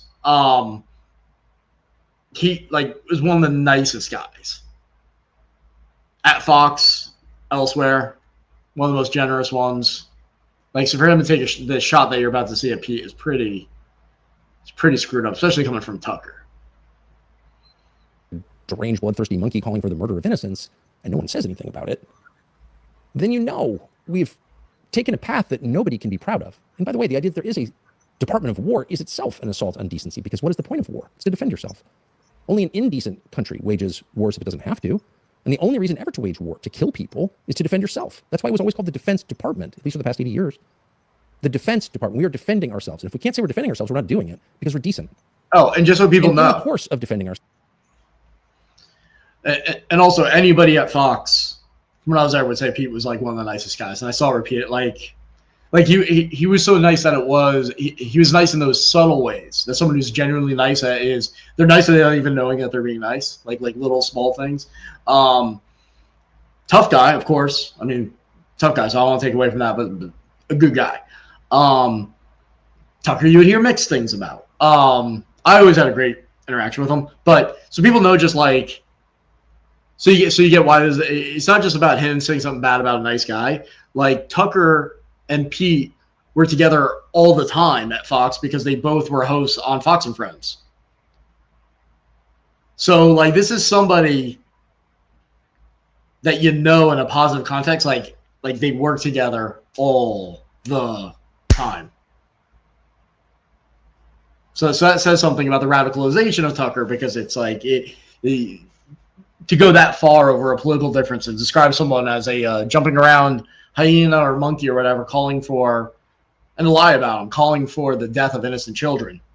Not like calling for military action that will result in innocent casualties, or even going harsher, calling for military action that will result in children being killed. Like, no, he said Pete is jumping around like a hyena or a monkey or whatever he said, and calling for killing innocent children. For a guy that you worked with and is universally understood to be very nice. I've never heard about any problem between him and Tucker at all. I mean that's shows you the type of person that Tucker is. Keep going. If we murder people, and it is murder, who committed no crime, pose no threat to us, who are non-combatants, women, children, we're going to apologize for it. We're going to call it what it is, which is a crime against international law, but more importantly, against decency. And when another country commits genocide against a population, kills tens of thousands of children, as our closest ally has, as countries tend to do, by the way, it's a recurring theme in history. Israel's not the only country that's committed genocide, and neither is Nazi Germany. It's happened a lot. But when that does happen, we're not going to pay for it because it's disgusting. It's not hard to say that. In fact, it's a relief to say that because everybody knows it. And if you blow up a girls' school, you're going to say, I'm sorry we did that. In fact, we'll pay you restitution because no child, no schoolgirl deserves to get blown up by a tomahawk missile or double tapped. And if we did it, or the Iranians did it, or Israel did it, or Sri Lanka did it, doesn't matter. It's always wrong. And we uphold that standard not simply because we care about pupils at a girls' school in Iran, but because we're above that kind of behavior. We won't tolerate a secretary of war. And if we have a secretary of war, we're certainly not going to tolerate him jumping around like a hyena, talking about murdering people. Not because we dislike him, we don't, but because it's our country and we're better than that. And other people may behave that way, but they're savages. And that's why they're not us. So the point is you lose your self-respect, your capacity to respect yourself when you allow that kind of behavior. And you also, it's totally possible, face some kind of eternal penalty when you allow that kind of behavior. Maybe some of this metaphysical stuff is real, and maybe there is punishment for people who blow up girls' schools. Just guessing. But what if there is? You want to risk that? But even if you don't believe in any of that, you could have an entirely materialist worldview and still know in your viscera that it's wrong to kill kids. They didn't do anything wrong. And if it's okay to kill people who did nothing wrong, then what is our justice system? Which is based on the idea that we only punish the guilty. And if we punish the innocent, it's by definition not justice. So if we're participating in something like that, we're risking everything. And over time, why would you fight for that? The only reason, short of Ukrainian-style gunpoint conscription, that people go to war, particularly in the West, in countries without a draft, is because they believe in the project. Well, who could believe in that? So decency really matters. And it's not just expressed in war, it's expressed in every function of the government and in every part of our lives. So if you have a tax code, for example, just to name one example, if you have a tax code that taxes wage earners at more than twice the percentage it taxes investors, what are you saying?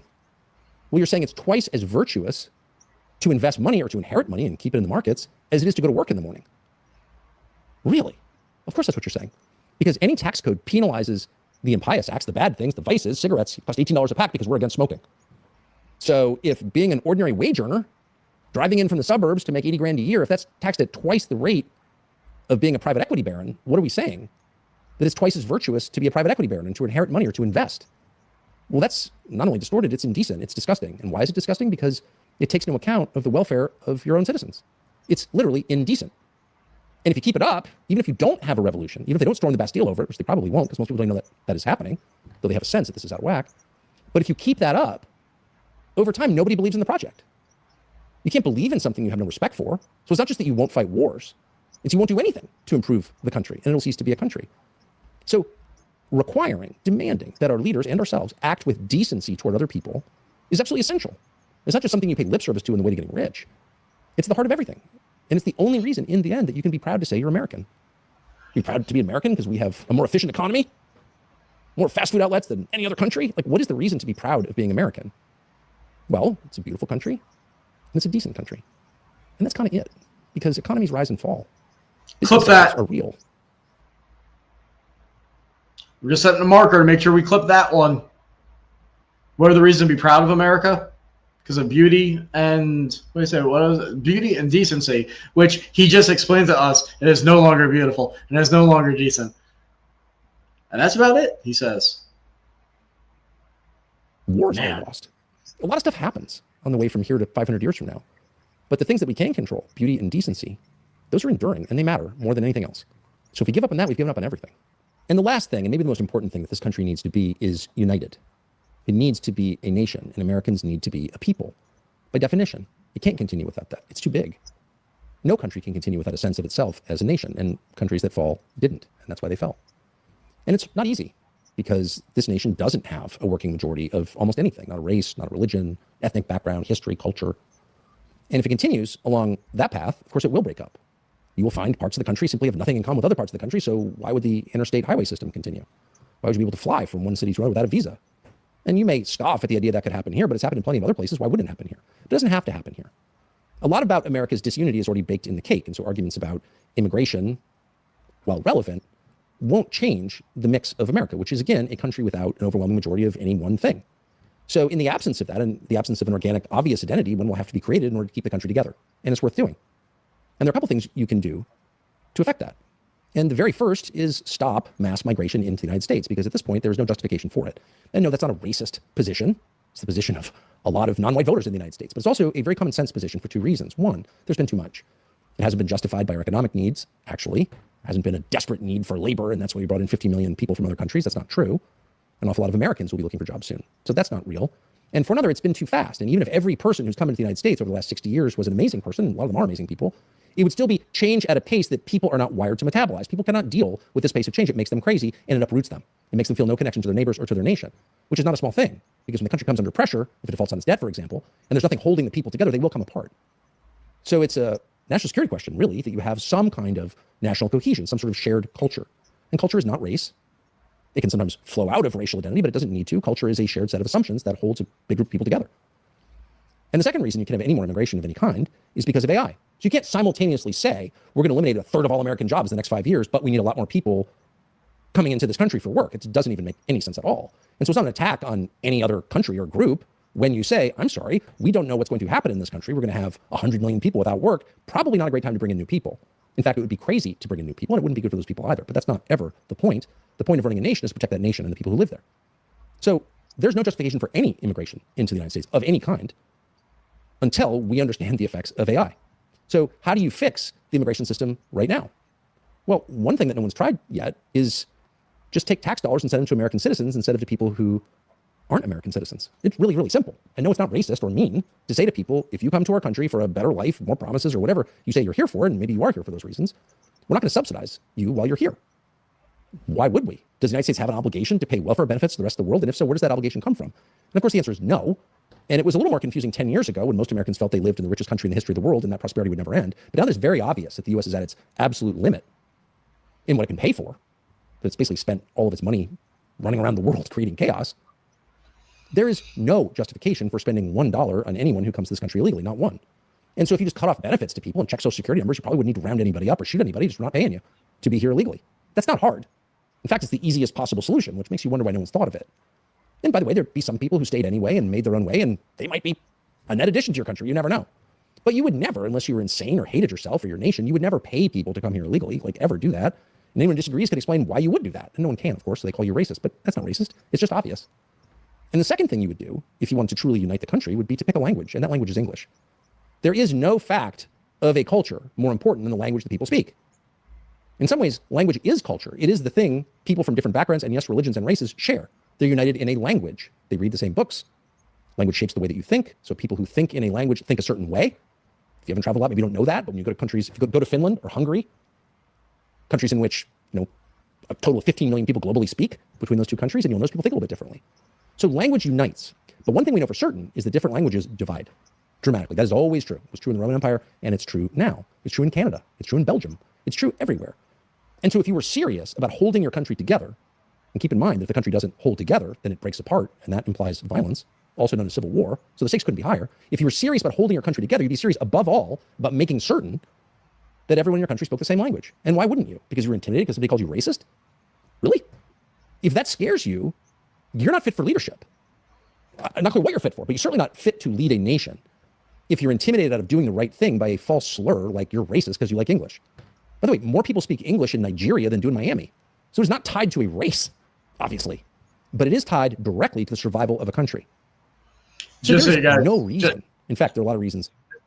That's kind of, I don't want to say an old issue. That issue is less and less relevant as time goes on. I think that was more, I think he believes what he's saying because he said it before. But I do think there was some strategy towards ending on that for the 10th thing, saying, unity and going to the English language.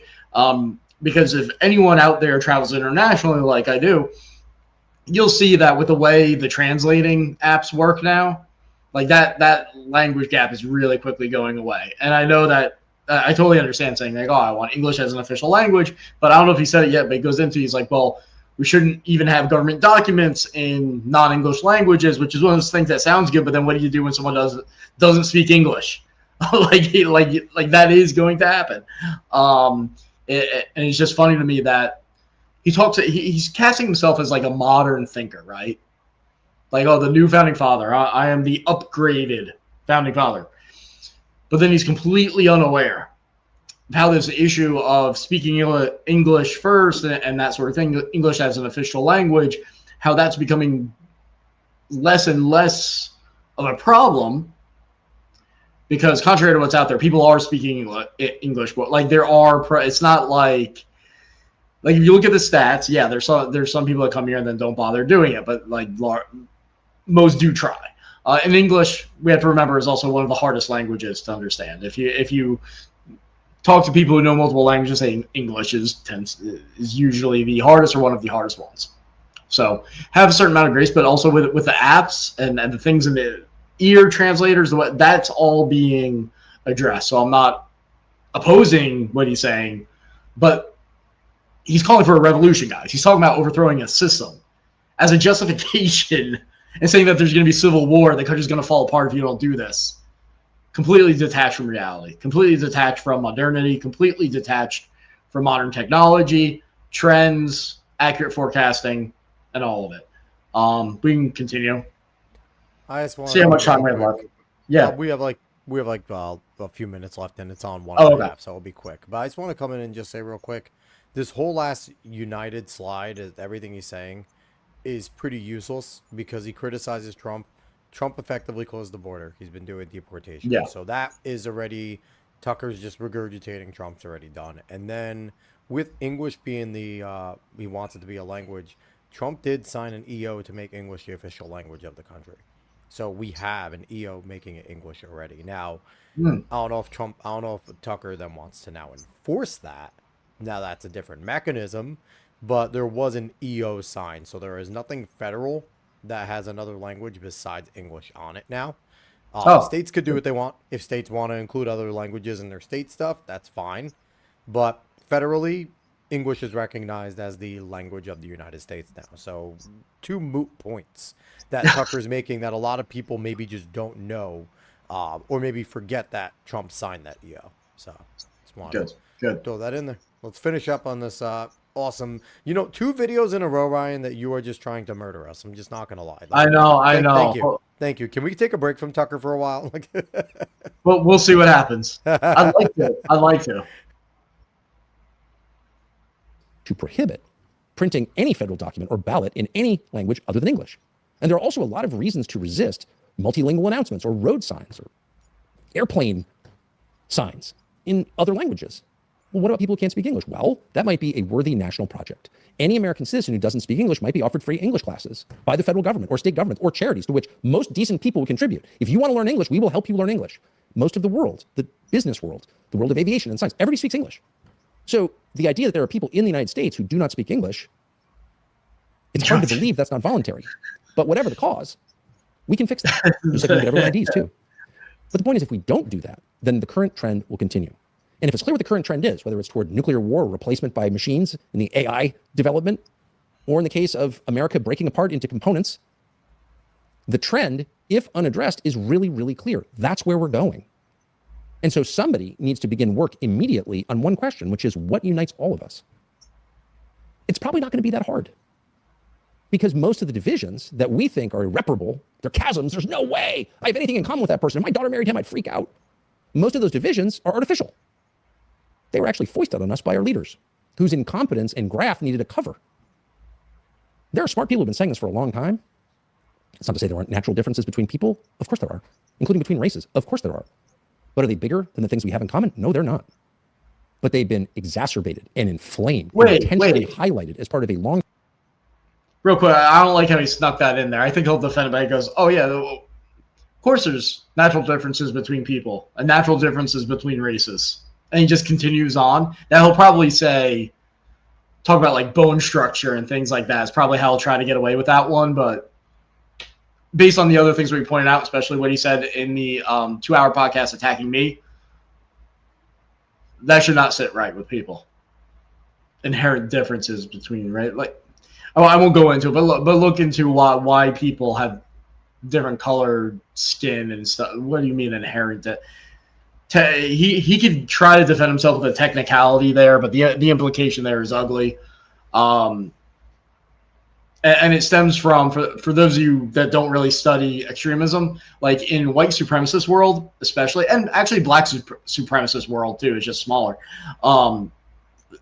They're constantly talking about studies that have been rebutted, and there are responses, which they never mention, about like IQ differences. It's always like comparing the races in terms of like their value in terms of intelligence, and they all talk about the different things that can affect IQ and like the limits of what that actually means and stuff. But if you're wondering like where that language is coming from, it's coming from that only exists in dense enough quantity for someone to remember it and regurgitate it within the like white nationalist racist part of the internet that his brother is clearly a part of. I would assume Tucker is a part of too. But I just wanted to point that out because that was like a little snide, like little remark that I didn't catch the first time, but I want to. So sometimes I point these things out because I want to reference them for myself later for research. So I just want to make note of that little remark that he made about the inherent differences between people of different races. Term project to divert our attention from what is now very obviously true, which is that both parties have colluded against the population to make their lives better and our lives worse. There's kind of no arguing that that's a fact at this point. And unfortunately, they have been extremely successful. So if you're going to fix it and rebuild this country and turn it into a place that the grandchildren you hopefully will have can inherit and thrive, you're going to need to do something about the pressing question of American identity. What does it mean to be an American? But it's fixable. You just have to try. And we will be trying. And we'll tell you as we continue to do that. Thanks for listening. So I'm glad that's over, but knows the importance there. So rebirth of America, but what's he finish? We, meaning he knows, he's referring to the people in that picture that came out, which would be him, Marjorie Taylor Greene, Thomas Massey, Joe Kent, and the long list of whoever else is with them. We are creating a new American identity. And how did he identify America? What is America to him? Blood and soil. He said it's not capitalism. He said it's not founding documents. All that's out of date. It's just blood and soil. So I hope you guys found that beneficial. I know it was painful, but on the surface level, you think that's all pointless, and there is actually a point to be made about it being pointless. Some of which I pointed out about him as a person, the agenda, what that all means. But there was enough in there, enough little subtle lines that I actually thought this was an important announcement in terms of the ideological war on the West, what he's doing, what he's trying to do, the tactics of manipulation, that I thought this was worth spending some time on for you guys. And hopefully I made it a little bit less painful to digest so that you can know about this, because this might become quite relevant in the coming months, even though it seems like a giant nothing burger. Alex, are there any questions or anything you want me to address? So real quick, again, dollar challenge, guys. I know it's been a while, so I'll just say it again.